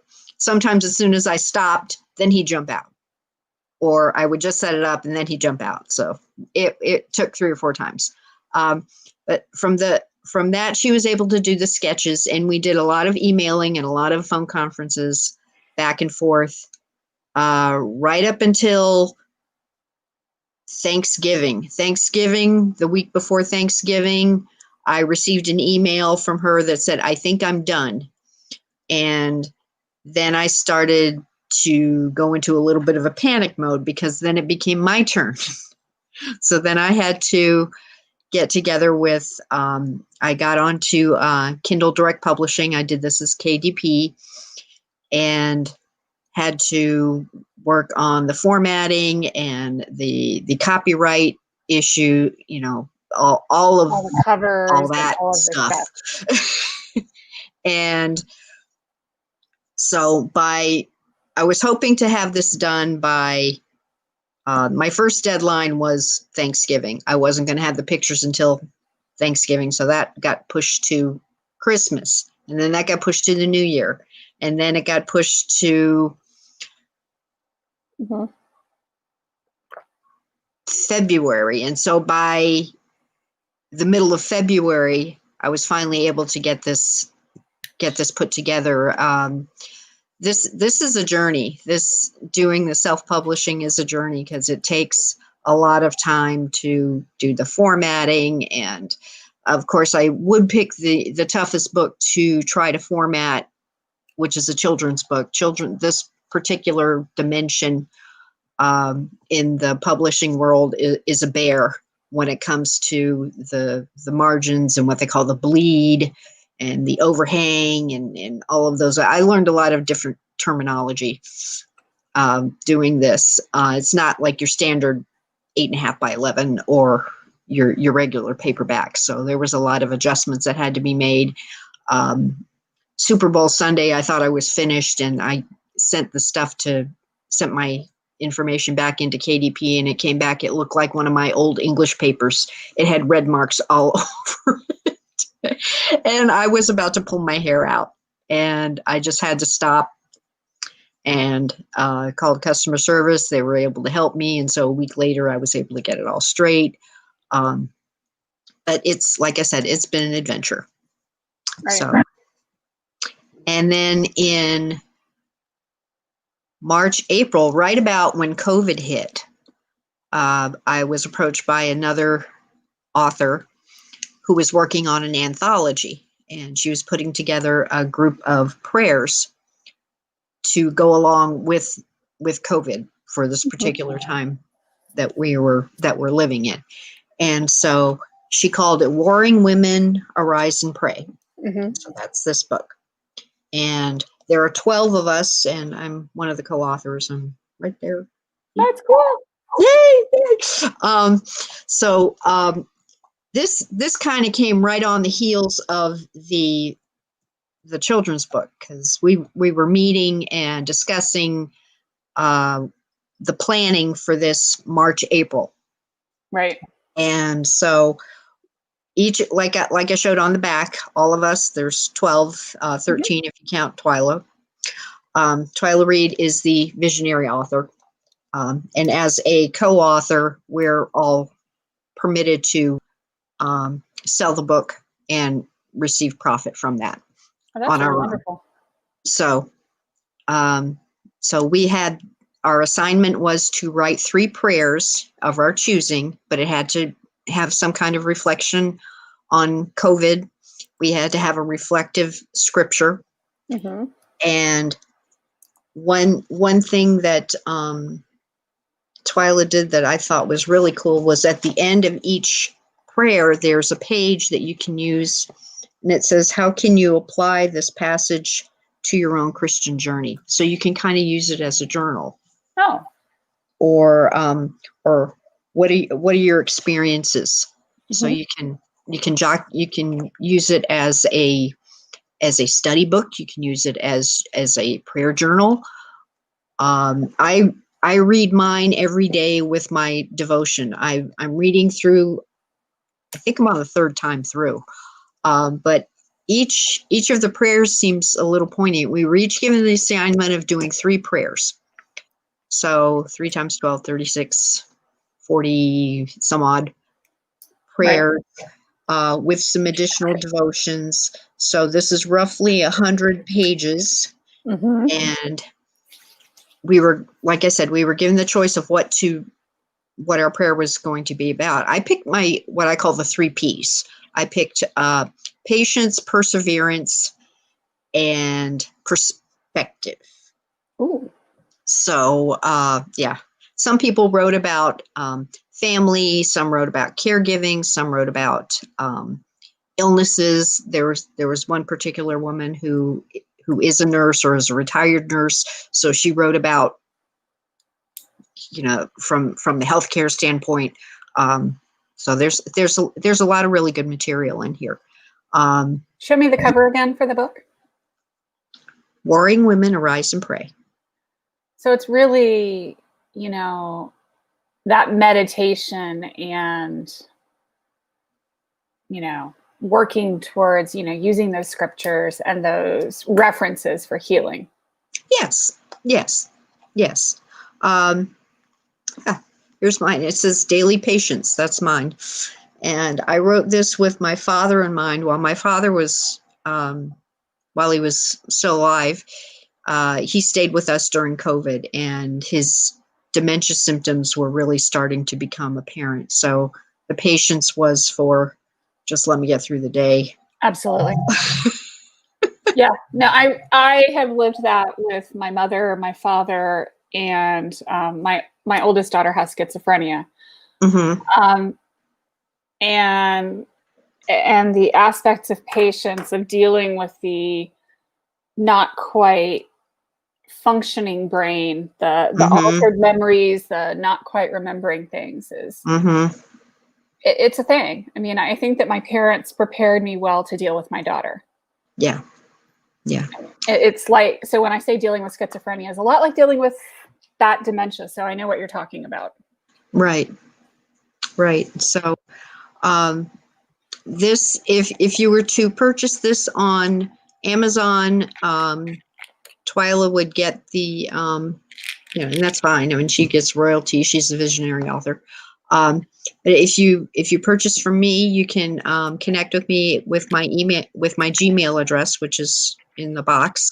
And if you order from me, I can let you have it, and I won't charge shipping. I will cover shipping.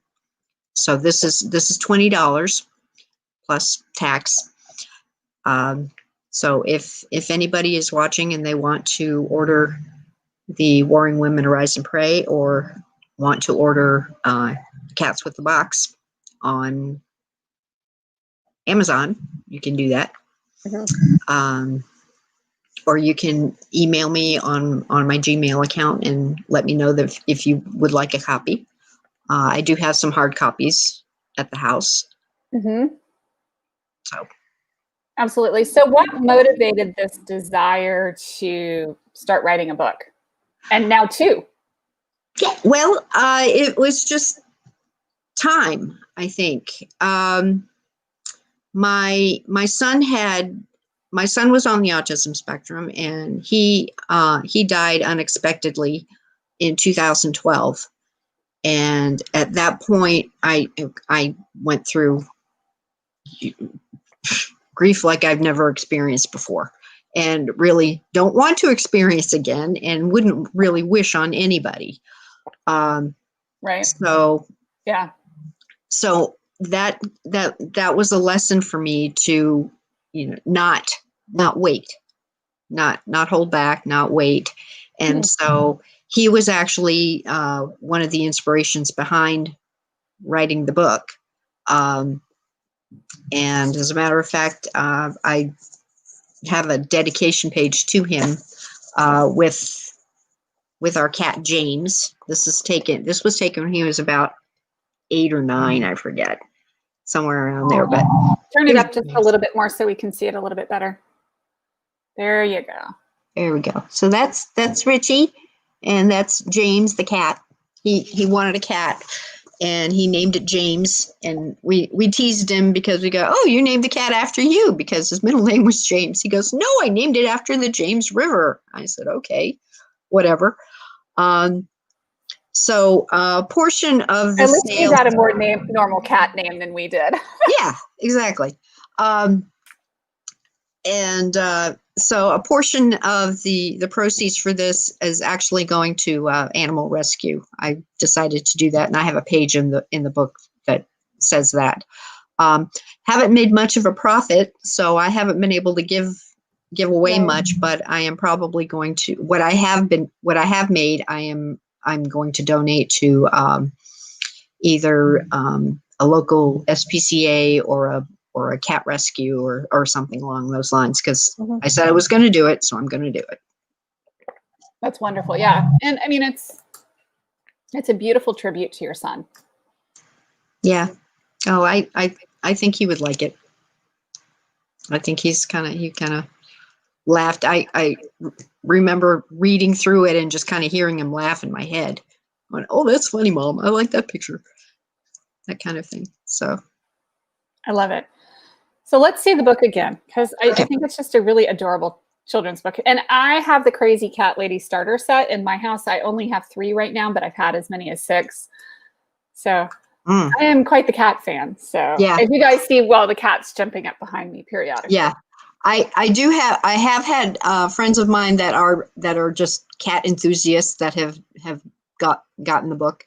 And then I have friends of mine that have gotten it for their grandparents, their grandchildren, things of that nature. And right as COVID hit, I was all set to go into some schools and libraries and things like that. And of course, that all shut down. Of course. So, and I even have his picture. I even have Max's picture on the back. So there he is. Oh, Max is adorable. There's Max. Yeah. Yeah.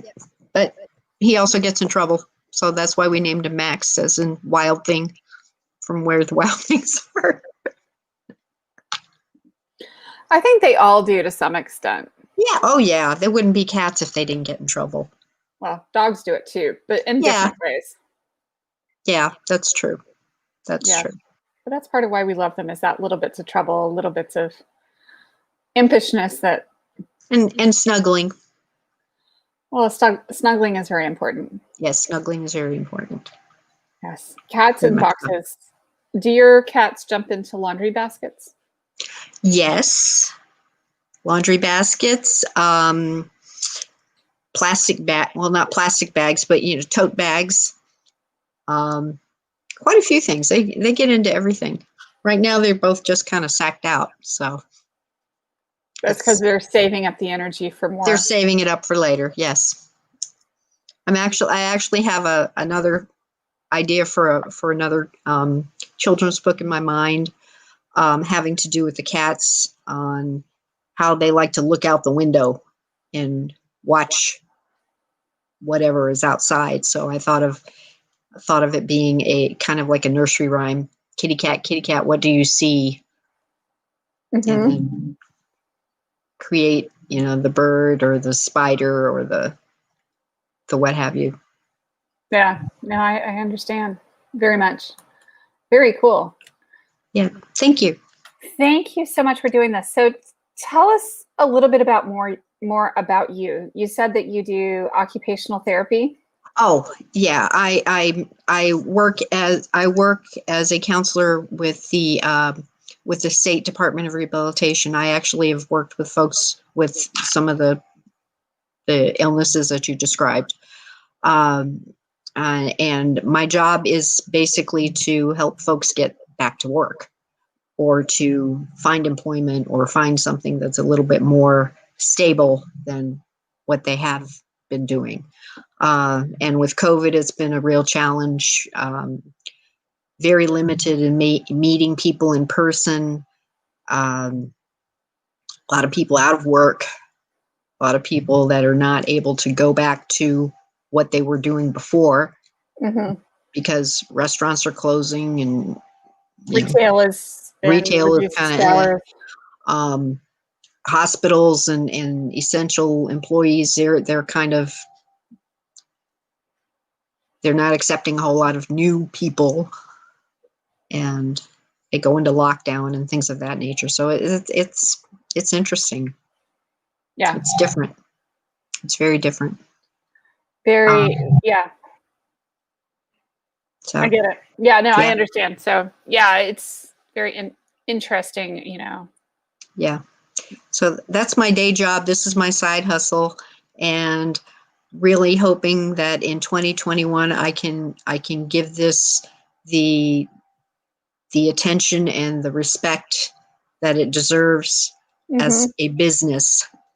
So I'm moving in that direction. This year I've Absolutely. also had to, my parents have both died. So I'm having to deal with all of that. Speaking of the devil. Oh, hi, Kitty. So you talked about your son naming his cat after himself, supposedly, James. Well, he named it James. His middle name was James. So my children have a range of nicknames. My older son is my third child, and his nickname has been Weasel Slider. We have the Weasel Grande, we have Agent Weaselburger, we have Weasel Slider, and we have Weasel Snacks. My son, this is my son's cat, was given the opportunity to name his cat. So he named his cat Slider. So y'all now know how my cat got named Slider. He has a litter mate named Fifi that was named by he's a male cat that was named by my younger son. That's cute. So yes, I giggled when I heard James because I was like, oh, I can relate to that story. Yeah. He said, I didn't want to name the cat Fluffy or anything stupid like that. He needs a name, a real name. I went, okay. Okay. Well, I was got a fine with cat that. name. Yeah, we've had Osiris and Tiki and all kinds of random cat names. Depends on who the namer was. Yeah. Yeah. What kind of mood they're in. Exactly. You know, that's part of the fun of kids and cats and all those fun things. But Oh yeah. clearly I have baited my desk. It's kind of a cat trap now. Yeah. My husband has baited his too. All he has to do is start typing on the keyboard. He came walking right across. Does he feed the cats there though? Does he what? Does he feed the cats there? No. They just kind of see him working and they want attention, so they walk right in front of him. Okay, yes, I have that too, but this is also one of the feeding stations. Yeah. No, we only have the one feeding station. So that's fine. It's all good. Yep. I was just curious. Yes, our cats are entertaining and fun. Yeah, we have our own Yes, zoo. they are. So in case y'all were wondering, yes, I have the Crazy Cat Lady starter kit right here. There's a lot of us out here. There are, you know, it's kind of an interesting national pastime. The whole, you know, American, well, and, you know, even international, you know, pets and all that fun stuff. Yeah. Yeah. Cool stuff. Well, thank you so much. And I've posted the link for your Cat in a Box on Amazon. If you'll hold the book up again, we can show that one more time before Thank you. People go. And your illustrations by Morgan Knuckles. Very cool. Yep. And I posted the link, and as we talked about cats wanting attention and walking across our keyboards, I'm about to demonstrate that probably as well. Right. Yeah, it's really good. You know, thank you so much for joining me today. Y'all, check out Kelly's books or email her kdeewrites@gmail.com. And I put it in the comments on Facebook and on YouTube. And as you guys see, it's also on her nickname here on the StreamYard feed as well. I'm trying to think of the words. I'm like, words are escaping me at the moment. Somebody should have asked me about doing lives for 3 hours or 4 hours or 5 hours and how exactly that was supposed to work. Yeah. Well, I appreciate the time. Thank you for allowing me to come on for a little while. Yeah, thank you so much for joining me. Our next guest is going to be Charlene Bosworth. I don't see her logged in just yet, but I am certain that she is going to hang out with me here shortly. So Charlene, if you're out there watching, now would be a good time to click that link that I already sent you. And you know, we are ready for you to hop on now. I see our viewers kind of increasing and people are like, ooh, what are they doing here? It's good.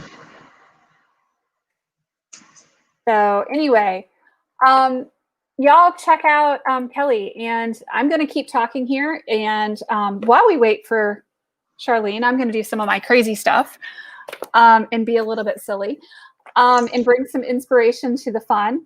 Would you like to hang out with me here on camera, or do you want to vamoose yourself? I can go off if you want some time.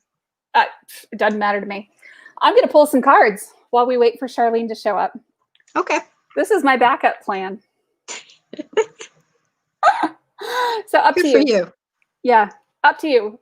Stay or go. Okay, I'm going to go. Okay, cool. Sounds good. Thanks. Bye-bye. Bye. Okay, y'all. So I am waiting for our next guest, but since she's not here yet, we're going to do a card pull from Love Your Inner Goddess, which is one of my favorite things. Y'all may know me. I am Haley Gray with Fiercely Marketing. I'm the Women's Entrepreneur Network Group owner, and we are so excited to be here today. We are doing this craft fair. This is a marathon thing. Hey, Marilyn, love the cards. Love you too. Marilyn, if you would like to hop on with me, you've got the link. You can hop on and hang out with me for a couple of minutes. So we've got cards. Let me know if you would like a card pull. I will be more than happy to pull a card. And we're going to be a bit silly and have some fun here for the next little bit while we wait for Charlene. Our next guest is Susie Thompson. I'm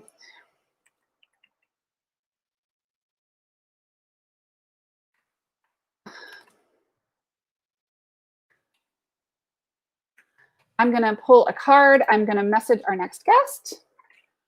Oh, there's Charlene. Yay, Charlene. Happy to have you here. Oh, it was great. I just finished a client event and client fundraising, and oh, there you go. Yes, you just got to be living and doing what you do, right? This is how you walk the talk. So I was going to pull a card. Oh, since yeah, we were like a little bit delayed. Which card would you like? I like the one that your pointer finger is on your left hand.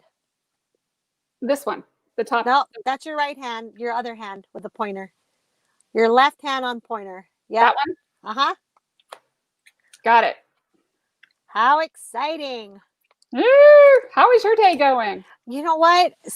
Just super happy. You know, when you hear clients succeed and get their goals and you over deliver and they're happy, it just makes you go, yes, this is why I do this. This is why I do what yes. I do. Abso-freaking-lutely, right? If anyone understands, like, you have to work in order to get those kind of reviews and that support. Woo, look at this, Haley. Yep. So this is priority of purpose. Oh, I love this. You are a dreamer, but you are also meant to be a doer. It's the right time to cast off some of the demands on your time and attention that are keeping you from pursuing your true purpose. If you have many dreams, that's fine, but it's wise to focus on what you can do now. Allow your other dreams to percolate in the background for a while. When it's time to attend to them, you'll know. For now, do what you can and don't be afraid to make a sacrifice or two along the way.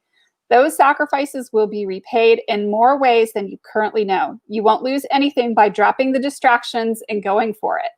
Woohoo! That is so perfect for exactly what we're going to be selling today at the fair. I mean, really, when I think about this marketplace and having this opportunity, that exactly lined up, Haley, with what we were doing today's big live on. Oh, that's really cool. So let's introduce you a bit more to people. Okay. And why don't you tell me a bit more about what it is that you do and who you are and all that, and then we'll jump into what we've got. You know, what's been fun, Haley, thank you for letting me be here. It's just been great to be in a community of other like-minded business entrepreneurs, but more importantly, there's this opportunity to mentor and teach others, and then of course have the chance to learn from others. And I think, you know, when someone says, Char, what do you do? And I think, I'm here to learn just as much as I'm here to give, and I feel in the giver's gain. So everyone, I am so thrilled. Every one of you are, you know, always invited to my lives that I do on Wednesdays and Fridays. Each one of you have been invited to meet some of my clients that I've brought on. And what I do is I help solve CEOs' biggest challenges in their business, and that's relating to revenue, sales and marketing, systems and operations. So when someone says, Char, what do you do? I solve problems. I am a solution-driven chief marketing officer. And because I'm a CEO of several companies, I can talk to a CEO the same exact way that they would want to hear feedback, strategies at work. And Haley, you and I know this from several of our lives together, is that people just don't get it. Like, we don't wake up one day and say, hey, I'm a CEO of a company. It is sacrifice. It is grit. It is hard work. It is working smarter and with the right people.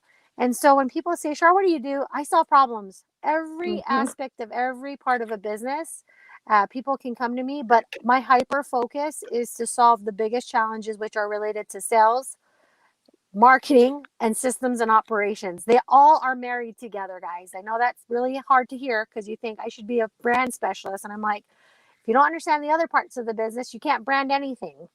Right. Well, and the other thing that happens too, when we start talking about marketing that people really forget is it's probably not a client generation problem.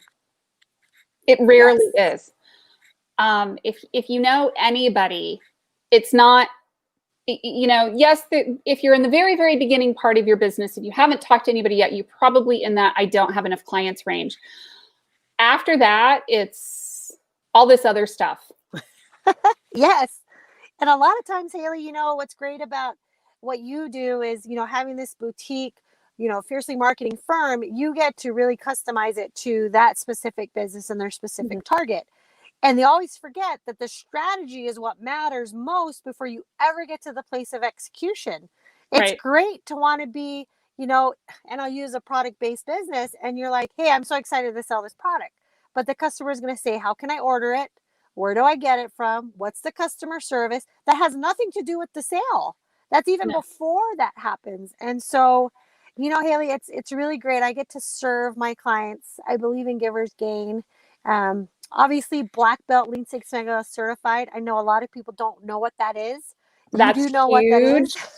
what that is. Y'all, if you don't know, why don't you explain what black belt Lean Six Sigma certified is? Because most people have no idea what that is or why they should even care.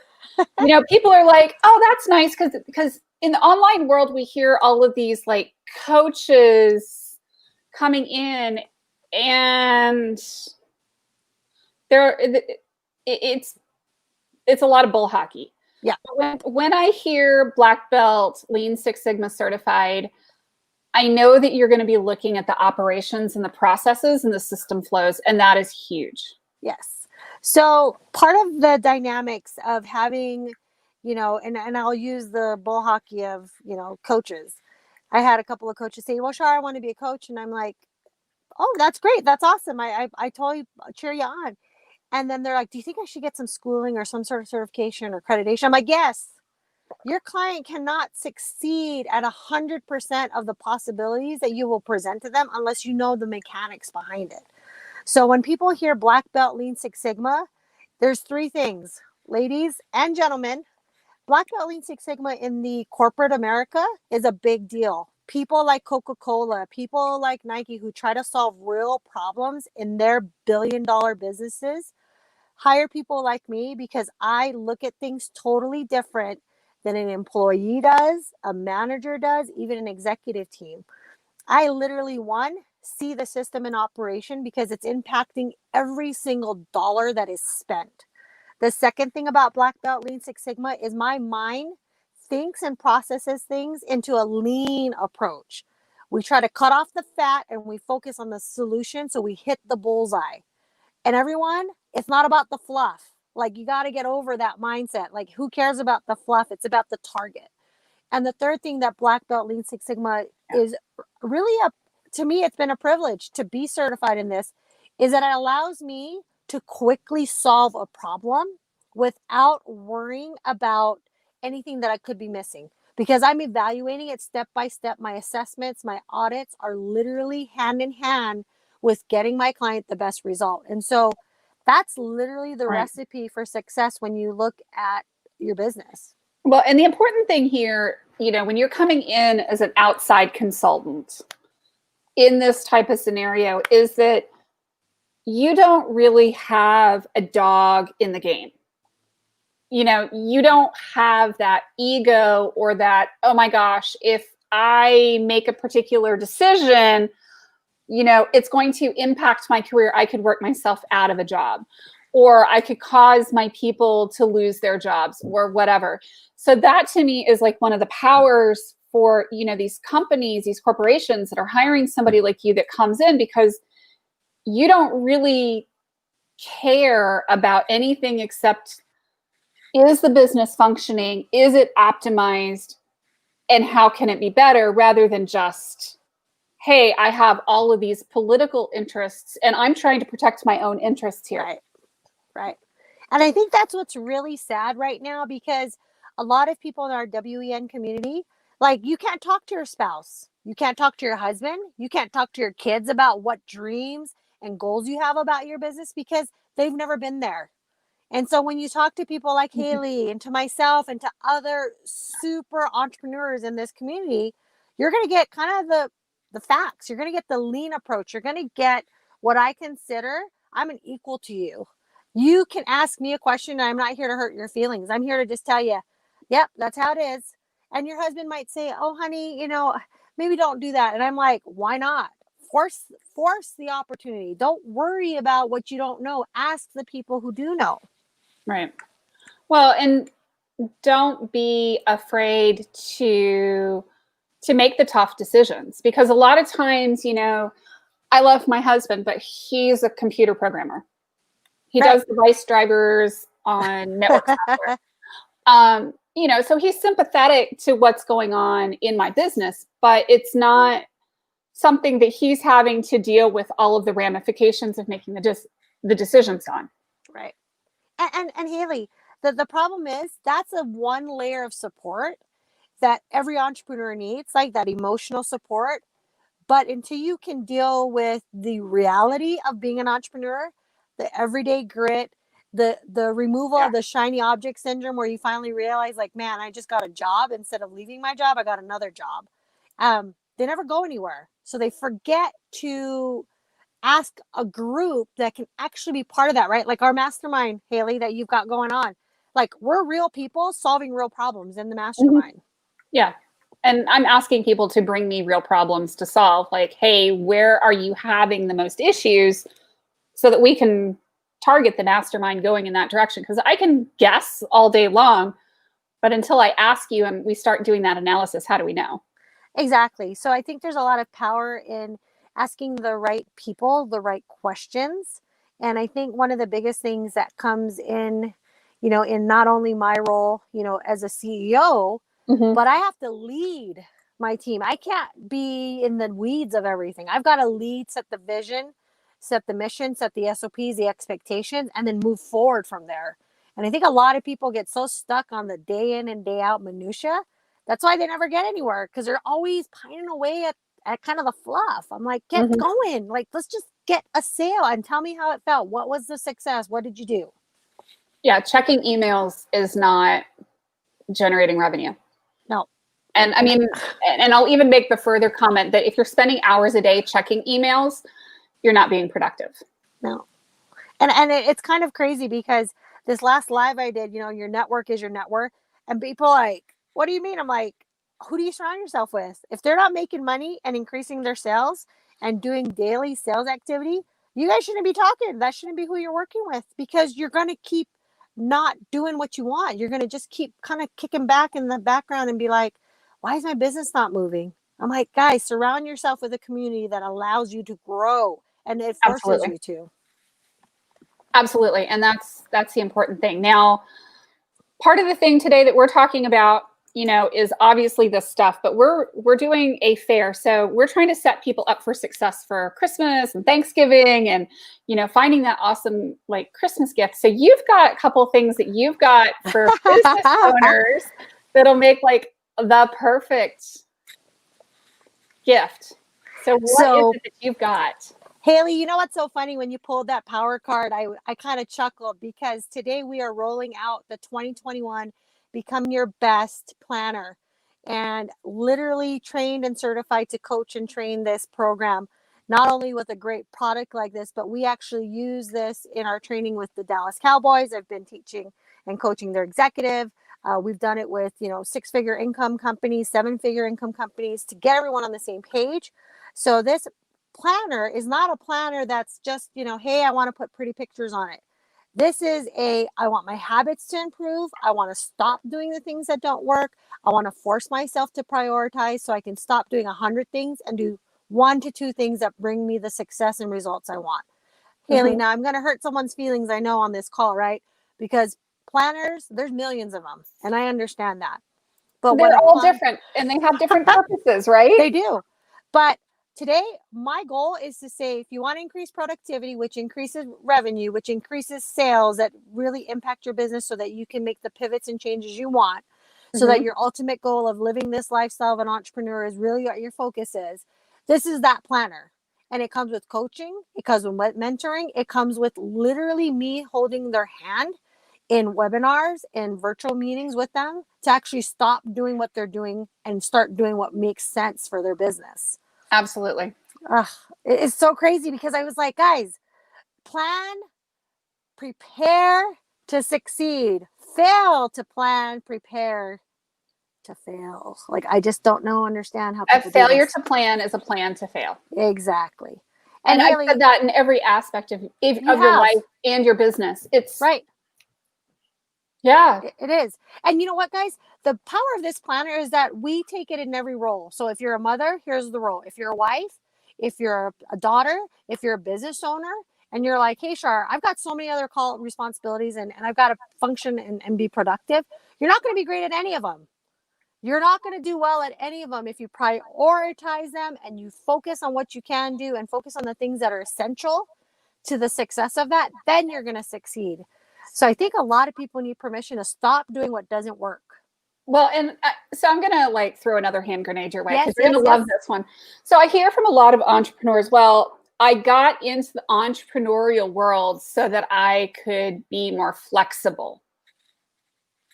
And I just look at them and go, let me know when that actually happens, because that's not an entrepreneur. A true entrepreneur has no flex. You schedule your priorities. You schedule your sales. You schedule your success. You schedule your health.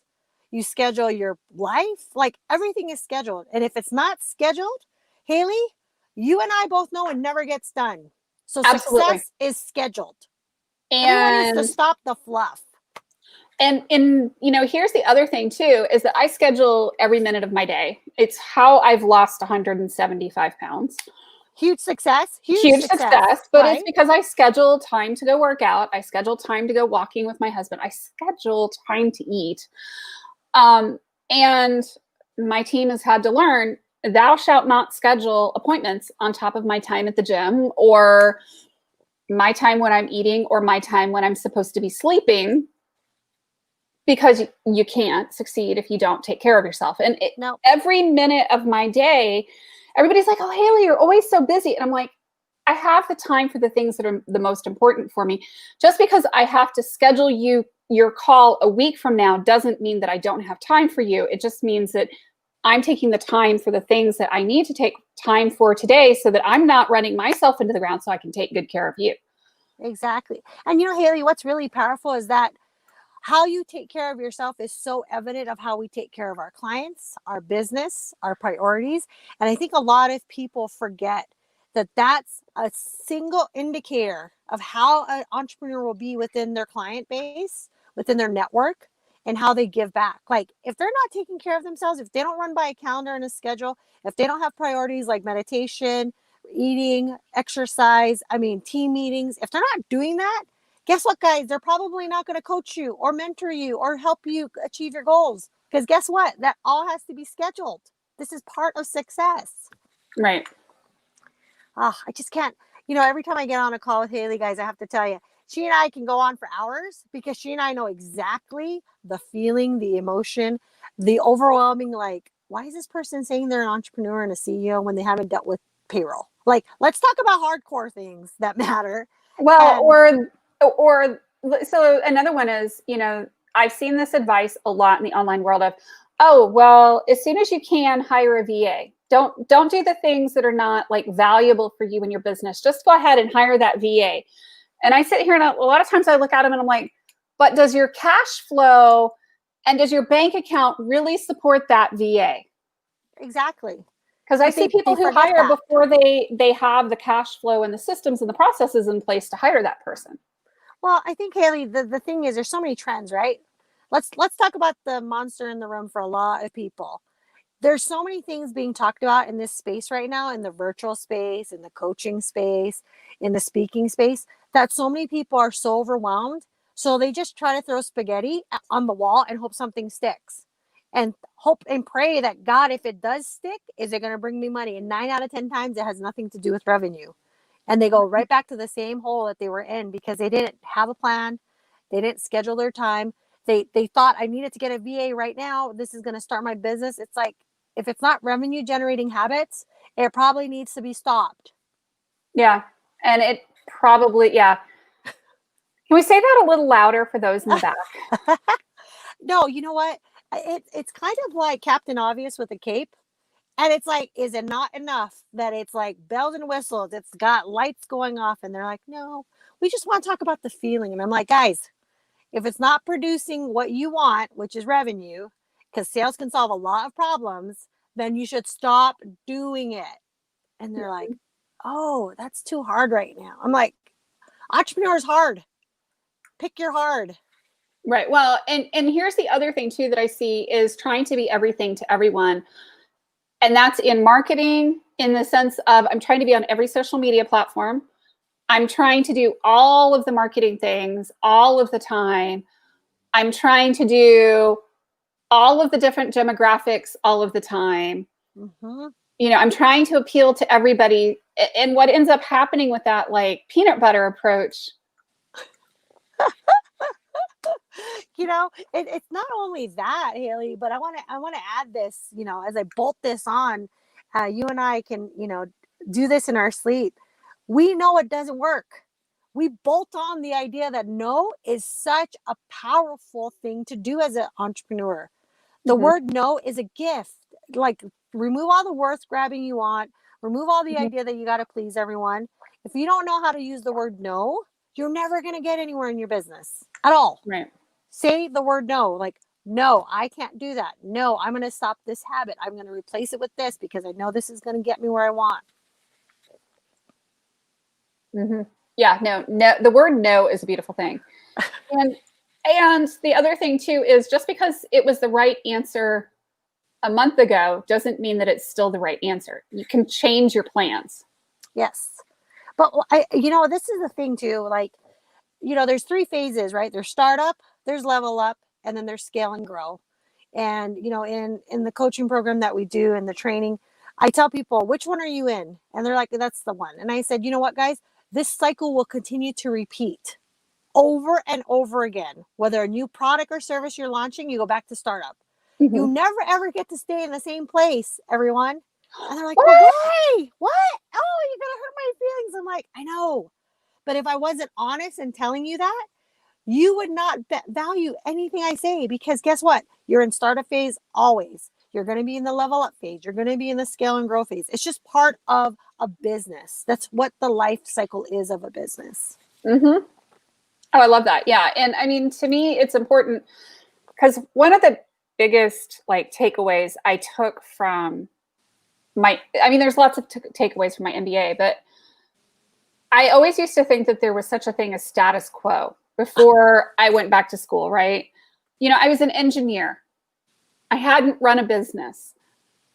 And suddenly when I started taking those classes and I started really digging in, and then when I had my own business, you know, it was really that, oh, you're either moving ahead or you're falling behind. There is no status quo. And you're always going through phases in the business. And, you know, it's a question of how fast you're going to go through that startup, level up, scale and grow. Yeah. And then how, you know, and keep repeating. You know, today, one of my clients, he's an MD. We've launched a virtual practice. So he's doing telehealth. And he said, Char, how do you do this? I said, you know what? I'm not an MD, but I have ADHD. Like every day is a little crazier than the next, and you've got to be able to move it. And he laughed and chuckled. And I said, you know what? But that's what an entrepreneur needs to realize.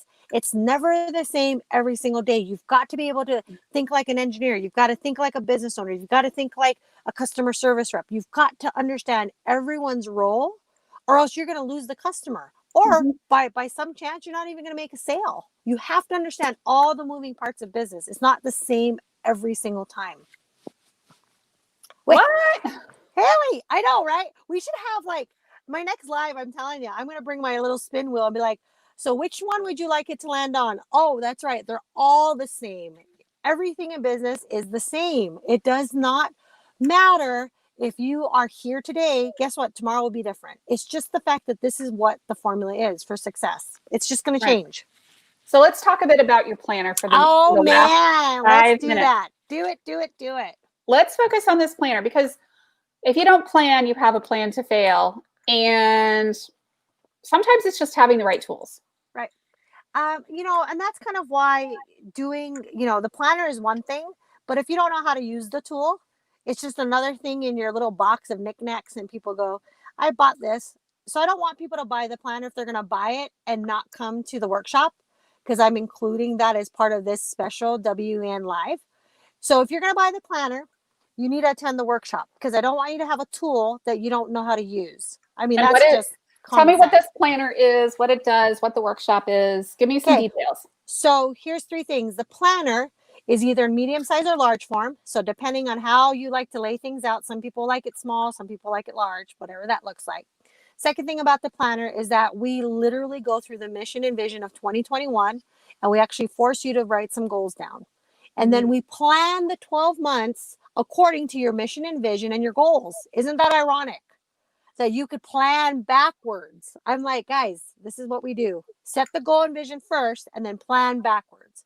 So if it's going to be social media is going to be one of your anchors in your business. We're going to talk about, you know, 3 posts, 2 lives, getting into a mastermind, whatever that looks like. And we segment every part of the person's business, and we actually prioritize those things so that they're actually getting them done. Now, the other side of it is that in the planner itself, we actually will determine what roles you have.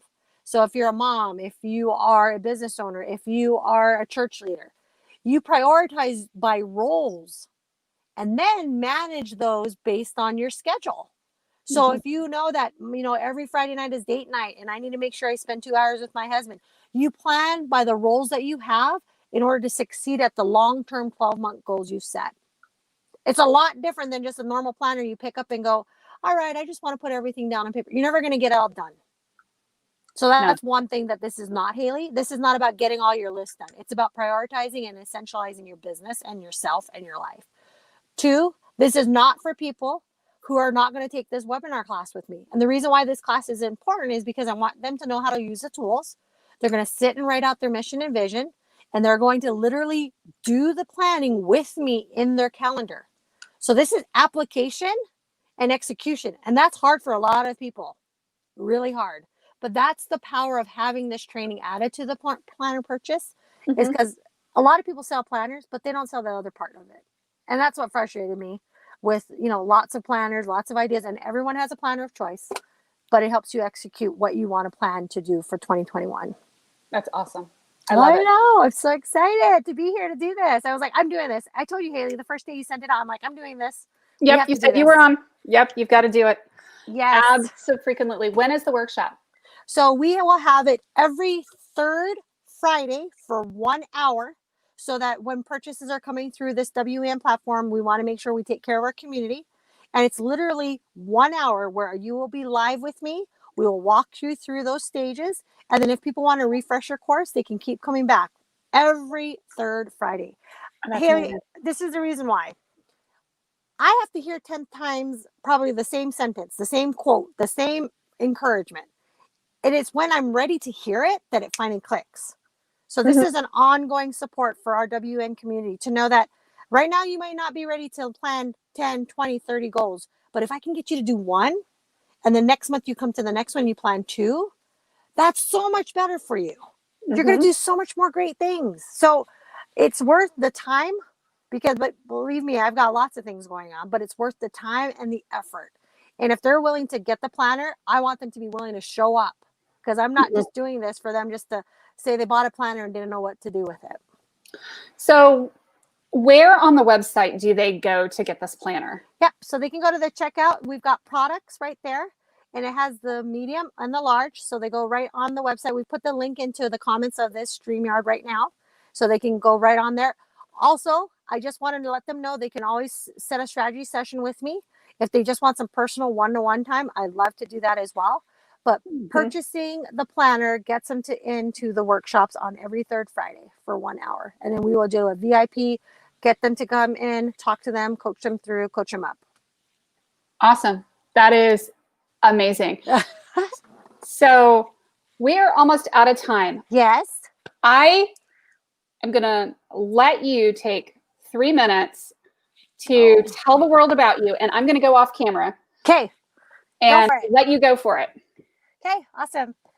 Everyone, I am not successful today because of today's choices. I'm successful because of the habits I've chosen to make every single day.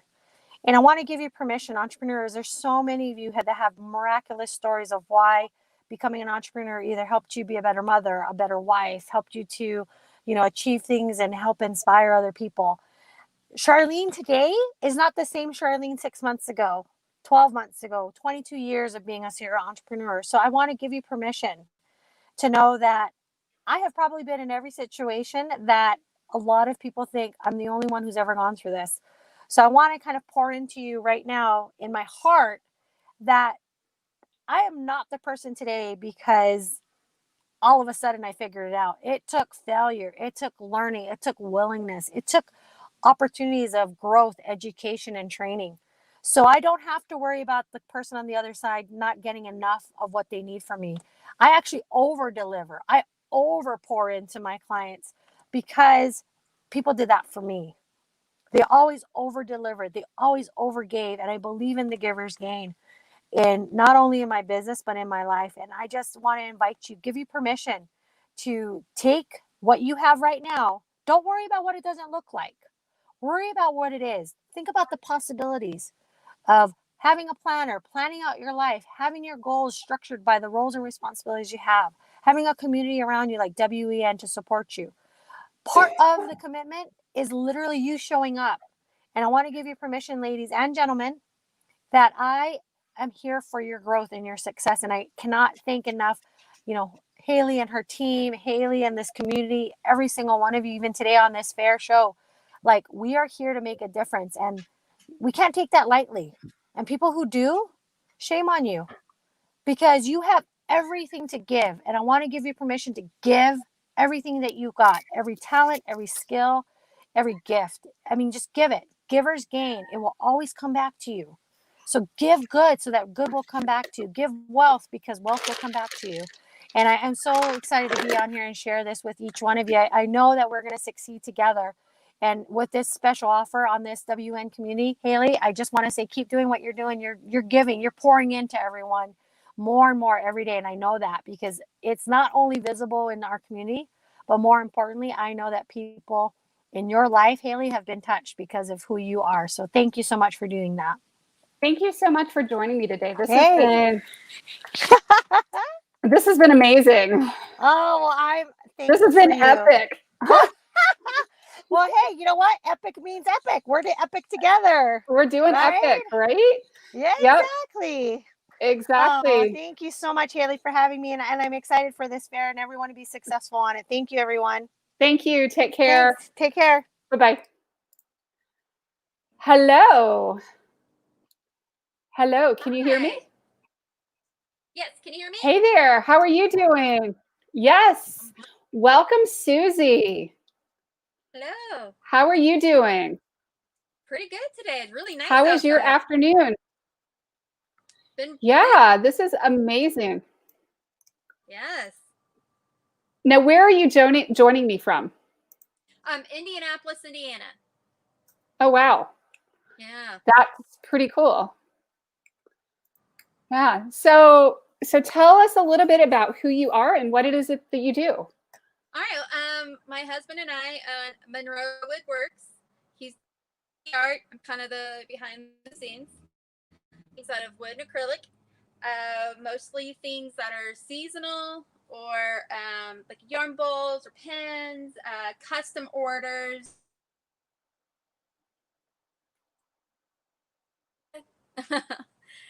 We've been around since 2016. Uh-huh. We do a lot of festivals and fairs and craft shows and custom orders. Yeah. Cool. So can you walk me through your products and what all it is that you sell? Yeah. So right now, since it's we're going towards the winter season, we're doing a lot more seasonal stuff with like the snowmen, and I think we have little penguins and gift ideas like signs and bowls and yarn bowls. Most of the wood we actually have ourselves that we've picked up and dried and everything else. And Okay. so like this piece right here, this is dogwood. This is one of our nicer bowls. Yep. Let's show it off to the audience so they can see how beautiful this is. Oh, wow. Yes, the shine on that is gorgeous. Oh, wow. Yeah. And this is a hand-turned dogwood bowl. It is. My husband uses the lathe. My husband. That's Donald. That's the art. He does all the turning on the lathe or many other pieces of equipment that we have. And everything is only fully furnished. And if it's a bowl or a travel mug, anything like that, it's good. You just can't use it in the dishwasher or put it in the microwave. Awesome. So show me some other pieces. Something that's we're really good and famous for are yarn bowls. A lot of people use these yarn bowls. This one is elm. It's called spalted elm because of all the little pieces of decoration in there. Some of that black in there. Mm-hmm. We use these. We have multiple sizes of them. What is a yarn bowl? Oh, so these are wonderful for people who knit and crochet. Mm-hmm. And let me show you this big one here.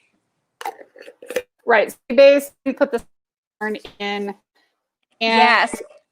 And so like this one is huge. You could put multiple balls of yarn in here if you're doing a big project that involves multiple pieces. And that's also elm. That's spalted elm from all this beautiful decor on here. Right. And then the little hooky thing on the front is so that you can feed the strings through and organize it. Oh, yeah. Yeah. I'll tell you, my mother-in-law has one of these, and she has it on the table and just pulls and yanks, and this thing doesn't budge. It's solid. So other than like the little thin ceramic ones and those kind of things. And we also have like smaller bowls and platters. These are what is this one? This one is also spalted elm. We had a spalted elm tree that we had to take down, so we have a lot of that. This one has a lot of beautiful decoration on it. And about how much does one of these run? This guy is he's about 7 inches wide and is $25. So not too bad.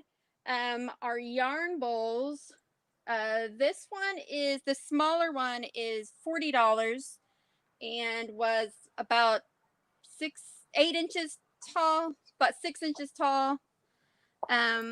This tall one right here was 8 inches tall, and I think it was it's $47.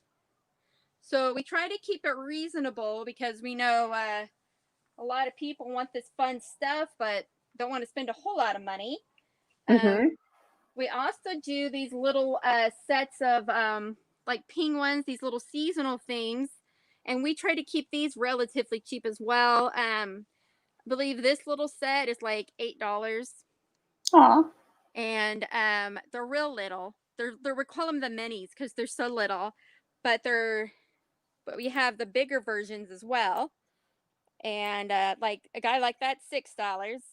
They look cute, so cute on a mantle on a fireplace and stuff. They're so good. They're so cute. Let's see. And we also do large snowmen because some people want that big dramatic look. So here's this guy. This is actually basswood. It's a little bit lighter. It's got a cute little flannel scarf here. He gets to have a cute little feather. He is $55. He's solid. So we have various sizes and various looks for the snowmen. They all have a little hand-painted face, each and every one of them. They all have a little bit of character. They all have different scarves. We also do custom order for the snowmen if somebody has more of a particular look they're looking for. And we always use different kinds of wood. Let's see. And sometimes they don't have faces. Here's some more little snowmen. And these are called curly maple. And sometimes you can see their green is so beautiful. Like they have different colors in there. Oh, they're so pretty. Let's see. And a big thing my husband has a passion for is making pins. So, and that was a big thing that he started on first. And let's zoom in on those. Yeah. Ooh, very pretty. Yeah. Oops, just kidding. Yeah, and some of them are specialty pens, like this one. This is a breast cancer awareness pen. And so the proceeds actually goes with Susie coming. Some have different styles. So like this one kind of flares out a little bit on the top. These are great stocking stuffers and birthday gifts, a gift for someone in the office. I've had a friend buy a whole bunch of them and give them a gift to the office. You can speak. Yeah. And then we have like this special one right here. It's it says faith and love on it. And this wood is olive wood. I love this wood. This coloring is so pretty. And it has like all the little crosses on it. So, yeah. Very cool. So show me your big signs. Yeah, so we love these big welcome signs. These are a commodity for us as well. We do these in all sorts of colors and bigger sizes if anybody wants them. This is generally our normal size is the 48 inches for $30. And it has the big block lettering on there. And they can be indoor or outdoor. And we do a lot with the turquoise because that's our favorite color. But red is a big popular one. We've done a lot of different colors. But the big ones are these colors right here. It's a lot of people love the, it's called lilac. A lot of people love that color. Very pretty. Yeah, it's very pretty. Very. And then Donald over here is holding Let It Snow. We've made a lot of different signs around that size. I think that's like 45 inches, 44 inches. That's again with the block lettering. And we just did some small snowflakes behind it just to kind of bring it out. And we use this snow texture stuff to add kind of an extra feature to our signs and snowman and that kind of stuff. And we thought it would be fun to put on here. A sign like this, I believe, is $25. We've done a sign like this that says blessed. We've made numerous signs just for random sayings. We've also made a lot of Indiana signs and Ohio and Kentucky. Which those are actually cutouts of the state. Oh, cool. Yeah, and those are big too. A lot of people love. Donald here actually carves in them the word home. A lot of people love kind of to show their pride of their state or where they came from. We've had actually we did a custom order for someone for a huge Indiana sign. It was about 12 inches. Yes. About 12 inches tall. Real beautiful. Big passion for Notre Dame, so we put Notre Dame on it. They loved it. And that came out real yeah, pretty. we love doing the cutouts, the state cutouts. So that's a big one for us. We love them. So if somebody goes onto your Facebook page and they don't see what they want, they should message you and ask you to make it. Oh yeah. We if you can think it, we will try to figure out a way to make it. That is cool. Yeah, we try to be accommodating. We made for Halloween, we made like a little kind of a coffin, like an old-fashioned coffin shaped sign, and it said welcome. So it was another one of our welcome signs. It was so popular. And actually got some custom orders for that. And with different ideas to use with the actual coffin shape. So we're still making those, and that's really exciting to see how those are going to come out. Cool. Yeah, I might or might not have just bought something off of your page. Well, thank you. This has been a really tough day because I'm like, I want one of those, and I want one of those, and I want one of those, and I need some earrings, and I need some of these, and I need a planner. Oh, yeah. So, yes. Oh, my gosh. Such beautiful stuff. Thank you. So many amazing things that you've got. So let's go back and show all of your stuff again, because I think people are like, wow, this is pretty amazing. And we do have some other things that we don't have out here. We do a lot of kitchen type stuff. Like right there is a cutting board. Show me your cutting boards. Ooh. No, that's the reclaimed barnwood, and that is a cutting board. You got that? Got it. See, that I don't even know that was listed on your Facebook page. Those are very pretty. What kind of wood is that?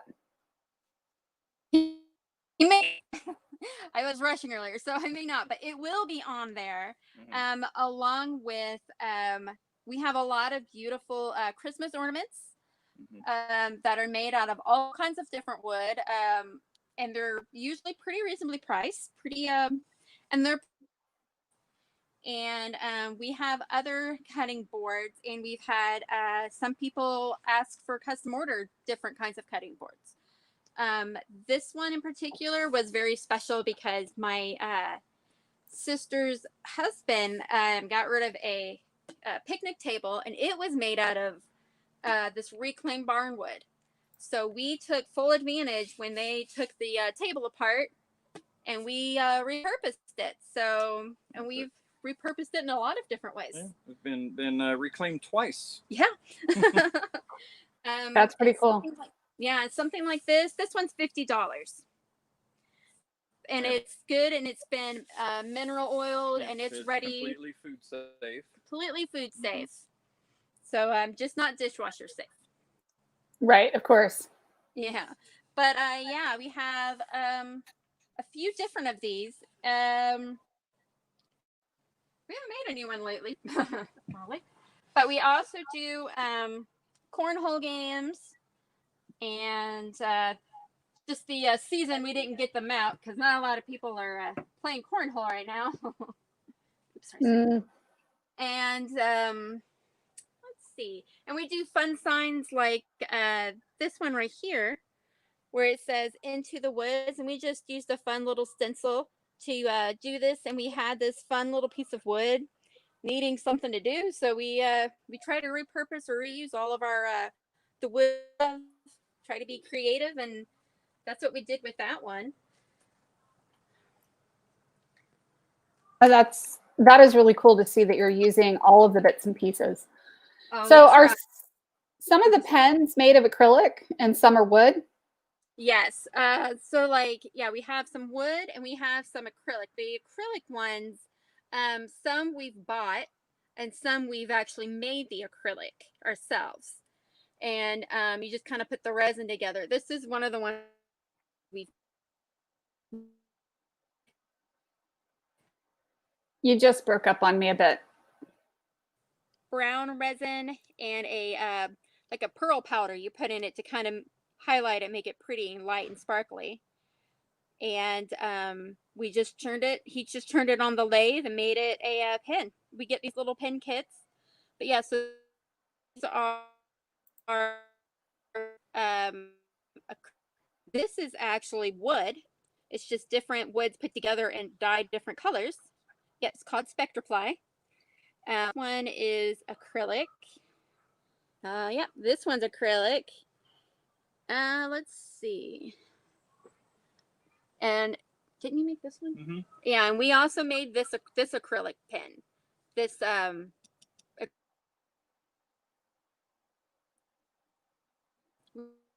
we love to try to make our own. If we can't make our own acrylic at the time, we go ahead and do the either the wood or we go and buy the acrylic, depending on if it's a fun to sell. That's really cool. We do like little camo ones, and all kinds of varieties of pens. We try, and they are between $30 and $35. Is that correct?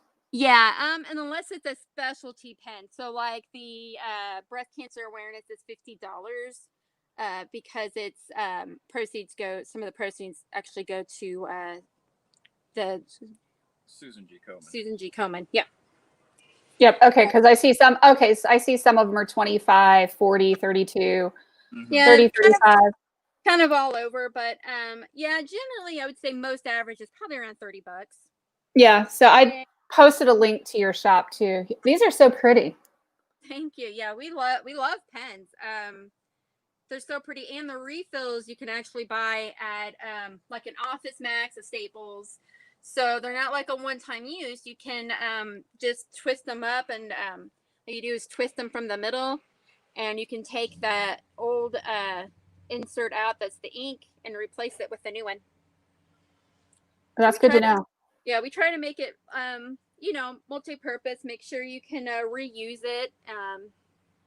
And the refills themselves are actually not very much, so pretty helpful. That's awesome. Yeah. Now, what is your absolute favorite thing to make? Oh my gosh, that depends on the season, really. Like spring and summer, my favorite thing to make is cornhole games. Yeah, I make the cornhole games, and I also do the custom bags. Those I have just, I love doing those. Just allows me to just really open up and just do all kinds of crazy stuff on them. Pens, I'm always ready to make a pen. Always, doesn't matter what's going on. Christmas time, the little mini snowmen, those are probably my favorite. Get around the early fall, September, October, we do little small pumpkins. Those are a lot of fun to make, real quick and easy. Very popular at shows. Yeah, so yeah, it really just depends on the season, really. Right now, my favorite little snowman is this one. I don't know why. I love her big puffy glittery scarf, and she just looks so comfy and snuggly. I don't know why. She has just been talking to me since I made her, since I painted her. And the That's little cute. mini, yeah, and the little mini penguins are probably my favorite to actually paint. He makes them, I paint them. So I think that's my favorite thing so far to actually paint is the little penguins, I think, so far. And every year we make one snowman. We call it patches, and we always make one that has patches on the hat. And so we always, every single year, we make a patches, and we can't resist. We made a mini one last year also, just for fun. But it's always one that has like a little bowler hat and the little patches on his head. And are you making those hats too? Yeah, they're connected. It's one all whole just piece. one solid piece of wood. Yeah. Okay. Yeah, he just makes one solid, and the large snowmen are the same way. They're all one piece. And one guy I really like a lot. I like this big one here in the back right now. He's really soft.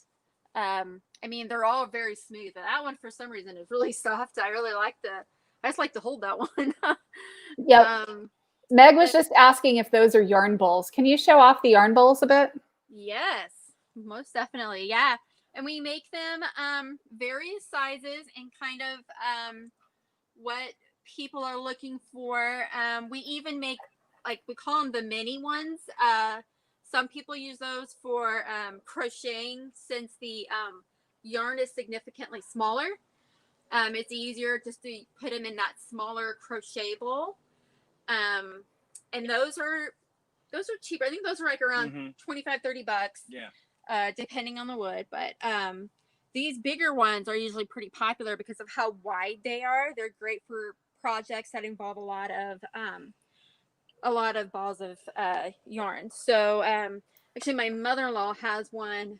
I think about this. Yeah, it's about this size right here. This one. Those are just amazing. Yeah, I love these things. Yeah, they are a lot of fun to make. Yeah, I love the little design. Yeah, these they're pretty steep, as you can see. Like, I can put my whole hand in there, and your ball of yarn doesn't fall out. And I know some people actually don't roll their thread up or their yarn back up into a ball. They just keep it in the long skein, and you can even throw that in here and kind of have it coming out a little bit. It'll still go through there and not fall out. Yeah, I normally pull it just straight out of the skein, but it would be nice to have it not like trying to run across the floor. Yes. Yep. Yeah, and it does not budge at all. Like, it just kind of pulls through. Yeah, I always make sure that there's probably about 1.5 to 2 inches thick of wood on the bottom, so it's nice and heavy on the bottom. That way, it doesn't tip over real easy. If you've got a cat, a dog, they don't bump it. Toddler. Yes. Toddler, right? Yeah, they don't bump it real easy and it fall over. So they are really pretty stable. And really stable. And we've actually made some of these with the lid. Some people have requested to have a yarn bowl made and actually have a lid for it. And so when they're done with their project, they can put the lid back on top. And one person we made it for had a wild husky in their house, so they needed a lid so the dog didn't get in it when she wasn't working on her knitting at the time. And I thought that was really smart. So we've had a few with a lid. I think they look really cool with the lid too. So when we've trying to think of a different way, we've done them pretty much the same way. Some people have the loop in it changes. All of them are a little bit different because I don't use a stencil. I just hand draw it on there. So they're all just a little bit different. Well, that's part of the joy of doing handmade, right? Right, exactly. But yeah, they all have that same basic shape, but slightly different. That way, if you buy one, it is 100% unique. Nobody else is going to have one anywhere near it. What kind of wood do you normally make them out of? It depends a lot on the size.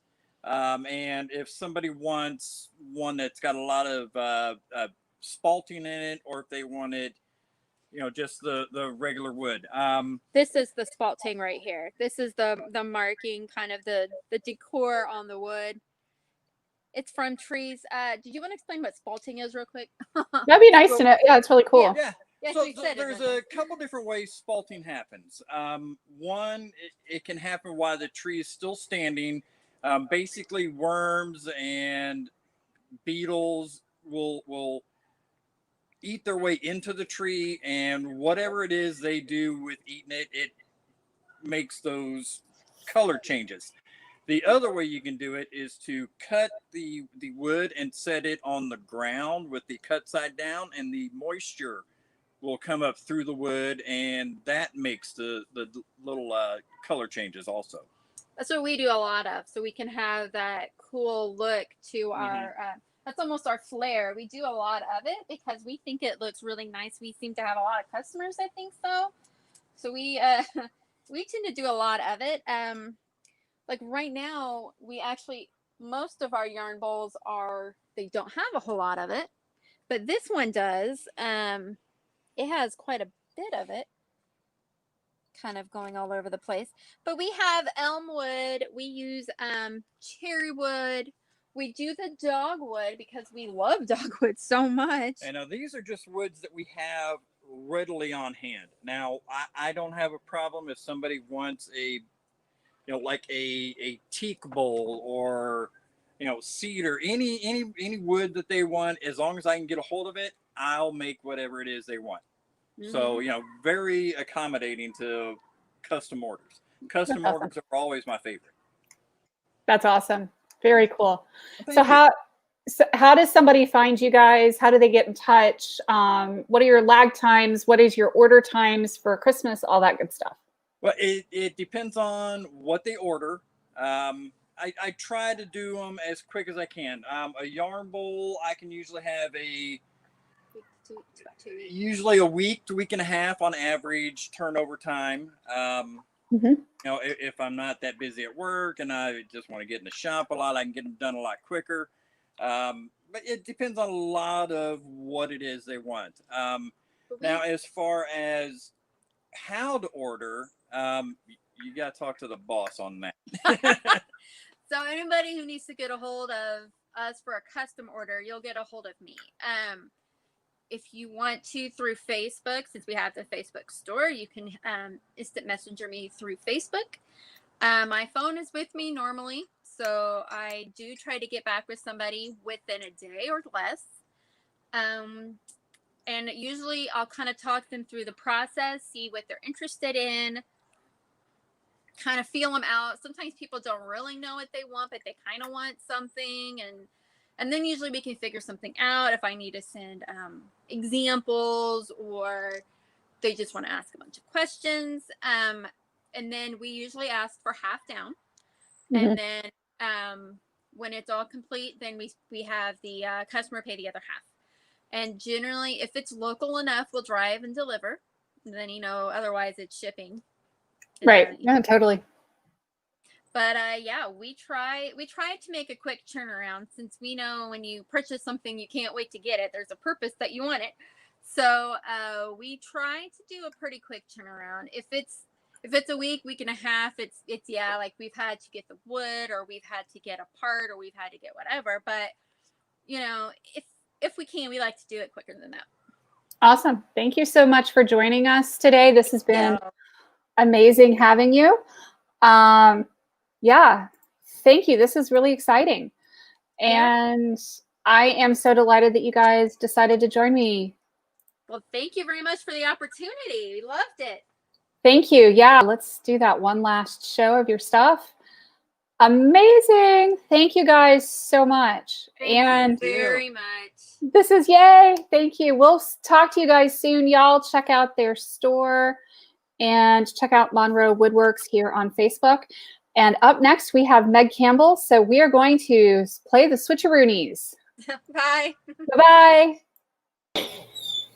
Hello. Hello, darling. How are you? I'm good. How are you? Hello, Laura. Fabulous. Laura, come say hi. You popped in. It is not alive without me. There you go. There she is. How are you, darling? I am doing good. How are you, darling? I am fabulous. It has been a roller coaster of a day in a good way, and I love it. That's awesome. So show us your little truck earrings because you were posting those on Facebook earlier. Yeah, these are my truck earrings. These are from a really good friend of mine whose name is Brandy Bell. She does Brandy Bell Designs, and she knows I am a red truck addict. I love everything red truck and Christmas. So I had just got red truck leggings, and she pulled these out of her stash, and they match my leggings almost as if they were made together. That's amazing. That's so cool. I love it so much. So tell us what we've got going today. Okay. For you guys who don't know me, I am Meg Campbell. I am the owner and creative genius behind Meg Campbell Designs, where we specialize in lighting up the world because the world we live in is dark enough. So we use solar lanterns to add more light to the world. They are exactly what they sound like. They are glass mason jars with solar panels on the top, so they will recharge during the day, and then as soon as night comes along, they light up. This one in my hand is what we call the Jar of the Month. We do one every single month that is an exclusive design. This one is forever thankful, always grateful, abundantly blessed. I think we could all use that right now. And this will be available until the end of November. It is on my website, which is megcampbelldesigns.com. We like to keep it simple around here. I'm easy to find. So this will only be around until the end of November. And then we will have a new design for December. And I'm going to clue you guys in on something that no one else knows. There's going to be 2 in December. Because I can't decide what I want to do. So I'm going to do them both. Because it's my business and I can do what I want, right? That's awesome. I am going to run you through the Christmas lineup of the solar lanterns just because, honestly, again, you guys are the first to see them on a live. I have not debuted these on a live yet, so you guys get to see them first. All of these, like I said, are available on the website for purchase. This is the Dear Santa Define Good. This is the perfect one for my house. I need to see that one again. Show me again. You see that one again? Dear Santa Define Good. Yeah, I need that. Can they be left outside? Yes, they are indoor, outdoor rated. They do have a weatherproof seal inside the lid to keep the water from coming in if they get rained on. They're absolutely good for indoors or out. That's cool. Let's see. This is our Walking in a Winter Wonderland. And I know there's a glare, but to have any kind of light in here, we have to put up with a little bit of a glare. But this one is our Walking in a Winter Wonderland snowman.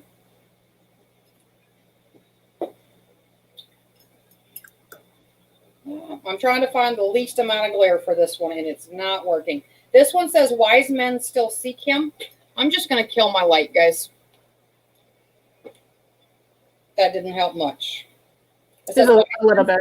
Yeah. Wise men still seek him. This one is We Wish You a Merry Christmas. It's cut out in the tree. So it's the traditional Christmas tree, and it says, we wish you a Merry Christmas. And I do not know why my camera will not focus up close. Mm.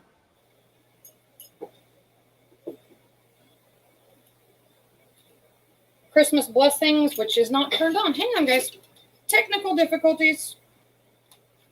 I keep these turned off when I transport them because I transport them in closed boxes and I don't want the charge and the battery to run down. So it was turned off. This one, actually, I think it's the computer. Christmas Blessings. Yeah, it says Christmas Blessings. I think we're getting the glare now off the monitor. I think we are. Let me see if this helps. I bumped my light down quite a bit. And I'm going to turn down the brightness on my screen. Give me 1 second. Because I can bump the brightness down on mine. That's better. Seas and greetings. Greetings. I do have a couple of throwbacks to the fact that I live in coastal Carolina, and around here, we're all happy with the beach and the coastal themes. So we tend to have a lot of that. Yep. That's pretty cool. We have Merry Christmas. That helped a little, but not a lot. Mm-hmm. And the other thing to remember is when you get on the website, all of the color options that I offer, which there are 7 of them, are available to purchase for any of these. These can be customized to any color you want. It's another one of my coastal Carolina things. Who needs snow when you have sand? And this lantern is the most popular. What I'm about to show you is the most popular one that I sell year round. I cannot keep this one in stock. This is the, and let me try to find a good spot without a glare. No, it's not going to do it. This one is on the website. It says, I am always with you. And it's not showing up very well, but it's got the little red cardinal on it, sitting in a tree, and then it says, I am always with you right here. That one is one you need to see in person or look it up on the website to really get a good view of what it looks like. And with the lanterns, the turnaround time on them is about 7 to 10 days because I almost always, no matter how hard I try to keep them in stock, they sell out faster than I make them. So I pretty much consider everything made to order. It will take me 7 to 10 days turnaround on them. Even with the holidays coming, I can still keep up with the 7 to 10 days on that. Yep, that's important. You know, and it's important to note that everything is being made by hand. Yes, everything starts to finish in my kitchen, of all places. We work out of my kitchen, so it's a lot of fun. We're going to switch gears a little bit. We did Christmas ornaments because, again, it's Christmas. How do I not do Christmas ornaments? And I want to show you these. This one says 2020's Elfed Up. They're a 3-inch diameter, what they call a flat disc, so they fit really well to your tree. And I went with white. People always ask me, why are your ornaments always white? Let me show you. They fit over your lights on your tree as long as you use a traditional Christmas light, and they light up. The biggest problem I have every year is what is the Christmas color going to be? Because every year there's a different designer Christmas color. I no longer worry about it because you can make them whatever color you want them to be to match your Christmas theme. And white tends to show up really nice against a tree. Yes, white always pops, no matter what color your tree is as well. Unless you have a white tree, white always pops. This one is the Dear Santa, I Can Explain. This is, again, one that hangs on my tree because my kids usually have some explaining to do. Yeah, same. We went with the kind of a traditional Merry Christmas. I love the swirlies on that. I do too. I like that it's abstract. I like things. I look at the world in a very abstract way, so I tend to gravitate towards things that aren't straight and clear. You have to think about them. We also have the manger scene.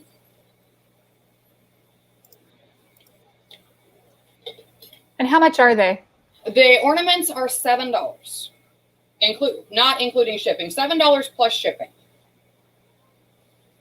And this is a holdover from last year, but everyone asked me to bring it back, so I did. This one says cardinals appear when angels are near. This one was much requested that I bring it back. I normally drop everything I did this year. I don't normally repeat next year, but this one was wanted, so I brought it back for everyone who asked for it. And the last really, really fun thing that I have to show you this is just for fun. I have actually gotten some people that have been not happy with me about it, but I don't care. This is fun. When your elf on the shelf arrives, you're going to need to put it in quarantine for 2 days or for 2 weeks, just to make sure that we don't give our elf any germs that we may have. So we have our elf 2020 quarantine house, complete with snow for your elf to play with. It has instructions so that everyone understands that it has to stay in the jar for 14 days. There can't be any questions about that. And it also has a timer or a countdown, not a timer, a countdown, so that the days can be crossed off as you go so that they know, your kids know when the elf is allowed to come out and play. So all you have to do is set this out. So when your elf does magically arrive from the North Pole, they can pop right in their quarantine house and be safe. And then at the end of 14 days, they can let themselves out because elves are smart. They can do that. And everything that you've seen tonight is available on our website. The jars come in both pint size and quart size. Wow, I did that backwards. Let's try that again. Quarts and pints. The pints come with a wire hanger. I generally don't put them on the quarts because with the weight of the quarts, they tend to pull out of the hanger if you hang them outside. I don't recommend hanging the quarts. The pints are 25. Lord, Haley, you gonna smack me. The pints are 15. The quarts are 25. Everything, again, is available on the website. As you bring up each item on the website, it will give you the option to choose your color and your size. That way you can get this exactly how you want it to be, because that's the joy of ordering from a small business, is that it can be made exactly the way that you want it. Right. If you are not a Christmas celebrator, but you would like to do lanterns that fit in the theme of your holiday, all you need to do is use the contact me form on the website. It's the easiest way because it keeps everything together. And just let me know that you're interested in doing a custom order on holiday lanterns, and I will get with you and we will find the right one. I am not going to lie, I don't know enough about the other holidays that go on this time of year to feel like I should be promoting them and saying that, look, I do this, because I don't want to make a mistake and offend anybody. So if you're not a Christmas celebrator, but you would like to talk to me about doing holiday lanterns that fit into your celebration, just let me know. I am more than happy to work with you on a custom order and get it all worked out to whatever it is that you want it to be. Now, what else can I tell you guys tonight? You also do decals. Yes, I do vinyl decals. I actually, as bad as it's going to say, I don't have any close to me. They're all an hour away. I loaded everything up in the car. I do vinyl decals. I do custom decals. They're a whole lot of fun. If you follow me or Haley, you have probably seen some of the off-color ones that I've done because they amuse me. And wait, let's see what I can come up with. We just found the bag of goodies. This is where you're going to make me think about it. Yeah, I found my little bucket that I keep them in, but most of them are ones that I've done for you that we probably, yes, that one. That one, yes. I love that one. How much do you sell these for? That size of decal goes for $3, and they are completely So there's customized. two sizes. Yep. The larger one is $5, the smaller one is $3. I have this one on a candle.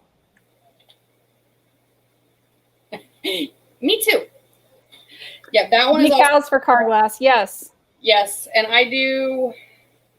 They're not all off color. I can pretty much cut anything on vinyl that you want. This is a holdover from last month's Lantern of the Month.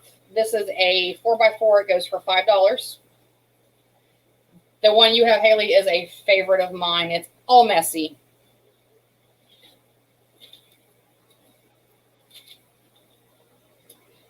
Caffeine, chaos, and cuss words. That's another favorite. I do that. That one, the decals are not available on the website yet. So if you'd like to talk about decals, you do need to use the contact me button. Shopify and I are having issues on getting the decals at a reasonable shipping rate because they want to ship them like they're exactly the same as the lanterns, and I can do better than that. So I'm working on getting my shipping figured out the right way on them. Yep. You also do custom ones too, which is worth noting. I love to do custom work. Custom work is absolutely the most fun I can possibly have. I like the challenge of taking what it is you think you want and turning it into actually taking your vision and making a physical good out of it, which seems to, it makes my little heart happy. I like to make things that make people happy. I'm dropping things. Yes, the decals are for car glass or basically anything that you want to put them on. My advice with a decal is they will sit on any solid surface, but you need to make sure that if you're putting it on something that is painted, that it's what you want there forever, because the vinyl that I use is permanent adhesive and it will take a razor blade to remove it. So don't stick it on your car, on the body of your car, and then decide next week you want to take it off. because you're going to have a very hard time removing it. So I tend to stick to the glass on my car. I put them on my laptop, my water bottles, my coffee cups. My Instapot has one. Basically, in this house, if it stands still, it's going to get a decal on it. My mixer has flames down the side of it. Nice. That is fun. My Instapot says many have eaten here, few have died. Which, yeah, again, it fits my sense of humor. It would fit mine too. My mother finds it a little shocking. I'm like, I haven't killed anybody in a while. My kids still tell stories about that one time. You know, it's like I'm actually a halfway decent cook most of the time, but that one time that I brined the pasta, because you know you're supposed to put salt in the pasta when you boil it, and I put in too much salt, and that Yes, I've done it. didn't go well. I've done it. The most memorable one here is the night that I burnt baked spaghetti. Yeah, that one we don't let go. They've not let that one go yet. They might next time I do something terrible. Yeah, I think some of it is that there haven't been enough incidents for them to really glom on to more of them. So, you know, there was one incident 8 years ago. Yes, and they'll never let it go. Trust me. They'll never, ever let it go. But it's okay. We love them anyway. And we continue to cook for them and let them give us a hard time. Yes, although I did try to burn the house down last week when I was making tamales. Oh, nice. My steamer, the water all boiled out. Oh, I've done that. Mm-hmm. I have done that. I haven't done it doing tamales. I've done that doing batch after batch of steamed veggies. I forgot to check the water in the bottom. Mm-hmm. Yeah. Yep, precisely. It was one of those. Yeah, so, you know, this is so much fun. So let's go back through some of the ones that you do, because you've got other ones too that you do on your website. Or do I have other ones that you don't have that you have on your website? The only thing I have with me right now are the Christmas ones. Yep, the Empowered Women is on the website. That one is hugely popular. I love that one. It's got so much meaning behind it. Yeah, I've got the same, like, a little bit of the same glare problem going on. Y'all don't see it, but I've got 2 sets of ring lights on. That dragon is insanely popular. I had no idea when I did that dragon for you just how popular that was going to be. It took off quickly. I love it. And see, I can even like hold up all your own products here. Yes. The Hope Lantern. Now that Hope Lantern actually got started because of COVID-19. I am originally from the state of Kentucky. And every time Kentucky experienced a loss of someone from COVID, they would light all of the state capitol buildings up green in support of the families, because green is the color of compassion. So I went ahead and did the green Hope Lantern, and I love it. And it's still, it's something that just, it means something. Yeah, it's very pretty. I love it. So how long does it take you to ship again? So it usually, from the time the order is placed, I ask people to give me 7 to 10 days. I try to get shipped within the 7 days, but it depends on how many orders I have going out, because I'm a one-woman show. So I make as many as I can during the day, and then at some point I have to pass out and take a quick nap, and then we get up and get back to it. Yep. So you were also doing some other really cute stuff recently. You want to show people any of that stuff? I'm racking the pot holders. Done. Oh, the pot holders are a lot of fun, but I actually don't have any of those with me. I took them all to a show yesterday, and I figured I would have one left over to bring back, and I don't. Really? It's not a bad problem to have. I did, and I will be redoing them. Yes, those little pot holders come with a wooden cooking spoon and a package of cookie mix. Yep, that's the full set. They sell for $12, and I have not loaded them on the website yet, but that's actually tomorrow evening's project is to get all of these up to the website so that you guys can order them. Yeah, those are really cool looking. They were a lot of fun. They started off again, pretty much everything, you'll hear me say this 1,000 times, everything starts off as a custom order that I show somebody who shows somebody else who shows somebody else, and next thing you know, we're making them full time. Yeah. That's the story behind the lanterns. I never thought I would be making solar lanterns for a living. I did them for years for my kids because it's a fun, different, it's not a night light, but it's still a light for their room when it's dark, but we can't classify it as a night light. So I started making them for a friend, or for my kids, and then for their friends. And then I had another friend who was like, you know, you should take a handful of those to your next show.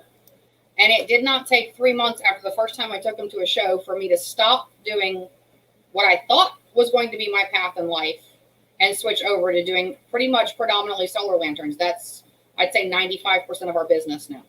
Mm-hmm. Yep, I'm looking for more product pictures. I'm looking for more product pictures. I've got so many things that you've sent me. I know. I tend to go into picture overload. Well, now I'm gonna see if I can share some of them with you, so with the audience, so that they can see like some of the things you can do. Because we've got some time, so I'm like, hey, let's show some of Meg's pictures off. Yeah. Yeah, I do have a heat press. So pretty much anything that can have heat transfer vinyl on it, I can apply vinyl to in custom orders. Now, the lanterns generally need a 4 to 5 hour charging window to be able to shine for 12 hours. So if you want them to stay on continuously, they need to be getting 4 to 5 hours of sunlight a day. Mm-hmm. Yeah. And this shows that you can do like so much of this stuff. Koozies. Yeah, the hot pads were fun. Yeah. I promise I won't show any embarrassing pictures. I'm paying attention. I ain't worried about it being embarrassing. Oh, that's good. Yeah. I mean, there's just so many really cool things that you do here that I'm like, hey, let's just show off some of them. Yeah. I have a lot of fun with it. I get involved in, more than anything, the playtime of it all. Mm-hmm. That was actually custom branding. I love to do custom branding work with small businesses because as small business owners, we don't need to order 500 koozies that say the same thing to get a decent price. We need to order, 15 or 20. Right. So I work with small business owners and I take wholesale orders that are a lot smaller than the larger wholesalers do. Mm-hmm. Yeah. No, and that's important. I just think these are so cool. So cool. Yeah, it's a lot of fun. So much fun. And I'm just going through all the pictures that Meg and I have been sharing. Yeah. And a lot of the stuff Haley's showing has a Wilmington theme to it because I'm in Whiteville, North Carolina, but I also pretty much exclusively stock a Wilmington themed gift store in the old Wilmington City Market. So I do a lot of stuff that's Wilmington themed right now because it's their busy season. So they keep me very busy and I love it. That's awesome. That's really, really awesome sauce. Yeah. So, like you also lead a pretty interesting crafting Facebook group. So tell me a little bit about that one. I do. I also have a Facebook group that is called the Crafty Gifters. We are all crafters of one level or another. Some of us do it professionally for a living. Some of us dabble in it just for fun. There's a wide variety of what we all do. But what brought us all together is the love of sharing joy through the act of gifting, not through the act of receiving, through the act of gifting. It is a ton of fun to get on there, and generally gifts stay kind of on the crafting bent. We just started a 3-item challenge where you're going to be assigned someone that you send a box and you have to go through your stash and pick 3 crafting items that are somewhat related and mail it to someone else who you're then going to take 3 items from their stash to combine with your 3 items and make a completed craft. So it's all about the act of giving. It's all about bringing joy to someone else's life. And the thread that ties us all together is that we're all crafters. Mm-hmm. And we get together and we have a blast. It's kind of ridiculously funny how much fun we have in that group. And it's a happy place to go, which right now I think everybody needs a good happy place that they can go hang out in for a while. Oh, we all need happy right now. Yes, everyone needs happy. Everyone needs a little bit more happy in their lives. Yes, absolutely. Amen. Yeah. So you're also doing a craft fair coming up? I'm a little crazy, but that's what makes me awesome. I actually have a craft market every single weekend from now through Christmas, because I like to push things to the limits and see just how much the human body can take before it gives out. And I am also co-hosting an online craft market that I co-host with a friend of mine who has a YouTube channel that goes by The Southern Girl Can. We are co-hosting an online Christmas bazaar because across the country, so many craft fairs have been canceled. I mean, I'm lucky. I'm beyond lucky that I have been able to find enough markets this fall and through the holiday season that I'm this busy. 90% of the crafters I know can't find markets. They cannot find open places to sell because there just aren't any. So we started an online market group. It is called the This Southern Girl Cans Christmas Bazaar, which is a mouthful. But we have 150 plus vendors that have organized their items into albums. We're kind of aiming for the feel of when you walk into an actual physical market, everyone has a booth that's set up and you go from booth to booth to booth to shop. So everyone has set up a virtual booth in the form of a photo album. So if you like to stretch your imagination, you can imagine that you've just thrown the doors wide open to a craft market with 150 plus vendors, and now you have 150 booths to get to go dig through and poke through and find the things that you like and get to know the vendors, which is exactly, I'm hoping that everyone else gets the feel, because that's what we were going for when we set it up. That's really awesome. Yeah, and it's a good way to support small business owners. I mean, it's part of why I'm doing this today, is to support people. Yeah, if we don't support each other, I mean, I'm seeing that go on so much. I'm seeing so many people step back from supporting small business owners like themselves. But if we don't support each other, we don't have a foundation to stand on. Now, we've had 100,000 businesses go out of business since March. Yes. Small businesses. Big businesses are doing just fine. Big businesses are doing fine, but it's the small businesses. I mean, we're uphill battle, and the only way, I mean, it's about to be the new sign I'm about to put on the wall right underneath my beach picture. It's going to say rising tides lift all ships, because we're not going to make it through this if we start pulling away from each other. We're only going to make it through this if we band together and we work together. Totally. Absolutely. I agree 100%. It's an uphill battle, but it's an uphill battle that I am proof that it works, because in March, I was pretty certain that my business was doomed, and by Christmas, I would be working a retail job running the cash register again, because I did not think that my business would make it. And I will tell you exactly what happened.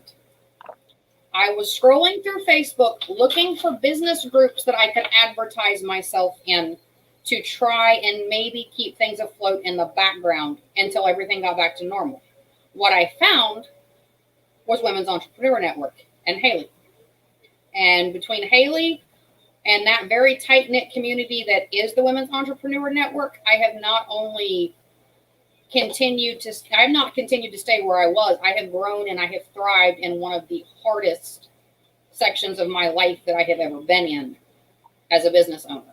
So the proof is there that if you're willing to step outside of yourself, if you are willing to realize that the end goal is not just getting my business off the ground, but keeping everyone else around me in business and flourishing as well, it actually works. And when you change your mindset to include that, everything shifts everything changes, and it's amazing.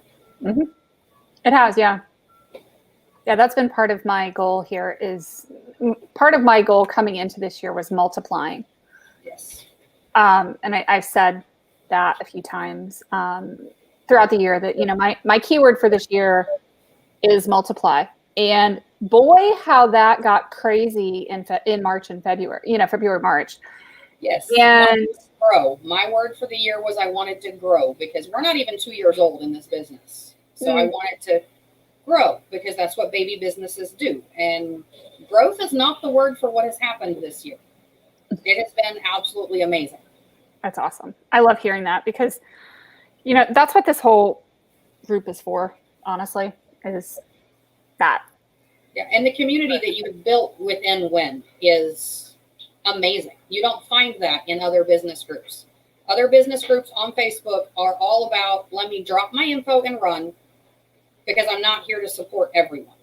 I'm here to support me. And then you come into WEN, and if you come in with that attitude, you don't make it very far at all. Because if you're not here to support and help other people, then it's like WEN just doesn't really have time for you, which I love it. It's a different energy for sure. It is. Yeah. Cool. Awesome, guys. Thank you so much for joining me today. This is like amazing. I am going to share your website here just because I can. Y'all check out Meg's website, Meg Campbell Designs. She is awesome. You know, and contact her if, you know, there's anything that, you know, from a decal to vinyl lettering to, you know, promo items, all of this stuff. Yeah, if you have an idea that seems wild and crazy that falls under the purview of vinyl decals or small business promo or lanterns or whatever, just reach out and message me.